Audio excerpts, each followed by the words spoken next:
121-117. D'Angelo Russell will throw it into Nick Claxton. This is already taking too much time. Just let D'Lo shoot a three. Let Cam Thomas shoot a three. He'll put it up, and he'll bank it strong. Rebound to Cam Johnson. Lays it up at the buzzer. It'll drop in, but it just makes it a 2-point win for the Warriors. 121-119. The Warriors hold on for dear life, and they wrap up the road trip 4-1 to improve to 35-28 and keep a hold of 6th place in the Western Conference. Let's go, Kevin Dana on the call last night right here on 95.7 The Game. 121-119. And I'm sorry if you had the Golden State Warriors minus 3.5 yesterday or whatever, 3. They do halves in basketball. I don't know if they do that. But minus 3, you're hurting yourself right now. You're licking your wounds because that little bucket that meant nothing meant something to someone, Joe Shasky. As I say good morning to you, all the lovely people out there. It is a Friday. It's a non-payday Friday, but it's a Friday nonetheless. I'm feeling good. I'm feeling good about these Warriors. And how could you not? I mean, they just keep winning. 4-1 on this road trip. 10-1 now when Jimmy Butler plays as a Golden State Warrior. This team is on fire. They got down 22 points, didn't blink, got back in front, got back down again, and then Steph and Jimmy and Quinton post and Gary Payton II with the Batman mask in Gotham, by the way, delivered. This is one of the best Jimmy Butler games we've had yet. I mean, that was a signature masterclass in IQ and understanding pacing, where to score on the floor, not being frenetic, just taking your time, living at the block, working from the inside to the out. For how many years have we watched this Warrior team kind of go outside in, meaning let's bomb and then we're going to cut back door? No. Yesterday, as they're down 22 points with Steph Curry off the floor, I thought this game was won in the second quarter. To me, it was the non-Steph minutes in the second quarter. Draymond Green noticing that Jimmy Butler's got the switch on D'Angelo Russell, throwing the lob up to the block. Jimmy pump faking, boom, getting the and one. And from there, methodically, this team started chipping away at the lead. You know where I knew this game was won for the Golden State Warriors? It was the last play of the half. 7 on the timer for Steph and company. Steph will throw it in. And looking around, hands it into Draymond Green. Almost got away from him. Draymond to Steph. Quarter 3 in the air. Guccisimo! Bowenoids, and he does the old night-night. Buenas noches, Brooklyn. 119-109. The Nets called timeout, and the fans who are of the Brooklyn persuasion can hit the exits.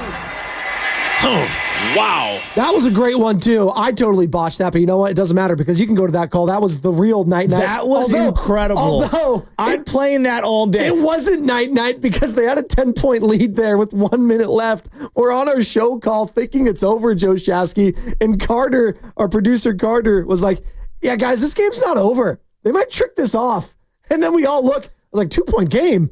What happened? Famously, me and Bonte were doing post-game shows for the 49ers way back in the day, and they were destroying the Detroit Lions. This is like 3, 4, 5 years ago. Destroying them.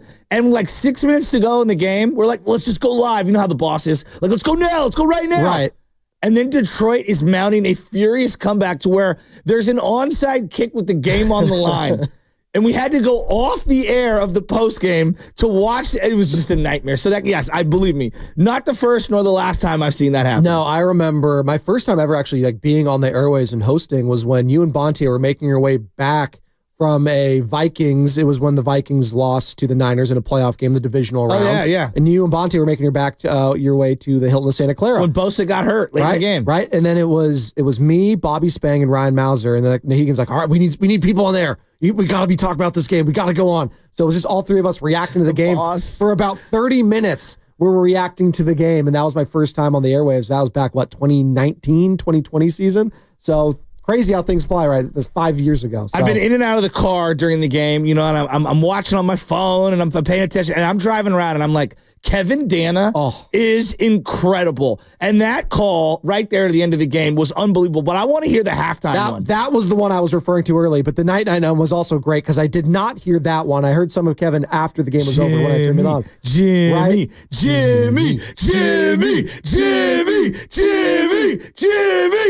Gosh, you can hear it reverberating around the Bay Area. Stephen Curry, right before the half, this was, to me, this was basically night-night, and they were still down heading into I think it's that. halftime. 8 seconds left, so the Warriors will go into the break down just single digits after being down 22. But can it be a two-possession game? A heave from 35. Oh, my, from Stephen Curry. Oh, he's going to run to the locker room. There's still 0.3 of a second, Steph. It won't matter. 60-55. I thought he could have gotten about 5 feet closer to the basket. He had a chance to dribble, and, I mean, that thing went through the hoop. There was still time left on the clock. He could have gotten a lot closer, but he just flung that thing up and he swished it. A rainbow triple as the Warriors outscore the Nets 40-25 in the second quarter, and they only trail by 5 at halftime, 60-55. Do you know what? The voice of that guy right there, Kevin Dana, he's joining us right now, No Joe Shasky. way. The voice of the Golden State Warriors last night on our airwaves, Kevin Dana. You hear him a lot with the C-Dubs in the G League. Kevin Dana, baby. How you doing, man? Courtesy of the River Islands guest line. Thank you. Sorry about that. Go ahead. No. Thanks for having me on, guys. I'm just chilling in my New York hotel room. We're about to take off, get back to the Bay. Looking forward to getting home. Hey, dog, you cannot be this calm after that game, after back-to-back New York's nights from Steph Curry. Just take me into, because I was hearing it on the broadcast in the second quarter when he hit bang, double threes, coming in, checking into that game into the second quarter. Kevin, you have watched this team for quite some time. You've been following this team for quite some time. You've been in a zillion arenas. I can't remember an away crowd cheering for a player like Steph Curry who's not on their team the way they did throughout the entirety of that game. That was unprecedented. Yeah, it really was, Joe. I mean, it felt like there were more Warriors fans than Nets fans in that building. They were louder for the Warriors than they were the Nets. And, I mean, I'm sure that is basically all Stephen Curry, because I saw a lot of 30 jerseys, though I was pointed out to a Mikal Petrus jersey last night. No way. Yeah. French Jordan? Yes, the French Jordan apparently had some jersey representation at Barclays Center last night. I didn't see it myself, but one of our PR guys, Michael Rubina, said, "Oh, there's a Mikal Petrus jersey." I was like, "Oh, wow, nice."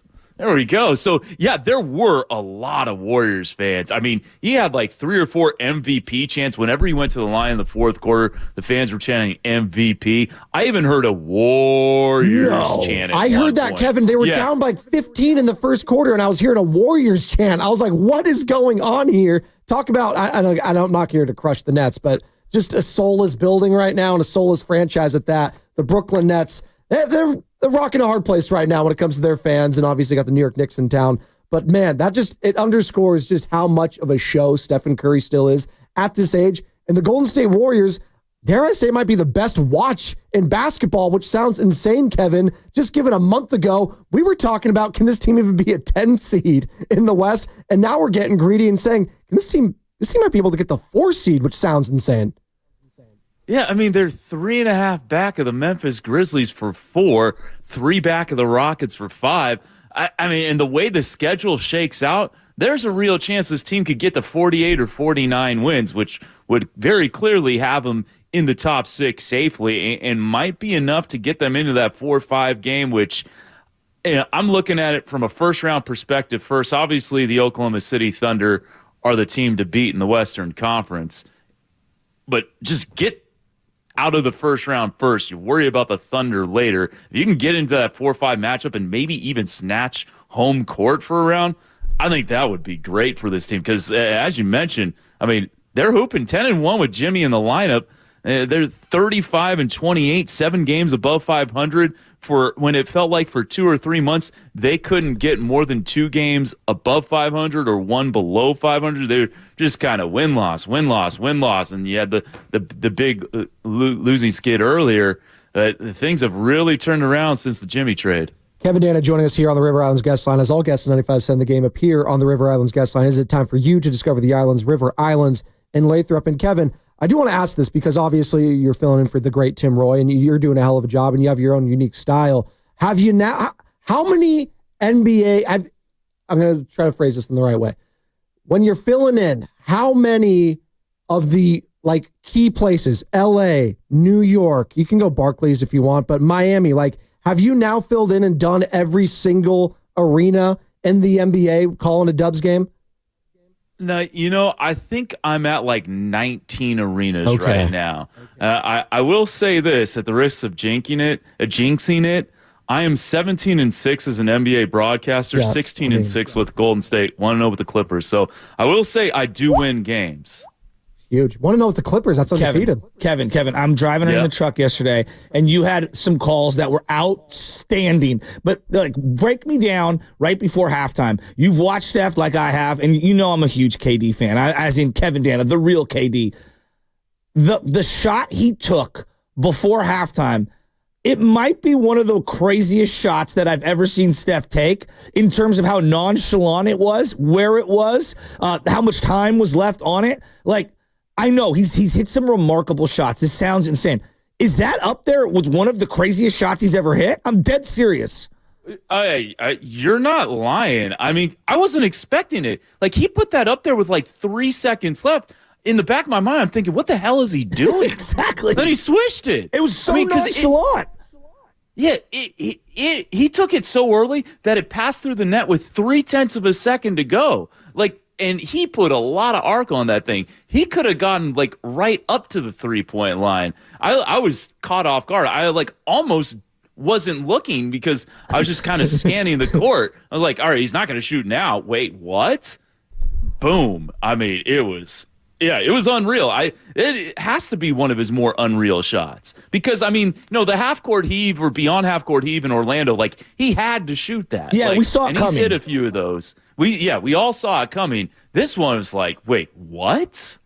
Totally insane. Kevin Dana joining us here on the River Islands guest line. It's Spadoni and Shasky. It's the Morning Roast. And Kevin, there's a player I want to ask you because you know these guys better than anyone else because you are the voice of the C-Dubs, the G League affiliate down in Santa Cruz. Quinton Post. This guy, 10 points yesterday, 7 boards, 3 offensive. He got a couple blocks, couple of assists, doing everything, scoring in the paint. He has improved so much in these last couple months just being with the big club. Did you see this coming at all from one Quinton Post, the 7-footer, a guy that adds size and stretches the floor now, and he's using that size? Steve Kerr said it the other couple months ago. He's he's not a fake 7-footer, and I think we're now seeing that more and more as he's getting more and more aggressive, both offensively and defensively. Did you see this down in Santa Cruz, and are you surprised at all that it's looked this easy for him? So I will say I did see the production in Santa Cruz, and I knew he was going to be a good player. I really liked him. I did not see it happening this year. I'd be texting with one of your former co-workers, Brian Iglesias, and he's like, you got to bring up Quinton Post now. You got to bring up Quinton Post now. And I'd be like, hold on, let's take our time, simmer down. He's never played in an NBA regular season game, and doing it in the G League is one thing. Doing it in the NBA is a completely other thing. And I even asked Nicholas Kerr about this, the Santa Cruz Warriors head coach. I'm like, did you expect this much from Quinton this soon? He's like, no. He said that on the record too. So, it took us, I think, all by surprise. We saw what he was doing. I will say his last 5 or 6 games in the G League, once the calendar turned to the regular season at the end of December and early January, he was starting to put it on teams. And that's when he really started to show his low post game, which I know he didn't hit his back to the basket buckets against the Knicks. He hit one against the Nets, but he does have a back-to-the-basket game. I think that is going to come around a little more as time goes on. The shooting wasn't there at the start of the season, but you could tell that the shot looked good. It was just either short or strong. It was straight on basically every time. Now he's found that NBA three-point line, and he is cooking. He's getting close to 100 attempts on the season, and he's shooting 43% from 3. So this is no small sample size anymore. I think he's got the second best shot on the team. Just the pure stroke. Sounds crazy. And how effortless it is, and fundamentally, and yesterday he ran off the 3-point line, or he ran to the corner, they threw it to him, he pump faked, and then he had the smaller guy on him, and he scores at the rim, and I'm like, yes, that's the evolution of the game, because he's kind of, he's struggled around the rim. We're bearing the lead. Obviously, Steph is always going to be a headliner. That was the Jimmy Butler signature masterclass IQ game for me. Second quarter, non-Curry minutes. He was so methodical. Draymond finds the matchup, throws him the little lob pass with D'Angelo guarding him at the block. He goes up, gets fouled. And instead of playing a frenetic brand of basketball down 22, the Warriors were digging in on both ends, defensively and offensively, and being methodical. And I thought instead of playing outside in terms of bombs away, they went inside out. And Jimmy was at his best, getting to the free throw line, kicking it out. I mean, great defense on a double team in the fourth quarter. I thought this was the signature Jimmy Butler game, and I think that this guy is an absolute, it's a Grand Slam acquisition, Kevin. It is a Grand Slam acquisition. You're absolutely right. I mean, he also had the team's only 3 steals in that game. You were talking a little bit about his defense there, Shasky. And I mean, you see it. He's a 2-foot player. He comes down multiple times. That lob was thrown to him. He just come down with it instead of try to finish and then power back up. And it would kind of take defenses off guard because you're just used to seeing guys just, they take the lob and they might as well finish it there while they're up by the rim. But yeah, I mean, 10 of 10 from the foul line. I was reading some stat. Now, I don't know how true the stat is because I haven't looked at it, so I almost hesitate in saying it. But apparently Jimmy Butler's taken the 5th most free throws on the Warriors this year. He's played in 11 games. Are you kidding me?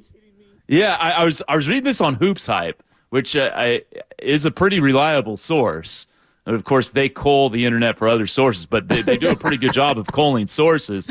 And yeah, I mean, he got to the line I think 9 times against the Knicks. He's basically there 8+ times a game, more or less every game. And yeah, I mean, he is a huge reason, obviously, why the Warriors have belief that they can make a deep run this year. I believe it. What?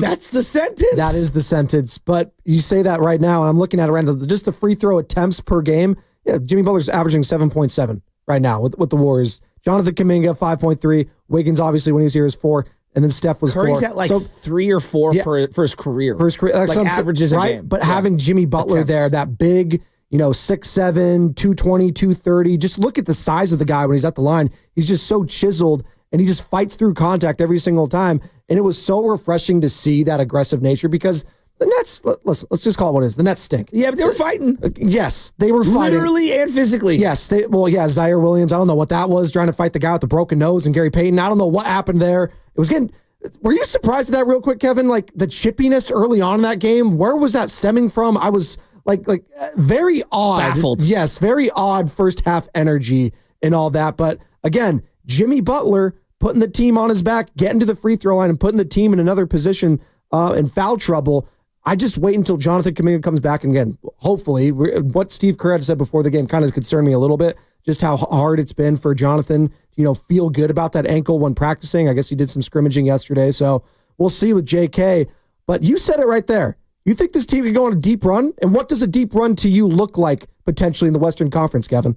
Well, I think there's a chance they could go on a deep run. For me, let's see if they can get to the second round. Okay. And then from there, all right, you take your chances, see if you can, make it a 2-2 series going into a game 5 and just kind of try to make it 50-50 from there. I mean, Oklahoma City still has to be the runaway favorite. I don't care that they haven't been past the second round.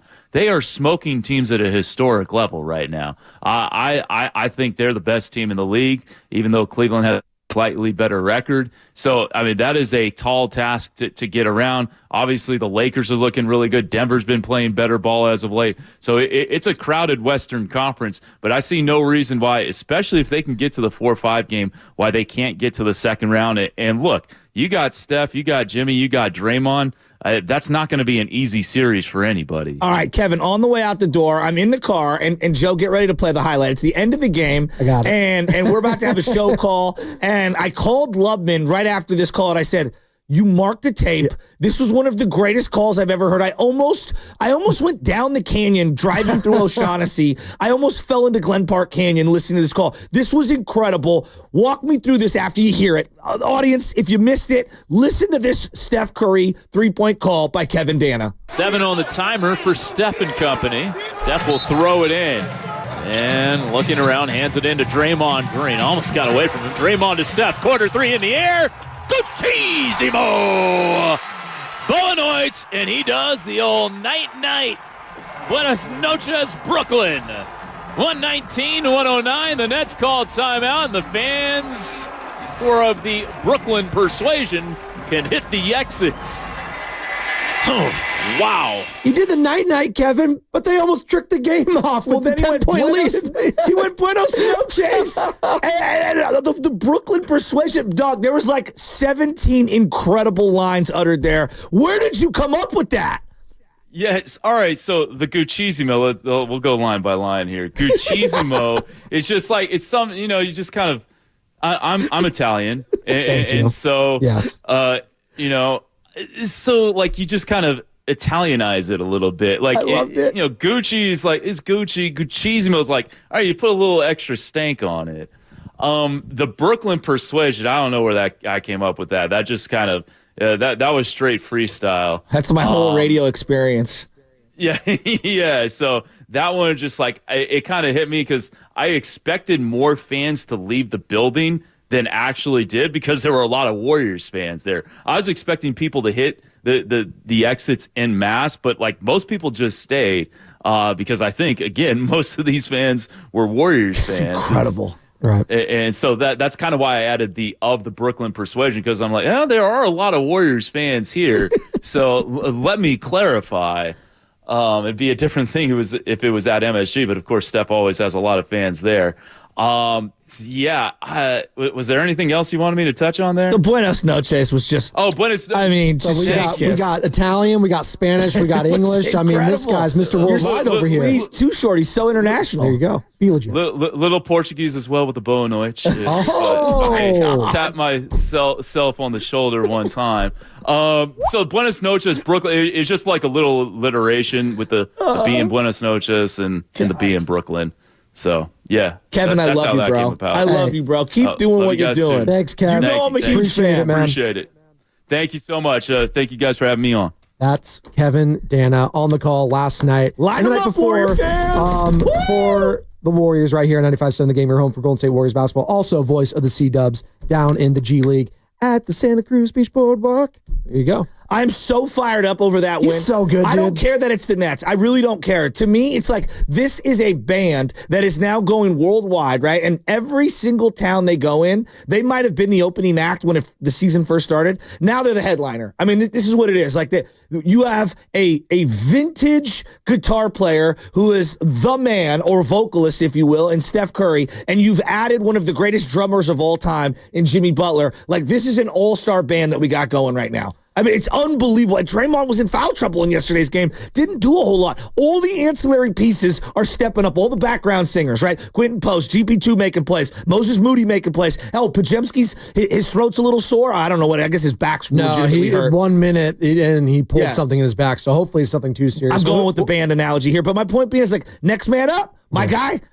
Pat Spencer, making plays, pushing tempo. Everyone's making plays. This Warrior team is hitting on all cylinders. 888-957-9570. Huge win last night to improve to 4-1 on this road trip. Joe Shasky. We'll get into it on the other side. Plus, we have so much happened last night. And I do want to get into the Brooklyn Nets because I mentioned it with Kevin there. Just talking about soulless organizations right now in big markets.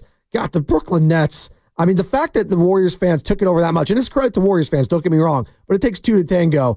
And the Brooklyn Nets, I don't think, I'm talking about Brooklyn Nets fans, I don't know if I've ever met one in my life, so we'll get into that at some point. Plus, wait till you hear what Charles Barkley, yes, Chuck, had to say last night on Inside the NBA. And by the way, I don't whistle when I walk by the graveyard. He doesn't whistle when he walks by the graveyard, and you're going to find out what that means going forward. Plus, Stephen A. and LeBron James going face-to-face at the Lakers game yesterday. Oh, my God. We're feeling good about this Warriors win. How could you not feel good about this Warriors team right now? Riding sky-high, 4-1 on this road trip, 35-28 on the season. That's all coming up next, brought to you by Public Market Emeryville.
Butler working on Cam Johnson. Off a screen. Steph, catch and shoot three. Deep right wing. Cash me out. Una vez. Just one time. 104-97, and the Warriors lead by 7. Steph is 6-3 of the game. He's got 31. Bay Area, it's Jerry Stackhouse. You're listening to The Morning Roast with Joe Spadoni and Joe Shasky on 95.7 The Game. Are we sure Jerry Stackhouse isn't coming for my job? His voice is incredible. He's an incredible player, too. And he's doing incredible work on the defensive side with this coaching staff, Joe Shasky, because right now, this Warriors team, when push comes to shove, they weren't playing much defense in the first quarter or second quarter. And credit to the Nets. They were making some three-pointers as the Warriors beat the Nets last night, 121-119 in Brooklyn, improved to 4-1 on that road trip as they end that road trip and now start a 7-game homestand. This is a crucial homestand to separate, I believe, if they're going to be the 4th, the 5th, and the 6th seed. It's going to start this homestand. It's going to start tomorrow as they play the Detroit Pistons, the upstart Detroit Pistons, who are a pretty good team with a lot of confidence right now. But right now, I don't think there's any team more confident in sports than the Golden State Warriors. They battle back in the second quarter after being down 1,000 in the first quarter. That game, if they don't have Jimmy, again, we're going to keep saying this. If they don't have Jimmy, that's a 30-point loss, right? Easily. And, they kind of weren't that great in the third quarter either. No. And I thought that Brooklyn will really stabilize things. They took advantage and they took control, and then Warriors had to fight back. And, credit Quinton Post, Gee making plays, GP2 making plays. But there's no doubt about it. The methodical way that they battled back in the second quarter, to me, really sticks out because that's how playoff basketball. Again, I'm not saying the Nets are a playoff opponent. What I'm saying is that is how you battle back in the playoffs. Is we have to be discerning. We have to slow things down. We have to make every possession count. We have to get the ball at the rim. Let's get some easy shots. Look, and this isn't a knock on Wiggins. How many times in a game like yesterday would that second quarter, the non-Steph minutes, and Wiggs would just be kind of floating in gravity on the three-point line, and he'd take some open threes because the team's going to give it to him, and you're just kind of getting in an up and down pickup game. You just wouldn't feel the presence. No. I mean, that's just calling it what it is. No. You would not feel the presence of one Andrew Wiggins, and you just do every single time he's out on the floor. And Jimmy Butler, it is what it is, man. But we always the comparison between Jimmy Butler and Andrew Wiggins is, first off, it's unfair. It's unfair to Wiggins because Jimmy Butler has been the best player on 2 teams that have been to the NBA Finals. Jimmy Butler's a Hall of Fame player. Yeah, but I think because of the situation and we in underestimated Miami, that as a fan base. People underestimated Jimmy Butler. We'll get into that. Way. And we overestimated, Cam Johnson is a nice player. Cam Johnson, he was not a difference maker. No. When the Warriors made the trade for Jimmy Butler's a difference maker. Okay, he can change the fabric and the pace and the tempo of a game. Jimmy Butler elevates others. Have you seen some of the shots Moses Moody gets when he plays alongside Jimmy Butler? How about Quinton Post? Just watch the game. If I'm a coach and I'm watching the film of Jimmy Butler, there are so many things he does to tilt the advantage and to play the matchups. And you noticed how after he gets a couple buckets at the block, oh, hey, we have to run a double team at him. Well, that's great because Jimmy's such a willing passer and sees the floor so well. He's going to facilitate, and he's pointing on where to go. He double teams on defense so perfectly well. He stays in front of his man. He doesn't give up the switch. There are so many things that this guy does at a cerebral higher level. I underestimated how good he was, and you know why? It's not because of how good he was the last couple of years in Miami that I didn't watch. No. It got so ugly in Miami, and because of my reverence for Pat Riley, I think that I thought he was a malcontent. I'm going to call it what it is. I really did. I thought he was going to come and not play nice with others. And I think maybe I overrated the negativity in Miami and some of the stuff. I thought it was toxic. Well, and we have dealt with a lot of toxicity in not just the Warriors, but in this Bay Area when it comes to the Niners. And just whenever we talk about them and the dark cloud and what the Warriors went through a couple of years ago with Draymond, with Jordan Poole, with Clay last year, we were just so, scarred from a lot of toxicity that's taken place in the last calendar year in the Bay Area, at least in the sports scene. You can go to Farhan Zaidi and the Giants if you want to add them into it. There's just been a lot of toxicity with a lot of top to bottom within the organization and the players that we didn't want to be part of that. No. But at the same time, you were so desperate. And if you're Mike Dunleavy and a family, it's like, you know what? Why not? We got to do something because Stephen Curry, he looks like he's on his last legs at the team. Literally, he was dealing with bilateral knee tendonitis. That all of a sudden just Done. It's the best month of the season for him. Not even close. I mean, it's like... It's not even close. I mean, he looks incredible. You're getting MVP chance on the road in New York, and you look phenomenal, basically, in the doubleheader in New York. It's insane. They got Warriors chance again. I'm not underscoring this. I was listening to the broadcast. I couldn't believe it. They had Warriors. They were down 15 in the first quarter. I was like, that tells you all you need to know about the Brooklyn Nets, first and foremost. Is there a team outside of maybe the Los Angeles Clippers in LA that means less to a major market than the Brooklyn Nets do to New York City? Like, it's not even close. Like the New York, I'd go hockey and the diehards for those hockey teams, like Islanders, the New York Rangers. Islanders, the Rangers. I'd go to Buffalo up there. Dude, we can go to the state of New York. The Buffalo Sabres probably have a higher Q rating than the Brooklyn Nets. And that's saying something. Well, at least when they were in New Jersey, they had an identity. It was New Jersey, right? No, but you know what I mean? Like there's a very distinctive identity. I don't know what their identity is. Well, you think of who? You think of, obviously, Jason Kidd. You think of Richard Jefferson and Vince Carter, right? I think of gentrification of Brooklyn. Well, okay, That's sure. what, I mean, I'm talking about New Jersey. I'm talking about New Jersey Nets, first of all. I meant Brooklyn. Like, what do I think of? Yeah. I just, Joe, like, we talked soulless. How many times did we talk about Cam Johnson on this station? Oh, ad nauseum. I mean, how many I want people... a Cam Johnson. You know what? If I could get a Cam Johnson and Nikola Vucevic, I think that would make us a contender, or at least watchable. No, Jimmy Butler makes you a contender. Yes. Jimmy Butler is an apex predator. I mean, this guy is such a throwback, old school player. He is the predator. He can take on Arnold Schwarzenegger and Apollo Creed. The number one thing I was thinking about was all right, because everybody like a point of attack Carl defense, shooting and spacing, and all right, let's go. Is he going to mesh well? Like personality-wise with Steph and Dre. Like that was the biggest question, right? Is Kerr going to be able to coach this guy? Like he just had Spoelstra. Like is he going to, and Riley. And he's an old school, no nonsense kind of a guy. And the friendship between him and Draymond, I'm talking about on the floor chemistry. How many assists has Draymond had to Jimmy Butler that has sparked 6-0 runs, 8-0 runs for the Warriors? How many? I mean, there's so many, I can't give you an exact name. Joe Horn. I did not see Jimmy Butler unlocking the half court for Draymond Green as a passer and a playmaker. I really didn't. And it's just, God, Jimmy's just been such a heaven sent. As excited as I was the day they made the trade, never in my wildest dreams did I think it would look this good. Now, I'm not like losing my mind over a game against the Nets. It's the body of work. They're now 10 games over since getting his guy. 10-1 when he plays. 10-1. Joe, I'm here and I'm ready to say it. This team's going on a deep run. Yeah. This team that I'm watching is the best Warrior team I've seen since the 2022 team that won the finals. It's not even a question. It's the best 3 weeks of basketball, 4 weeks, 5 weeks of basketball I've seen since that 18-2 start.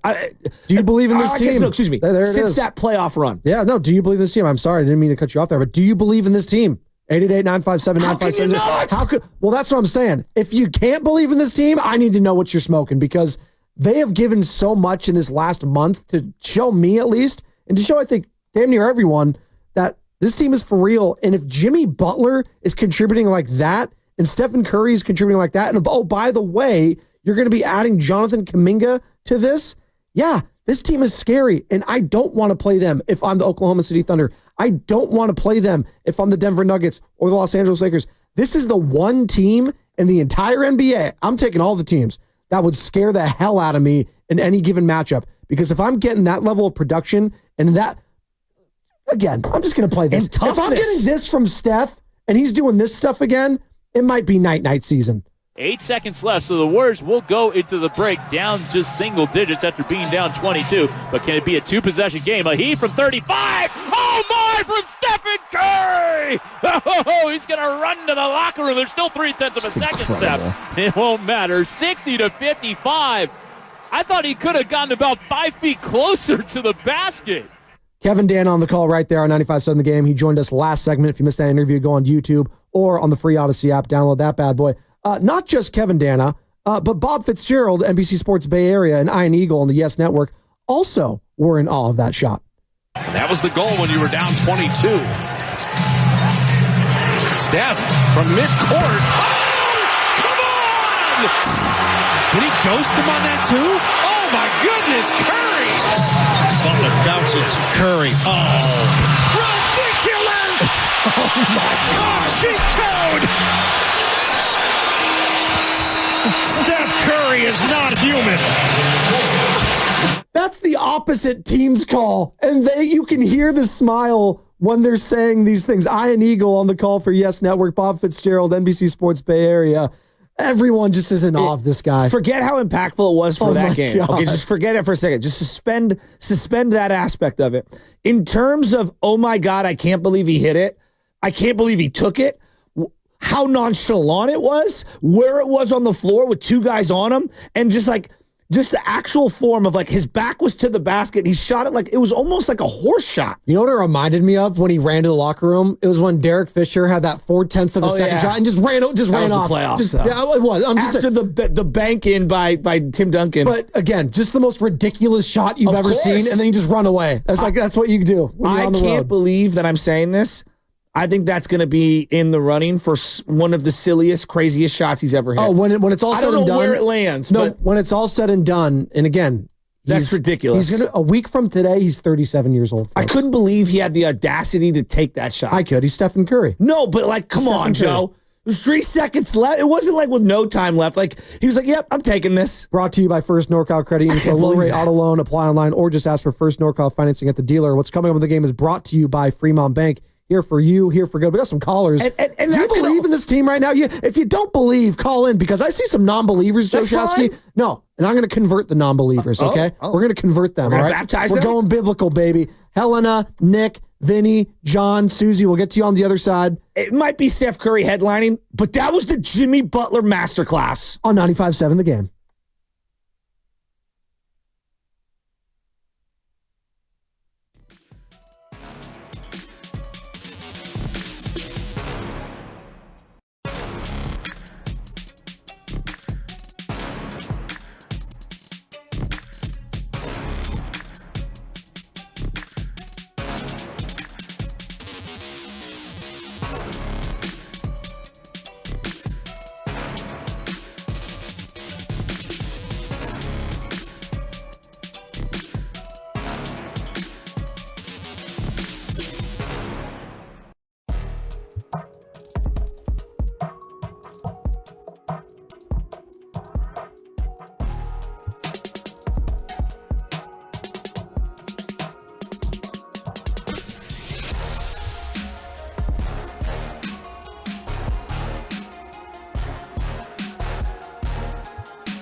7 on the timer for Steph and company. Steph will throw it in. And looking around, hands it in to Draymond Green. Almost got away from him. Draymond to Steph. Quarter 3 in the air. Guchisimo! Bowenoids, and he does the old night-night. Buenas noches, Brooklyn. 119-109. The Nets call timeout, and the fans who are of the Brooklyn persuasion can hit the exits. Oh, wow. Good morning, Rose. This is the Morning Roast with Joe Saboni, Joe Shasky. We'll be right back after the break. We'll be right back after the break as we're coming back from break. I like that one. That's good. Brought to you by Golden State, serving the Bay Area for 3 generations. When you succeed, we succeed. Visit goldenstatelumber.com. We're feeling good. Why not Feeling good? I'm feeling golden. 121, 119. The Warriors, all they do is win in the Jimmy Butler era, no matter what. 22-point lead for the Nets? Whatever, right? You're down early against the Knicks? Whatever. You know, you lose to the Sixers of all teams for some reason. No Jimmy Butler in that game, obviously. But other than that, things have been sunshine and roses, man. 4-1, Joe Shasky. They complete the road trip, and they're going to start the 7-game homestand starting tomorrow against the Pistons. It's going to tell us a lot about this team. But right now, they're the 6th seed. They got to keep winning because they got the Minnesota Timberwolves on their heels right now, who have also won 3 games in a row. They're getting healthy now, and that's a team, and I told Nick Friedel when he's filling in, that's a team that's still lurking, and I still am a little leery of because I've seen Anthony Edwards on the biggest stage take over some series. He is a young baller, but you know what? I don't fear anyone if I'm the Golden State Warriors right now. I got Jimmy Butler, I got Steph Curry, I got Draymond Green, and I got Steve Kerr. And that alone, I have a shot in every single series. More than a shot now, because that makes it sound like I expect them to lose a series. I don't. I right now, the way they're playing and the confidence, and I've been saying this, I think there's 2 teams on a collision course into the Western Conference Finals. I think it's going to be the Golden State Warriors. I think it's going to be the Los Angeles Lakers. I 100% agree. I think LeBron and Steph are headed for a collision course to try to go get that 5th ring, and the winner of that series is going to go on to win the NBA Finals this year. I'm saying that on March 7th, 2025. The Warriors and Lakers are on a collision course in the playoffs, and the winner of that series is going to win the Finals. I truly believe that. I believe it. Wow. The Warriors or the Lakers winning the title. I don't think I disagree with you. I actually 100% agree with you. It feels like it's Lakers, Luka, LeBron, and it absolutely feels like the Warriors are going to get through there. Don't judge them off what they've been all year. You have to judge them on what they are now. And that's how we judge playoff teams, is how they're playing heading into the playoffs and right now. Remember Boston a few years back? From February 1 on, they were the hottest team we've ever seen in our lives, and they went all the way to the finals. Right? That's how I view this Warrior and this Laker team currently. The Steph factor, and I know we want to get to the phone lines. People are a new segment, by the way, we're going to unveil. People are like unveiling a lot of different ideas and throwing things at us, and somebody's like, are the Warriors America's team because of all the MVP chants and the way that the opposing arenas are reacting to Steph Curry. And it's like, no, that's the Cowboys kind of moniker. We're America's team, even though everyone hates them. You know, that might be the Dodgers or the Yankees because you either love them or you hate them. Steph Curry is America's player. He's the most endearing superstar of all time. I mean, Grandma Kitty's out here, dying to take photos with him. You've got kids, you've got teenagers, you've got young adults, you've got old people. Everyone loves him on and off the floor. Everyone respects him for what he stands for. Everybody wants their daughter to marry him or their son to be like him. Everybody loves watching him play. Have you seen the viewership with Steph Curry when he's on? Have you seen opposing teams? You brought up the Lakers and how Staples reacts. Yeah. Staples Center, how they react to Steph Curry. Yep. All right? So it's not just in Warrior land. Steph Curry, forget America's team and the Warriors. Steph Curry's America's player. I mean, he really is. And this team, to your point, to just like wrap a big bow on it, since acquiring Jimmy Butler, the 1A, 1B of the two of them, and you said, I think Jimmy Butler's the better player, but he does so many little things to help you win outside of just scoring.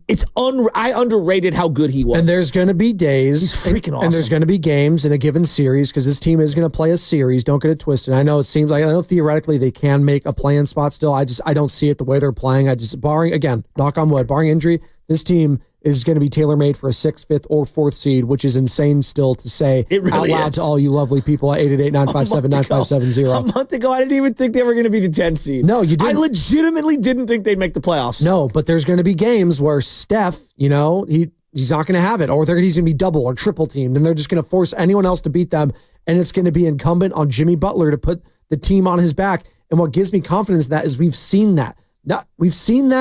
Not quite with the Warriors yet, where he has to put the entire team on his back, but we've seen it in the years past with Miami, with lesser versions of lesser teams.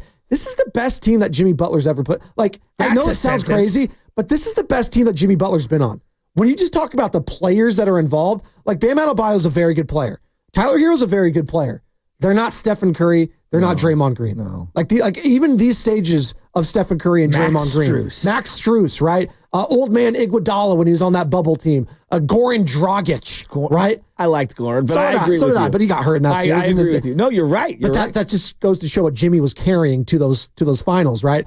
Do we want to unveil this new segment we got? I think we're going to do this every single time we have a Golden State Warriors win. We're going to do this segment the next day. Not a loss. These are after wins only. Only wins. Only wins. Okay. All right? I think we're going to let Steve Stone, our voiceover guy, explain in the open.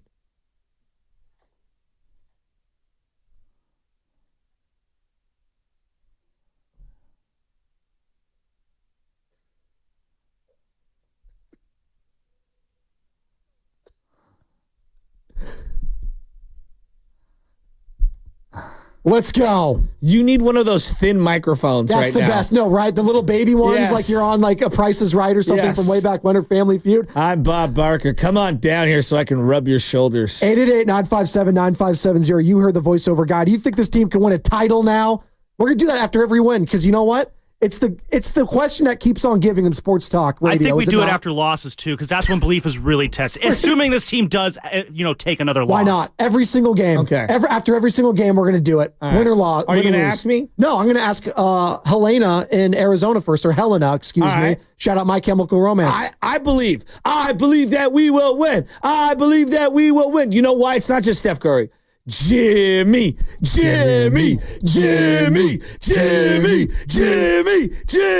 God, I love Butler. All right, let's go to our line. Helena. How fun of a game was that? Hi guys, how are you guys doing? I'm so fired up. Cloud nine. Okay, so there's a reason. So don't come after me, okay? I love seeing Steph Curry play with joy.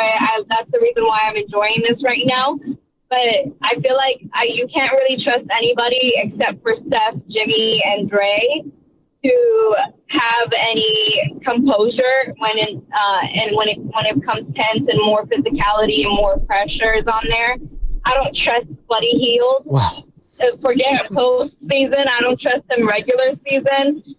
And it's not just the shot making. I'm fine if he goes 0 for everything, but just the decision making, just the bad shot selection, the bad defense, the turnovers. It's really easy to speed him up, and I just don't trust them. You're better off with G Santos over Buddy here. At least we would have size, and better defense. Buddy's nickname's Buddy Yield, as in yield to shooting, doggy. So, Helena, she does not believe quite yet in these young guys stepping up. Guy Santos, by the way, had played more than Buddy Hield yesterday. Guy Santos was 24 minutes. Buddy Hield with 23. So there you go. How about Helena? The Quinton post screen, the wipeout screen? I mean, my guys are playing good ball. Nick, San Jose. Let's go, Nicky. What's you got? Up, Nick? Do you believe in this team and winning a title? Hey, I love your take about the Lakers, so we got to get to the 4 or 5 seed, and Joe and America's players right on. Way to go. Look, last night was a levitation sensation. Steph Curry, all right? He now, Magic Johnson. Kareem there, I got LeBron and Michael, and now I got Steph on the Mount Rushmore. Wow. And I'll tell you why. I coach YMCA ball. My 9-year-old son and all those players at the Y, Joe, you know this. He has transformed the way kids play basketball. Sonia and Dell, I want to applaud you. You have raised America's player and 9 Marion counties. Hear me loudly.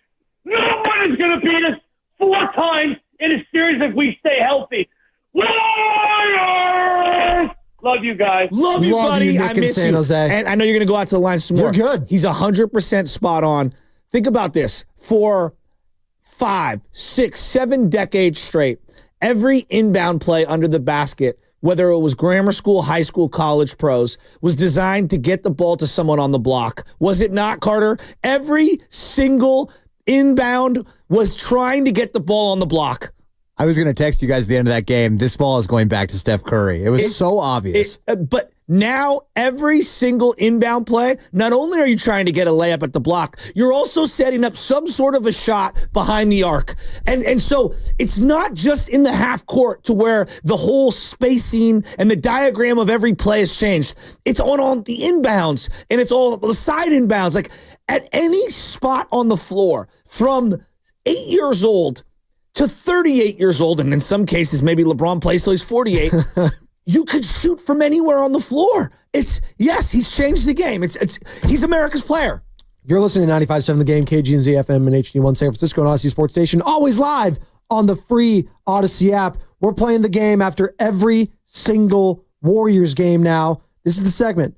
Do you believe this team can win a title? You know, it's the oldest question in sports talk. Is this team going to win the championship? Is it the Niners? Is it the Giants? Is it the Every day, it's a title talk. Right? But we're going to lean into it. We want to hear and check the pulse of Dub Nation. Vinny is in Tallahassee. What's up, Vinny? What's up, Vin? What's up, guys? I absolutely believe the Warriors are going to win the title. I want to see them play LeBron. I want to see the Celtics. Kuminga's going to come back, and Butler's going to unlock him, and I think it's going to be a big aspect of the team. I totally agree. Can you imagine you beat the Lakers and the Celtics en route to your 5th title to tie Kobe? Are you kidding me? To tie Kobe, to tie Magic, to tie And then you're 1 away from Jordan? Are you serious? And you'd have more finals appearances. And you're bearing the lead, Joe Shasky. He'd have one more than LeBron, the guy that you would have to beat to get there. Jordan's number 1. We all know this. Like, Jordan's 1. Oh, dude, now we're talking. So hold on, real quick. We were talking about, is he the most skilled player in NBA history? We weren't sure about that. But one more title now. Well, longevity matters. We're talking Jordan over here. Well, Jordan, it's just said we had 2 days. The defense is cemented. The defense is cemented. I don't want to 10 first time all defense. I mean, DPOY. Yeah, DPOY. I'm aware. But hey, at some point, like with Tom Brady, you just had to kind of wave the white flag. Longevity matters. Okay. Longevity. Calvin Johnson was more physically gifted than Jerry Rice. I just want you to put Jerry your Rice name. played like twice as long. I just want you to put your name on it. You think there's a scenario in which Stephen Curry surpasses Michael Jordan? I'm saying. Say it. I'm saying. Say it. Anything is possible, Kevin Garnett. Miss me with that. Mike Berkeley. What's up, Mikey? What you got? Is this team winning a title? Not this year. I don't think so, guys. That's fighting off a lot and showing it. That's a lot past. I think the Warriors are amazing this year. I don't think it's their year to finish it. They're amazing, but they do have one Achilles heel, and it's evident and it's glaring. And when you're up by 10 points with a minute to go, and your coach changes up the closing lineup, and you squeak one out against the Brooklyn Nets. I'm sorry, guys, but Steve Kerr and his rotations and his minute distribution, and with Kuminga coming back, I'm almost positive he's going to blow it. Almost positive. Mike and Berkeley. Is there a 4-time champion in the history of sports who is more doubted than Steve Kerr? I'm asking sincerely. And look, I'm not saying he's perfect. I'm not. That's not what I'm saying. I can't think of any 4-time champion in any sport who is more doubted than Steve Kerr. It is remarkable.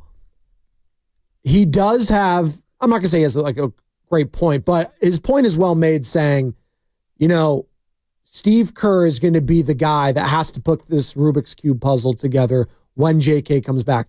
That is going to be a very tricky needle to thread when and if JK returns to the floor. How are you going to play him? The minute allocation, all of that. But it's a good problem to have. Let's just say that first and foremost. And you know what? Dare I say, right now on March 7th, 2025, I don't really give a damn who the matchup is. I really don't, which sounds insane. I keep listening to all the other shows. I'll tell Denver. I mean, I'm so scared of Denver. I'm not really that scared of Denver. I'm really not. Everyone else is scared of Nikola Jokic and the size aspect.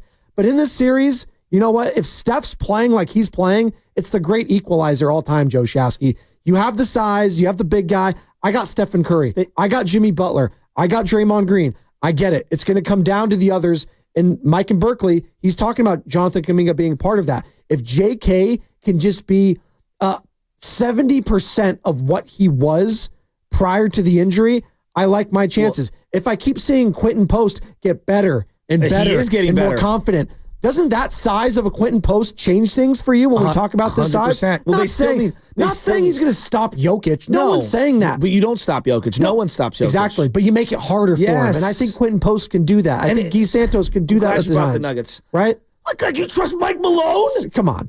You trust Mike Malone over Steve Kerr? And we're talking about that. JJ Redick's a rookie head coach. I mean, let's talk about that. Dagnalt, who's the guy in Memphis that was crying for multiple... Taylor Jenkins. Come on, looking like my cousin, Jack and Mike Schindler. I mean, are you taking Steve Kerr or Ime Udoka? Like, come on. Thank you. And he's beaten Ime Udoka in the finals. I mean, come on, people. Did San Antonio fans do this to Popovich at any point? Like they probably questioned him. Like during the Miami Heat when the Miami Heat beat him the first time, right? When Kawhi missed those free throws. I gave Phil Jackson the benefit of the doubt for like a decade after he was done coaching. Like, somehow Phil will come down from the stands and he'll win this game. There you go. I feel like the reason Steve Kerr gets sorry to jut in here. You're good. The reason Steve Kerr gets all this doubt is because half the titles that he's won as a head coach, he basically did it with coaching Team USA when you had the Fab or the Hamptons 5 or whatever, and he had a roster that a lot of people believe that they could coach to an NBA title. Because the 96 Bulls weren't that great. Right. Yeah, exactly. No, it's a ridiculous take, first off, but this is where the doubt comes from. That could, the 96, 97, and 98 Everyone Bulls. thinks, I could have coached that Warriors team, so Kerr's not that great. It's like, Lakers. It's so ridiculous. He was dealing with the back injury, so you saw Luke Walton win all those games. You saw Mike Brown win all those games. So people like to take their shots, and you know what? I'm not doing that right now. I want to hear people... And credit to Mike, who's actually calling him when the team's winning, and he's still doubting Steve Kerr, because the doubt always comes if they get a little losing skin. Oh, that loss to the Sixers. This is why Steve Kerr's not... He can't be the guy going forward. Why? Because Quentin Grimes went off? Okay, come on. Like, Quentin Grimes went off. Like, sorry. No one had that in their bingo book. Dylan's in Marin. He wants to join the conversation. And I'm not saying he's perfect. That's not what I'm saying. It's just...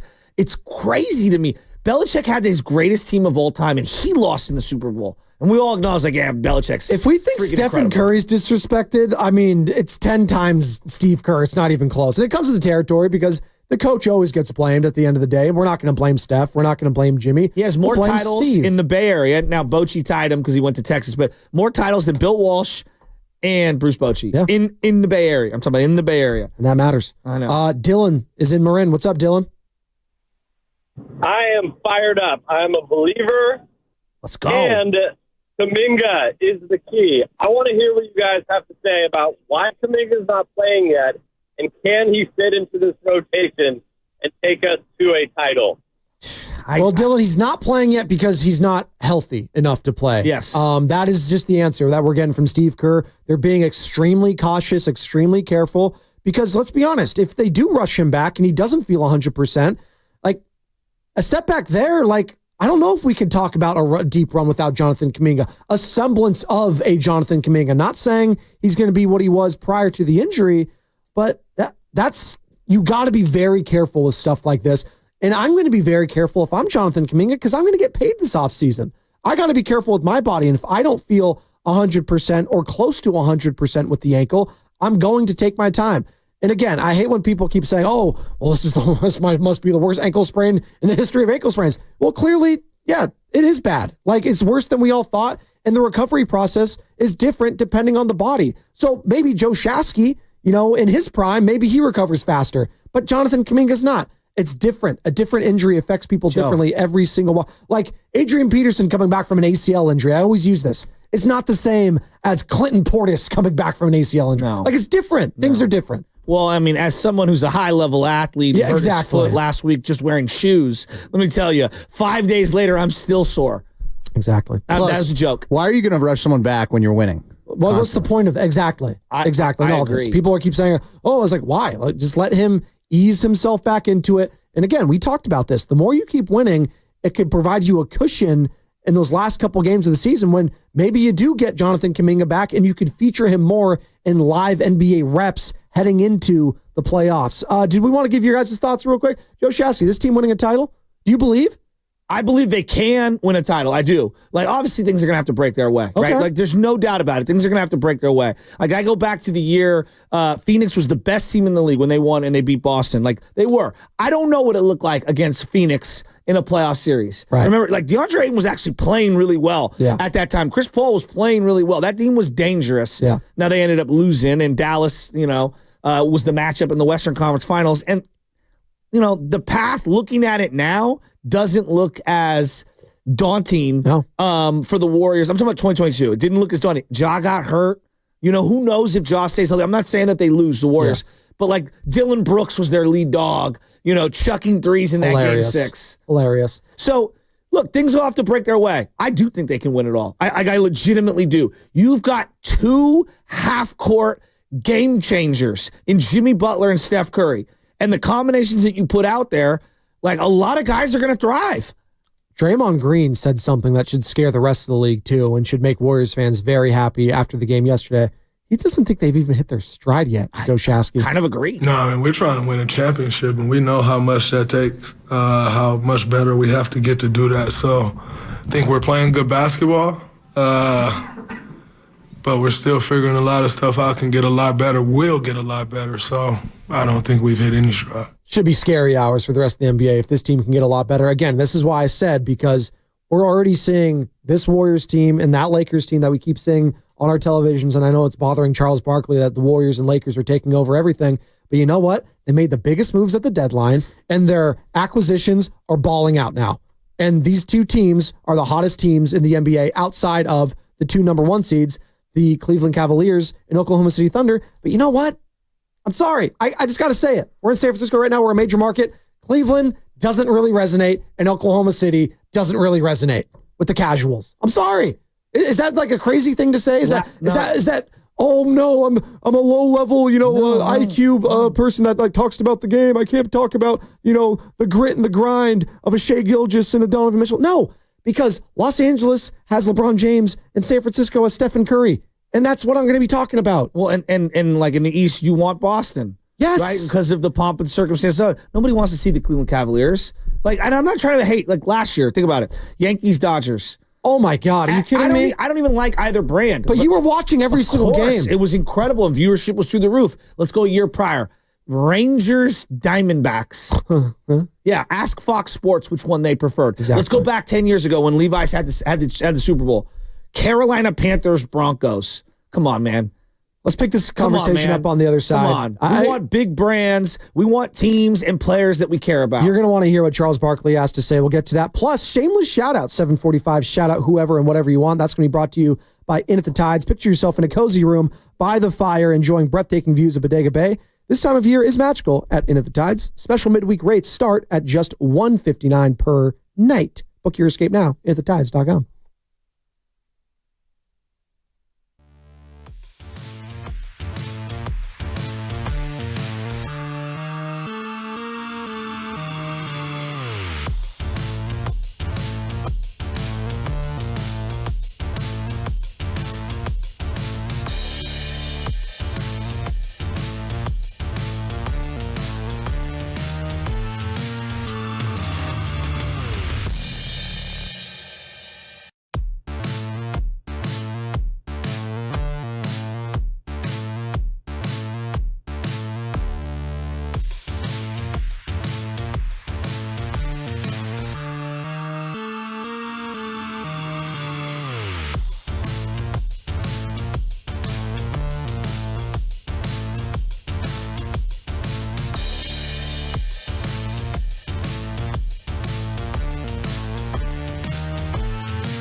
You're listening to The Morning Roast with Joe Spadoni and Joe Shasky on 95.7 The Game.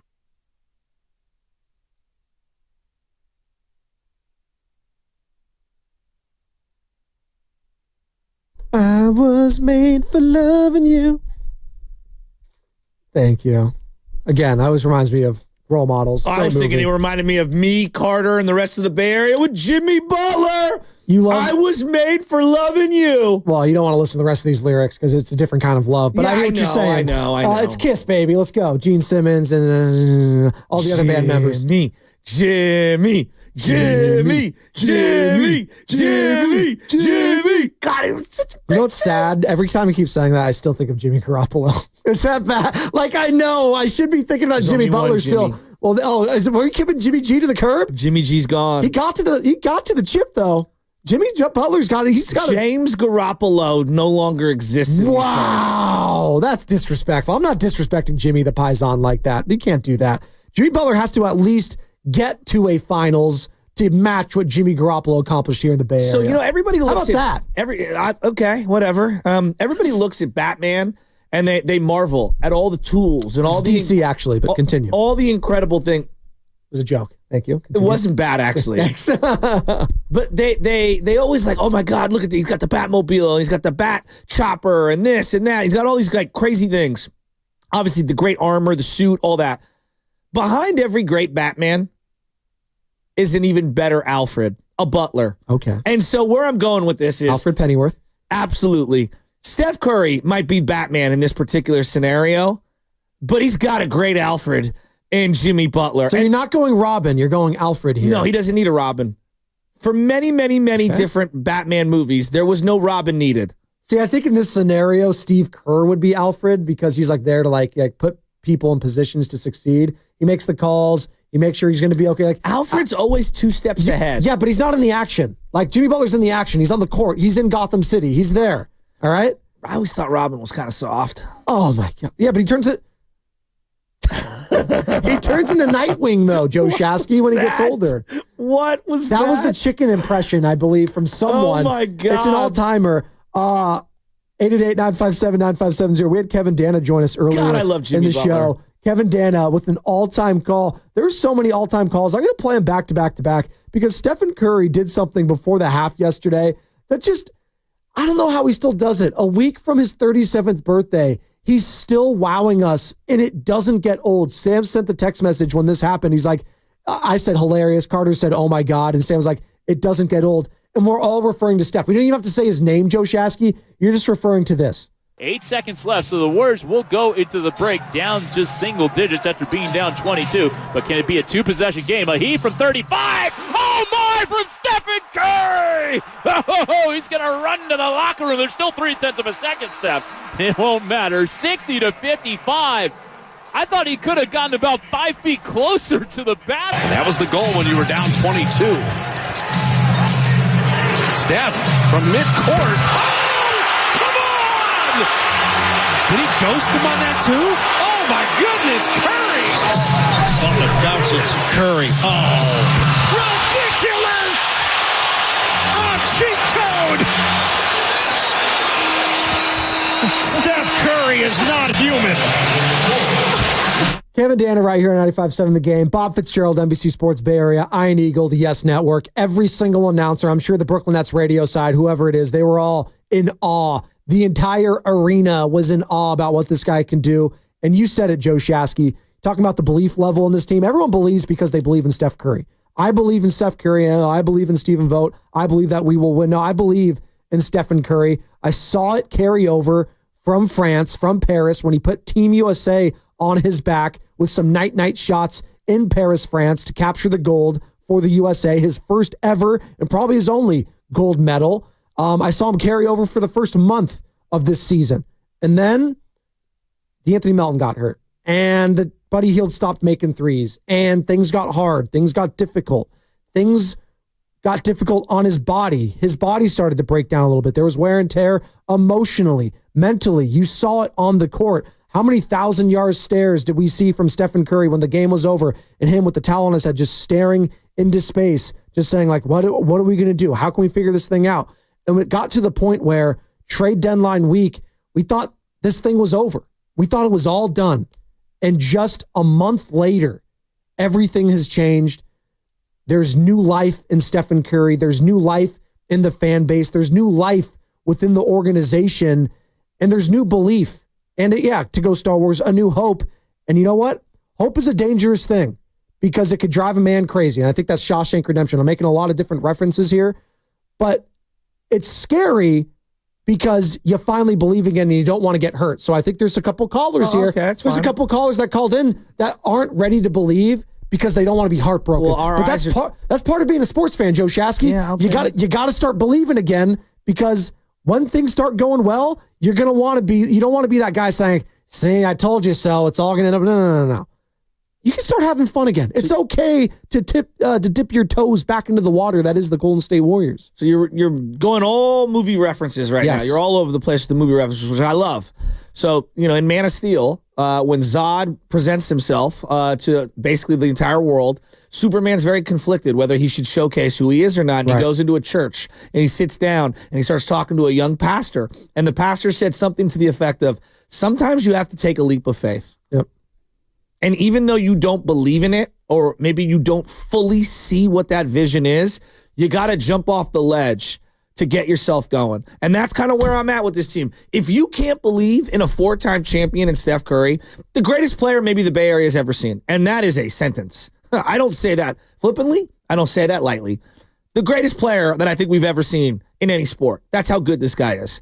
We've seen Willie Mays. We've seen Wilt Chamberlain. We've seen Chris Mullin, Barry Bonds. Montana, Rice. Joe Montana, Rice, Ronnie Lott. I mean, we've seen Ricky Henderson. Some of the greatest of the greats. And I think he's the best of them all. And this is a guy who now feels reinvigorated, so focused.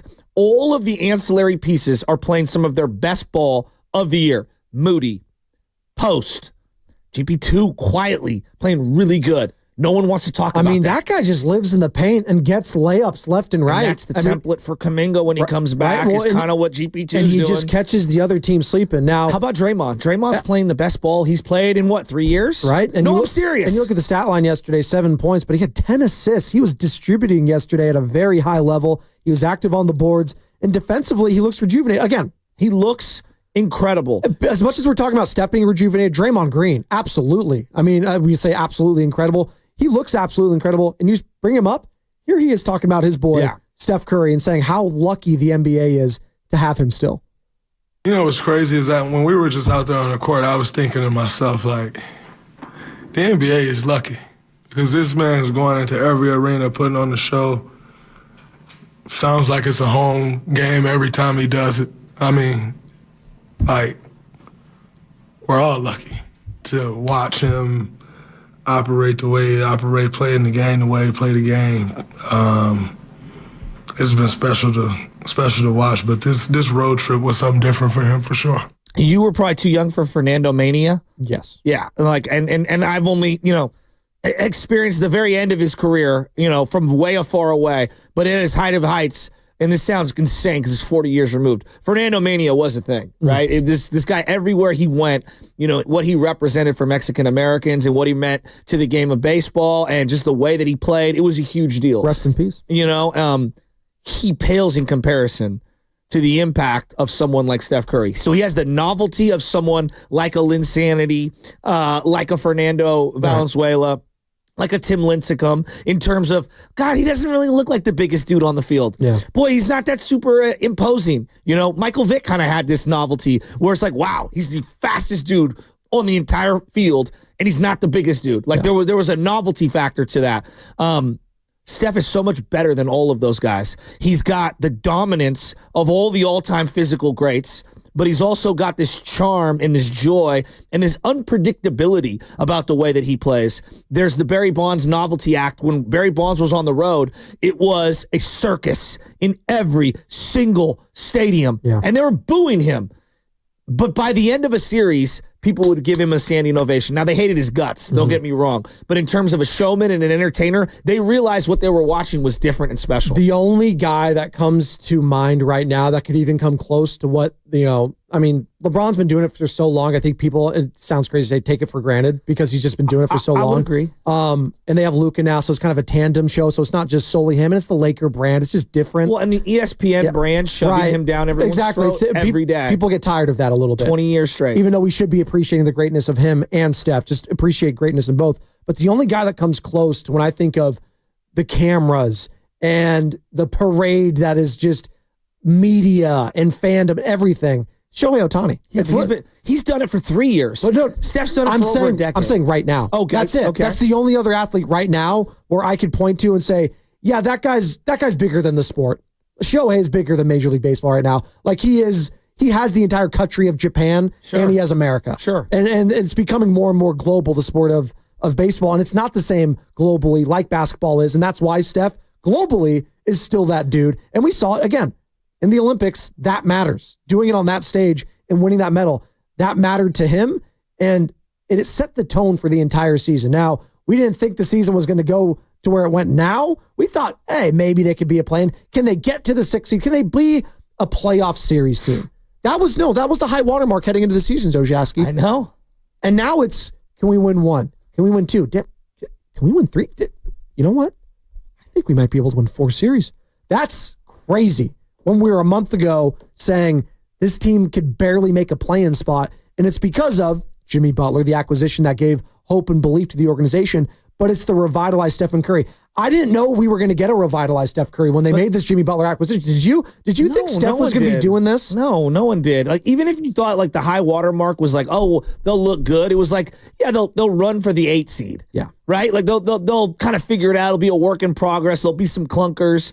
There's been very few clunky moments. There's been a couple clunky quarters, but for the most part, they've climbed out of it. Clunky last minute last night, but that was... Yeah. But I think the thing that and look, we're talking about on the court. What I'm marveling at is the sideshow in the arena. Yeah. And I'm talking about from the fans and the way, like, the fans determine who the face of a sport is. Yeah. You know, like Peyton Manning, like, obviously the Manning name had its recognition. The media plays a part in it, but it's the fans ultimately that choose to gravitate towards the player. There's a reason why no one gravitates towards Jason Tatum. Like that. No. Let's just be honest. They don't gravitate towards Jaylen Brown. They don't gravitate towards those guys. Very good players. Future Hall of Famers, probably. Helps. The brand helps. And I think about Kobe, the Laker brand helped. You know what else helped? Being on Sprite commercials, being the face of Adidas for a long, long time. You know what I mean? Winning championships. And then eventually people come around. And kind of being an a-hole sometimes. Oh, that too. But people gravitate towards that stuff. True. You either love it or you hate that mindset. The lack of humility, you know what I mean, for a long, long time. I think LeBron shares a similar lack of humility at times. At least that's how people interpret it, whether it's real or not. Well, he was going to, by the way, he went to Stephen A last night. If you haven't seen the video. There's a kid like Joy that I think the only guy that comes close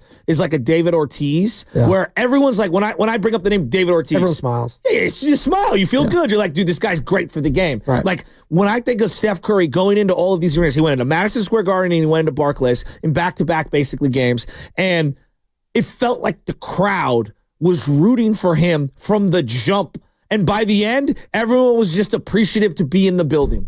I mean, Bonds is about the closest I can come up, but people hated him. Exactly. It was a different kind of polarization Totally because you're rooting against him. People were throwing blow-up syringes at him. Right. Well, Shasky, I have to ask you, since you were at Game 4 in Boston, was that the same kind of... Okay, so Game 3 and Game 4, I sat up by myself up in Boston Garden, okay? The Garden. And it was a bunch of Sean Sullivan from, Sullyville or whatever. These guys, I mean, they were unbelievable. For that Boston. All they kept saying, no, this is the truth. They hated Draymond's guts. Yeah, they did. Did not think Draymond was good. Like, they made them sick to watch Draymond play ball. They thought he was a goon and a bully. Every single person, and this is before that championship, Steph Curry's awesome. We love Steph Curry. He's the closest to Larry Bird that we've seen in terms of when we watch him, he plays the game the right way. That's the way they would say it. He plays the game the right way. There was an appreciation for how he went about it, and he was unbelievable. And remember, he hit some shots in the fourth quarter and kind of quieted the crowd right before the end of the third quarter. Yeah. He was quieting the crowd, and they had nothing but respect from him. Yep. Nothing but respect from him. And they knew the night that he beat them in that game for us, one of the greatest games I've ever been to in any sport. I will never forget it. He single-handedly jabbed them in the heart with a knife, and they couldn't look away. Right. Well, that was They were that was the series. That was the series. They that were in game 4 awe. because they were up double digits throughout most of the game. They win that. They're up 3-1. The series is probably over. They said, they go, look, Magic was awesome, but Magic needed the Kareems and the Worthies to be able to fully demonstrate his excellence. And his difference was his rookie year. He was amazing. He was the Finals MVP. No doubt. It was crazy. It was different though because he's Magic, a pass first guy. But Magic in college was also much bigger than Steph was big in college, but Magic was it was Magic and Bird, right? No Indiana doubt. State, He's the greatest and freshman Michigan of all State, time, right? There you go. know, like one of the greatest freshmen It was of all time. different, yeah, no doubt. But the way that Steph absolutely annihilated them in that game with the 43 points in Boston, they felt like he was unstoppable, and they were throwing the kitchen sink at him. And Joe Lacob, growing up a Boston Celtics fan, a Massachusetts guy. And you got to remember, Marcus Smart at the time was their defensive stopper. He was their Draymond guy. They thought there's no way with Marcus Smart's going to stop him. That's what they kept saying. So they kept comping him. No, I'm serious. And Larry Bird, you have to understand, in Boston, it's Ted Williams and Larry Bird, and now Tom Brady, obviously. Yeah. Those guys are above and beyond, and then obviously Jesus. Bill Russell. Because it's a very Irish Catholic area. Absolutely. Yeah, no doubt on Bill Russell, but Bill, you have to understand, though, the legend of Larry might be bigger than Bill for a variety of reasons. Yes, and we won't dive into the race relations of all that because I don't even want to go there. No, we don't have to. But there is. I'm watching the Celtics doc. I forget what it's called, Winning Ways or something on HBO Max. They're just chronicling the history of the Boston Celtics.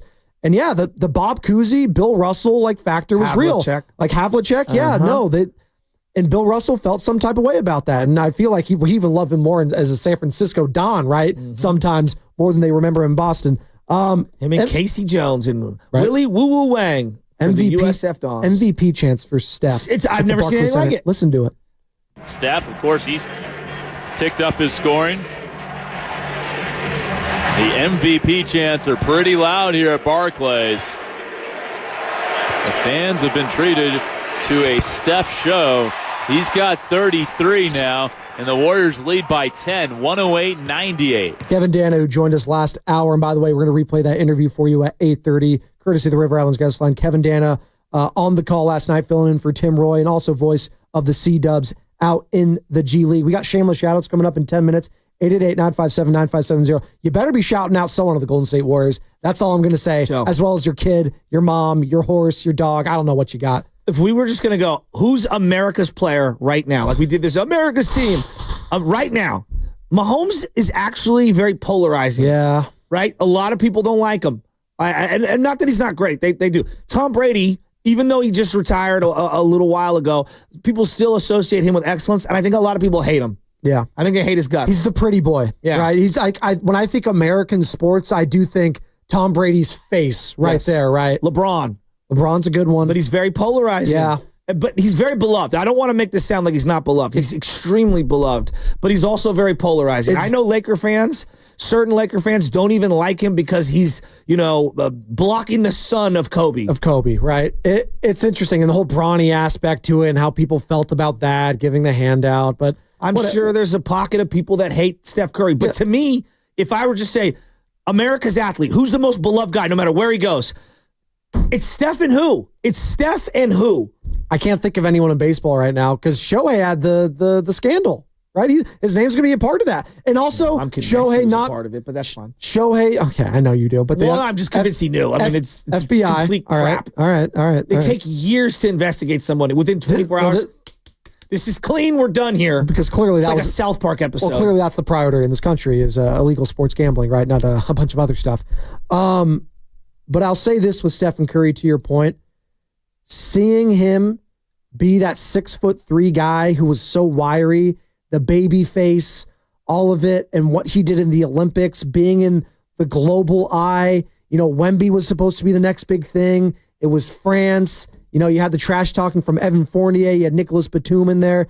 Court of Gold you're referencing. I've been watching some of it. Bogdan Bogdanovic. You had Nikola Jokic. It felt like it was the global stage. We had Giannis, right? I don't even think Greece really qualified to that deep into it. But it felt like the Euros and the African players. It was everyone coming for America. Absolutely. And this was America checking back, and Stephen Curry was the face of that run.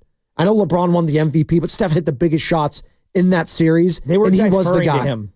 Literally, Steph was guarded, and LeBron was wide open, and it was like, here, KD's like, no, here, Steph. And Steph was like, all right. And then he shoots it, and then he hits the night, and the rest was history. Let's clean up some of these calls before we get to shameless shout-outs, because they Steph, man. Jimmy Butler, Steph, there's so many different avenues to go right now to the reason why you believe in this team. You can go with some of the young guys. Like, you can look at Quinton Post, like, man, if we get this Quinton Post, are you serious? Jonathan, SF. Jonathan! What's up, Jonathan? It was good meeting you at the knockout tournament. What's up, bud? Hey, good morning, guys. Nice to see you there, too. Let me get to this, and it's going to take a while. Let me set it up. In the Batman, right, Batman has no superpowers, but he's got a lot of money, and he's got that guy who, would send him all the equipment and stuff, Alfred Pennyworth. What's Alfred Pennyworth, guys? He's a butler. What's Jimmy? Jimmy's a butler. So why is everybody, mostly all the fans are, they're surprised that Jimmy, once he got here, everybody's more efficient. Well, he's a butler, guys. By the definition of the name, makes everybody's lives better and easier. Look at the uptick in everybody's performance. Now everybody's more efficient. And then here's another thing, too, that I see, man. He's a guy that destiny has brought to us. Patience is virtue. He wasn't the first pick, right? He wasn't the first choice. But the way everything unfolded and came to fruition, he kind of fell in our laps. And at the right price, we didn't have to give up too much. So we still have Looney and GP2 and the other guys. I know we got to give up Wiggins and the draft pick, but that's the minimum. And so there's another thing I see here that's why I feel like this thing is going to become magic, guys. Jimmy Butler the third. I love it. Wardell Steph Curry the second. What's 2 + 3? 5! Yeah! Jonathan and Steph. He landed that like Kerry Shrug. There you go. Who's my guy? Like Sully in the plane? Yeah, there you go. We need more of that. I meant more like hobbled, like, Sure. like. He did your Butler analogy. It's okay. Inspired take from the Alfred Pennyworth, if you will. I get the last name and the Butler thing, but I just, there's the nerd in me, and, I like to nerd out. We were nerding out yesterday. I was like, but the Butler, he wasn't part of the action. Jimmy Butler's a part of the action. Alfred was always behind everything. Don't forget to open up your belt. That's not Jimmy. Jimmy's there he is the subtlety there. He is, the Robin cleaning up everything, and then Batman gets all the shine. And you know what? I think we're underestimating all this, too, with Jimmy Butler, who was the number one guy. Like, there is something to being the number one guy for your franchise and then taking a back seat. That's not an easy thing to do, coming to a new team. And I get it. He's trying to, rehabilitate his image, per se. The last couple months have not been favorable or kind to him. Him and his public beef with Pat Riley, the president of basketball operations over in Miami. But I commend Jimmy Butler, because that is not an easy thing to do. All these guys have egos. You have an ego. I have an ego. Being second fiddle to one of the greatest players of all time, and you knew right away in that press conference who you were getting with Jimmy Butler. He said, give the ball to Steph and get out of the way. Well, but that's what I want to hear. But you know what, Joe Shasky? It's easier said than done doing that. But his game, and I think even I underestimated to a point, is so predicated on playmaking and helping others and being so unselfish. But he can be selfish a little bit when he needs to be, like yesterday in the third quarter. There are guys who get a lot of assists who are ball pounders. Russell Westbrook, ball pounder. Yeah. James Harden, ball pounder. That's what they are by design.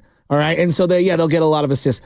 But they stop the flow of an offense. Right. And really, you've negated the other players playing around you to be lob threats or just catch and shoot, end of the shot clock. You better hit this.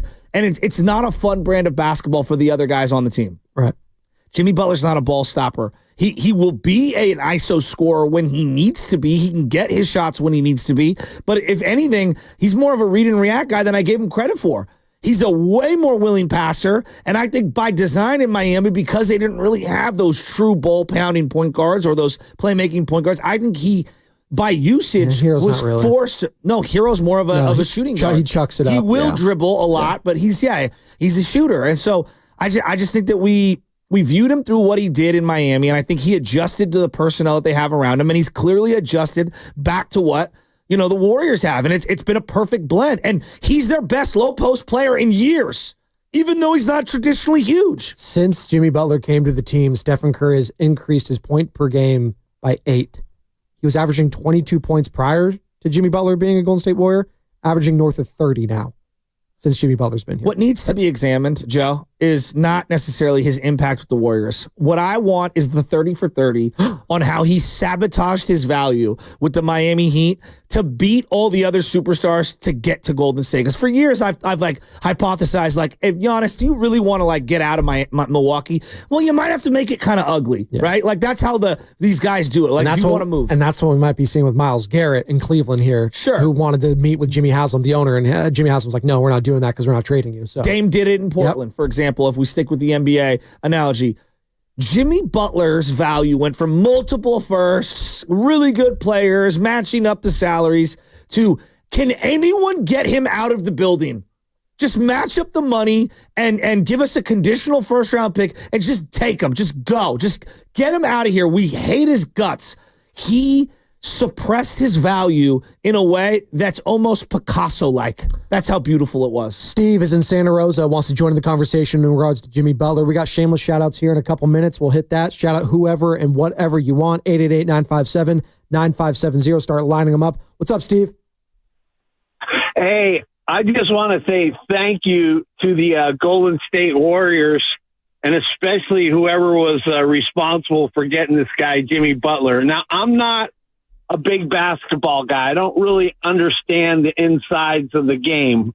But one night we were out, and that was when he was on the other team, and we were watching the game, and I was going, damn, this guy's like running the show. This one dude, this guy Butler, this guy's really good. And then when I heard they got him, I go, wow, this is going to really change things for the Warriors. That guy's a go-getter. He's a real game changer, and now we're seeing it. So it's really cool. It's fun to watch, and I think no matter what happens to him in the playoffs, this guy, I would say, is like the Fred Dean of the Warriors. You know, the guy that got added late and just changed the whole team. That's a good analogy. I like that one a lot. And here's who we should here's who we should be giving credit to, because we crushed both these guys for about 4 months. I see you all online with your Joe Lacob photo, and then you Photoshop the clown hair on it. Give Joe Lacob his flowers. Give Mike Dunleavy his flowers. Mike Dunleavy had to basically talk Steph into this deal. Mike Dunleavy had to talk Steve into this deal. Mike Dunleavy inherited, after Bob Meyer stepped down, an absolute mess of egos and toxicity within the building. And money. Anger over money all over the place. He got rid of Jordan Poole and brought in Chris Paul, an all-time, a fan favorite you got rid of, essentially. Now, there's a lot baked into that. Draymond Green and him had beef, and clearly you're going to pick Draymond over Jordan Poole at that point, although we had a lot of conversations about whether they should have actually done that. But you move on from the fan favorite, a champion, and bring in one of the all-time hated oppositions and enemies of the Golden State Warriors, Chris Paul.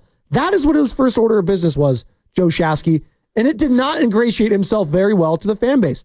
Then you had last year, we had the Klay Thompson stuff going on. Didn't know what you're going to go do there. You were linked to Larry Markkinen all last offseason. You maybe Jimmy Butler, who obviously was a teammate with Mike over in Chicago, maybe then, but we're not trading for Jimmy. So you don't get Larry Markkinen. You don't get Paul George. You end up with D'Anthony Melton, Kyle Anderson, and Buddy Hield. Okay, solid additions, but I wasn't wowed.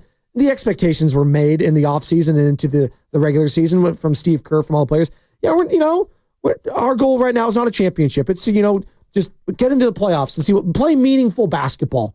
That's what we kept saying. Play meaningful basketball.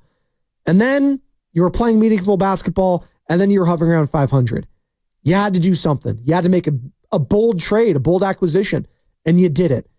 And no one thought it was going to look like this. I don't think Mike Dunleavy, I don't think Steve Kerr, I don't think Steph Curry or Draymond thought it was going to look this good this quickly. They may have had an inkling in the first couple of games that they may have something special here, but no one thought we would be talking about a deep run into the playoffs just a month ago. And we are now. It's crazy. He was tasked with trying to salvage the final couple years of Steph Curry's career.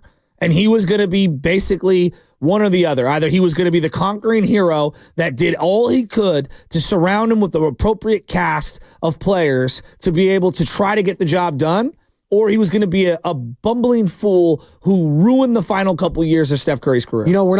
We're going to punt something here. We're going to call an audible here. We're going Omaha, Peyton Manning, all right? No shameless shout-outs open. I want to hear from the callers, though, these next 10 minutes or so. 888-957-9570. Shout out the Golden State Warrior that has got you believing in this team again. It could be a coach. It could be Mike Dunleavy. You can shout out Joe Lacob. Shout out Jimmy Butler, Steph Curry. The Golden State Warrior that has got you believing in this team again. It could be a Quinton Post, for Christ's sake. I don't know. Gary Payton. Buddy Hill didn't have his greatest game yesterday, but he's been playing better. I'm gonna get off Buddy's back a little bit here because when you get a good Buddy Hield game, it feels like gravy. Shout out Thanksgiving. I can go for some right now, Joe Shasky. So we're shouting out Golden State Warriors. We're going to Oreo Cookie right now. Who's he going to shout out? What's up, Oreo? You're on with Spadoni and Shasky. Hey, what's up, fellas? Man, I'm smiling this morning. Dude, we're talking about a game against the Brooklyn Nets. And you guys remember, we didn't need this game. We did not need this game. We had a good road trip. I disagree, Oreo. I disagree. If had they lost this game, it would have felt like 2 losses. The Brooklyn Nets are 20 games under 500. They stink. I do think they needed this game. And I think they got the wake-up call in the second quarter. The Nick win, I thought. Okay, I respect that. I get what you're saying, but what I'm also trying to say is that they started off slowly, and then I would like to also do an audible and shout out the Brooklyn Nets because they tried to test our marbles yesterday. It's true. They, at the end of the quarter, that putback slam, it was like 35-15 or something like that. Oh, they were talking, man. They were laughing. They were jumping up and down. But let me tell you what else happened. Jimmy, you rang. Butler is coming here with an attitude to match the gameplay. We had toughness, but nobody believed it. Now we have toughness and able to play it through it and execute. That's Oreo Cookie in Oakland. He's going to shout out the Brooklyn Nets for, getting under the skin a little bit of the Warriors. Zaire Williams going at Gary Payton. I don't know. Again, Gary Payton wearing the all-black mask. I thought the all-black one was banned for a little bit. Remember when LeBron tried to do it? The Phantom of the Opera mask. The Phantom of the Opera was white. But I know, but it was the reverse when he was at the Heatles because he was a villain. Remember? My favorite was Rip Hamilton just wearing the mask all the time, even when after his injury healed. He's like, yeah, I'm just going to wear it. Well, there was a point in time where Troy Murphy got his beak broken like 3 times in a row. When he was the Warriors. It does happen when you got a big beak. It does. I can attest to that. Sometimes you turn into Owen Wilson with that thing. It just gets broken left, right, and the other. Again, we're going to keep. Wow. We're going to keep talking about this call and these collection of calls, because if you're just joining us and you're just waking up, like if you missed it, and if we're under a rock, Stephen Curry just doing Stephen Curry things. 8 seconds left, so the Warriors will go into the break down just single digits after being down 22. But can it be a 2-possession game? A heat from 35. Oh my, from Stephen Curry! Oh, he's going to run to the locker room. There's still 0.3 of a second, Steph. It won't matter. 60-55. I thought he could have gotten about 5 feet closer to the basket. That was the goal when you were down 22. Steph from midcourt. Oh, come on! Did he ghost him on that too? Oh my goodness, Curry! Butler bounces Curry. Oh, ridiculous! A cheat code! Steph Curry is not human. Iron Eagle for a second forgot he was calling a Brooklyn Nets game and turned into TNT Iron Eagle right there. And he was in awe. But I appreciate broadcasters like that are, even when the opposition is going off, they understand the moment. Like, if the opposition is throwing a perfect game or a no-hitter, like, they understand. This is also a part of my career, too. Like, I get to be a part of this guy, even though he's not playing for the team I'm covering. I get to watch this guy and be in awe. And only a few players can you really appreciate them doing that. Like, I remember Fitz having a hell of a call when LeBron had that game winner for Miami years ago. And JB threw out, he's like, make someone else beat you. Make someone else beat you. You got to put in someone else's hands. And LeBron has the 3. He does his LeBron dance. But that's the mark of a great caller right there and a great commentator. Iron Eagle, Bob Fitzgerald, Kevin Danner, respectively. All those guys doing a hell of a job. Let's burn through some of these calls before we hit the injury report, because I asked the callers, shout out to Golden State Warrior. In lieu of regular shameless shouts, we're doing a Golden State Warrior some regular edition. Shameless shout outs. That's fine. We can get one. Shout out the Becker twins for actually getting ready marginally on time. And all the dads out there that are driving their kids to school. There you go. Israel in Walnut Creek. What's up, Israel? You're on with Spadoni and Shasky. Hey, good morning, fellas. Hey, Spadoni, disregard the Warriors for a quick second, but I want to give a shout-out to Rob Pelinka, man, for fleecing Nico Harrison. Okay, shut this guy up. Get out of here. Okay. Well, it said Mike Dunleavy, so maybe he was going to go to there. Rob Pelinka? No. Well, screw the Lakers. Well, hold on. Maybe that move forced Mike Dunleavy and co. to make the Jimmy Butler acquisition, and it put them. We're not giving the Lakers any love today. Okay, I'm just saying they're on a collision course together. Those are the two hottest teams in the NBA. In the movie, when the movies were like there, I wanted to see where he was going. I feel like Bonte right now. I don't need to see where he's going. Any cutoff. Laker love is going to get nixed out today. But maybe it ended with Warriors love. Love we weren't going to get that far. We weren't going to get that far. Stop it. Love this is the Warrior station, baby. It is, but we accept all colors and all shapes and sizes. Uncle Gene in Oakland, what you got? Who you shouting out? Morning, guys. Got to shout out Jimmy. I mean, listen, what he's done is nothing short of incredible. And I was about as wrong as anybody could possibly be about him. I didn't get the intangibles, and I think you're right, Joe. I think he played his way out of Miami, and I don't mean playing on the court. I think he played the whole organization. So, and he gave me a little dose of humility, which is a good thing every once in a while. So, I'm not ready. I'm not ready to get on the championship train yet, but let's see what happens March 17th when they play Denver. Ooh, okay. Take that game. I might jump on with you.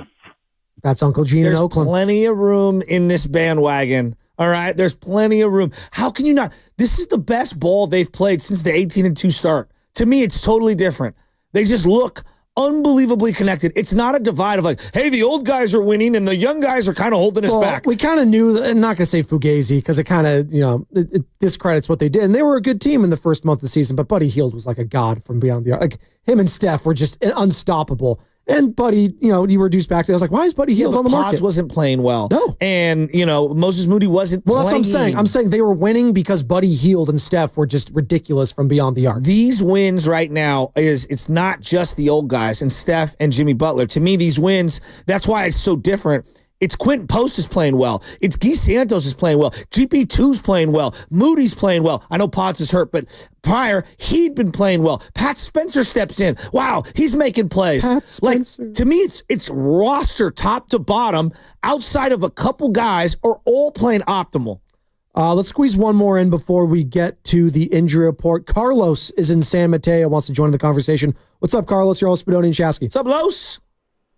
Hey, how's it going, guys? Happy Friday. What's up? So I love the fact that we won yesterday, but I just hated that it was by one basket. I mean, that first quarter was just not nice to watch. Did you bet on that game? Did you have the Warriors -3, Carlos? Did you bet on that game?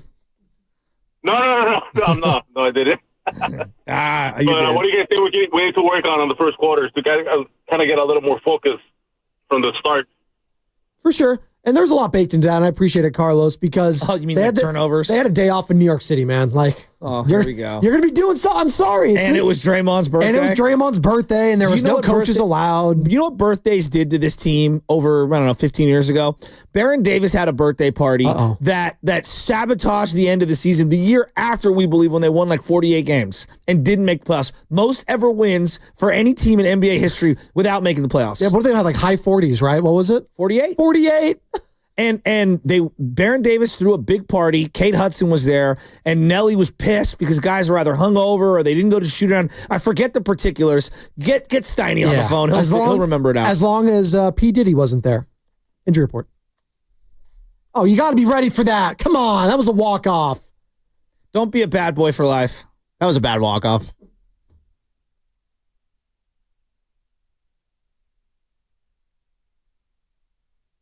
All right.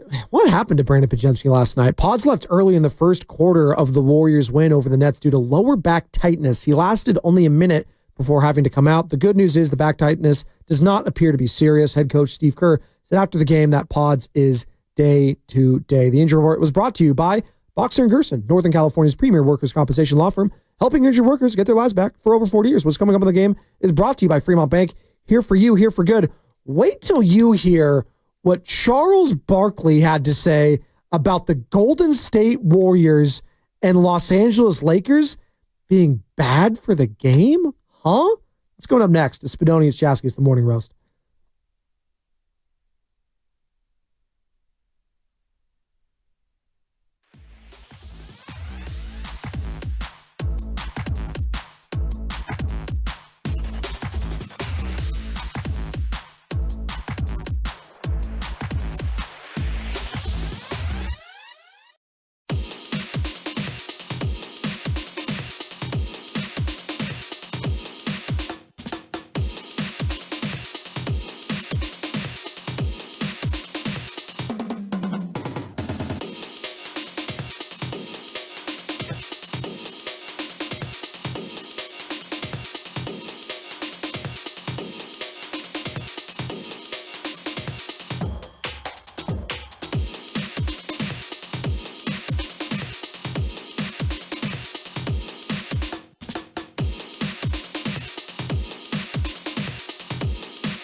era. It's going to start tomorrow against a pretty good Pistons team.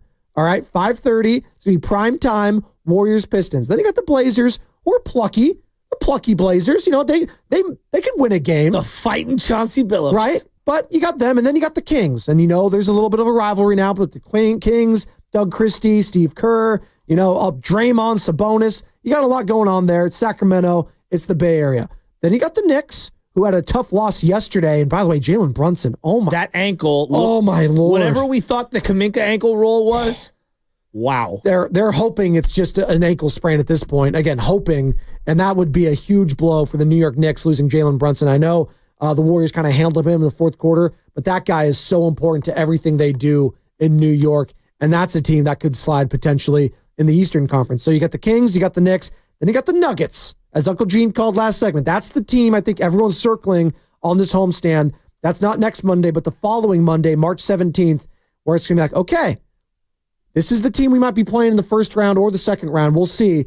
But it feels like we might be playing them at some point. And how are we going to look? You can't garner everything from one game, but it's going to be a nice preview. Then you got the back end of a back-to-back against the Bucks. And then you wrap up against the Raptors. So a huge 7-game homestand coming up, Joe Shasky. Hottest teams in basketball right now. If you're waking up, you're a Warrior fan, you're like, all right, who are the hottest teams? I'll go to the East because it doesn't matter as much currently. I mean, the Cavs have won 12 in a row. They're just unbelievable. They're one of the greatest teams no one talks about. You know who they are? They're the NBA's version of the Minnesota Vikings. Yeah. They're having a fantastic year, and no one knows if they're real or not. Right. Well, because part of it is Donovan Mitchell, we've seen him be the best player on a playoff series before, but we know what that limit is. Well, they did that when they were the Jazz a few years back. And then last year they beat, who was it, the Magic in the first round, and then they got humbled in the second round. So, all right, so they've won 12 in a row. Celtics are 8-2 in their last 10, and obviously the Bucks have been surging. They've won 4 in a row. They're 8-2 in their last 10 as well. And I look at the Western Conference because that's really what matters. The Thunder are staying on a roll. They're going to win the West by going away. I mean, they're going to be able to rest everyone. So there's going to be a rest versus rust thing, especially for the young guys, which I think is important. The one team that, if I'm the Thunder, that rest versus rust conversation would be interesting. If they get the Clippers in the first round, that's an interesting matchup to me. If Kawhi, again, the biggest what if, which is never say if Kawhi's healthy. If Kawhi stays healthy, stop me if you've heard that before. If and my James uncle Harden was my aunt, right? We can't say that anymore, please. It might be true. Clippers, all right. You got to be careful. That was not there. my intention. You got to be careful there, Joe Shasky. That was not my intention. We got emojis now with the guy being the pregnant. We're not going to be careful. All right. But the Clippers could beat the Thunder. Like, would you be shocked if the Los Angeles Clippers with Kawhi Leonard and James Harden beat the Thunder in the first round series? I would be shocked if Kawhi Leonard played more than 2 games in that series. That would be more shocking to you than actually them beating them in a series, though. I don't put it past Harden. Okay. It would be surprising, but you would be shocked. But I also feel like I'm disrespecting OKC for how great they are. Sure, but again, I've seen Kawhi Leonard in the playoffs be a legit difference maker, and he is the... That feels like a lifetime ago. Again, I'm just saying. Just keep that in the back of your mind. Okay. But the Thunder, they're hot. And then I kind of stole your thunder. No pun intended there. The Thunder are the hottest team. Like, if you're in the West, you're looking at the Warriors, you wake up this morning like, Warriors are just on fire. Who are the hottest teams that I have to worry about? Thunder are going to win the West going away. The Lakers, I know. Like, you wake up, LeBron's having an MVP-like season. I'm not saying he is the MVP. And Luka is clearly fitting in. And by the way, LeBron going at Stephen A yesterday. We now know why and what LeBron said to Stephen A, because Stephen A had a response on First Take. We'll get into that, I think, in the 9 o'clock hour. Will generate clips. Oh, yeah. Well, it'll be very interesting to hear what LeBron had to say to Stephen A, because it was a confrontation. Yeah, the Nuggets are just plucking along. It's the Nuggets and the Lakers kind of going to battle it out over the next couple of weeks for the 2 and the 3 seeds. The Grizzlies are sliding away, Paul Simon.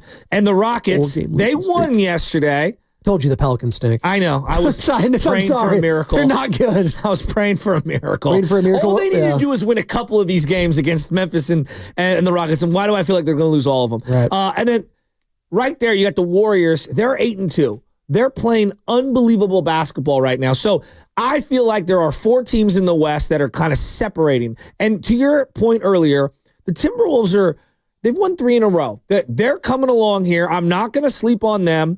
Obviously, the Clippers are right behind them, but the Warriors are in a really good position right now to catch up to either the Rockets or the Grizzlies and get into that 4-5 spot. Let the Lakers and Nugs kind of battle it out and posture for the 2 and 3 seeds. I think things are shaping up real good. And I look at the basketball the Warriors are playing right now on offense and on defense. And it's not just about a win against the Nets. It's the totality of what they look like over the 12 games since the Jimmy Butler acquisition and the 11 that he's played. They're playing great basketball. Right. Great basketball. And according to Draymond Green, they haven't even hit their stride yet. No, I mean, we're trying to win a championship, and we know how much that takes, how much better we have to get to do that. So I think we're playing good basketball. But we're still figuring a lot of stuff out, can get a lot better, will get a lot better. So I don't think we've hit any stride. And they haven't even hit their, ain't nothing going to break my stride. Oh, right? You know that song, right? I think we got Gary Payton. Do we have him yet? Hold on. I want to wait for the thumbs up. We got to wait. We got to wait. There's Warrior fans, are you ready to hear from GB2? What happened at the end of the first quarter? We might have to get into that. The Zaire Williams thing, it was like some little beef. What happened there? What was the chippiness around that? And we got him. All right, we got Gary Payton the second here, courtesy of the River Islands guest line. As all guests on 5-7 the game appear on the River Islands guest line. Isn't it time for you to discover the islands? River Islands in Lathrop. Hey, GP, Gary, how you doing, man? Hey, congratulations on the win last night. Got a little hairy there in the final minute. 10-point lead evaporates before your eyes. But, hey, 4-1 road trip, the back-to-back over in New York. You handled business with the Knicks and then the Nets. What a whirlwind this last month has been, man. It's just we've been having good energies, besides our first quarter, a little slow starts. It's been good vibes around everything.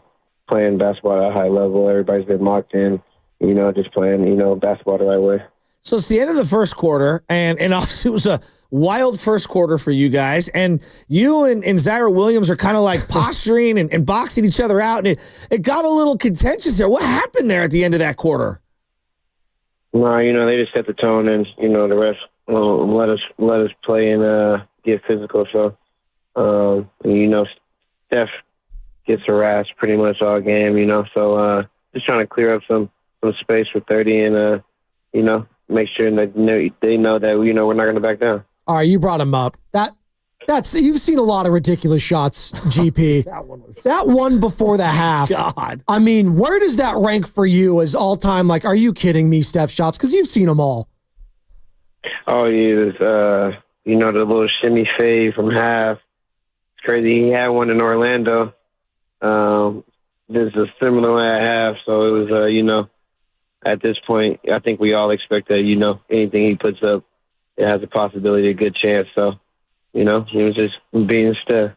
What's it like with Jimmy Butler? Because, I'm sitting here watching this team, and look, you guys have had different bigs throughout the years, but he has a low post presence that I feel like this team has desperately needed for such a long time. And he's not the tallest guy in the world, but his ability at the block to be able to kind of get any shot that he wants and then also be able to pass out of the block, I feel like it's really opened up the half-court offense. Absolutely. As soon as he demands 2 on the block.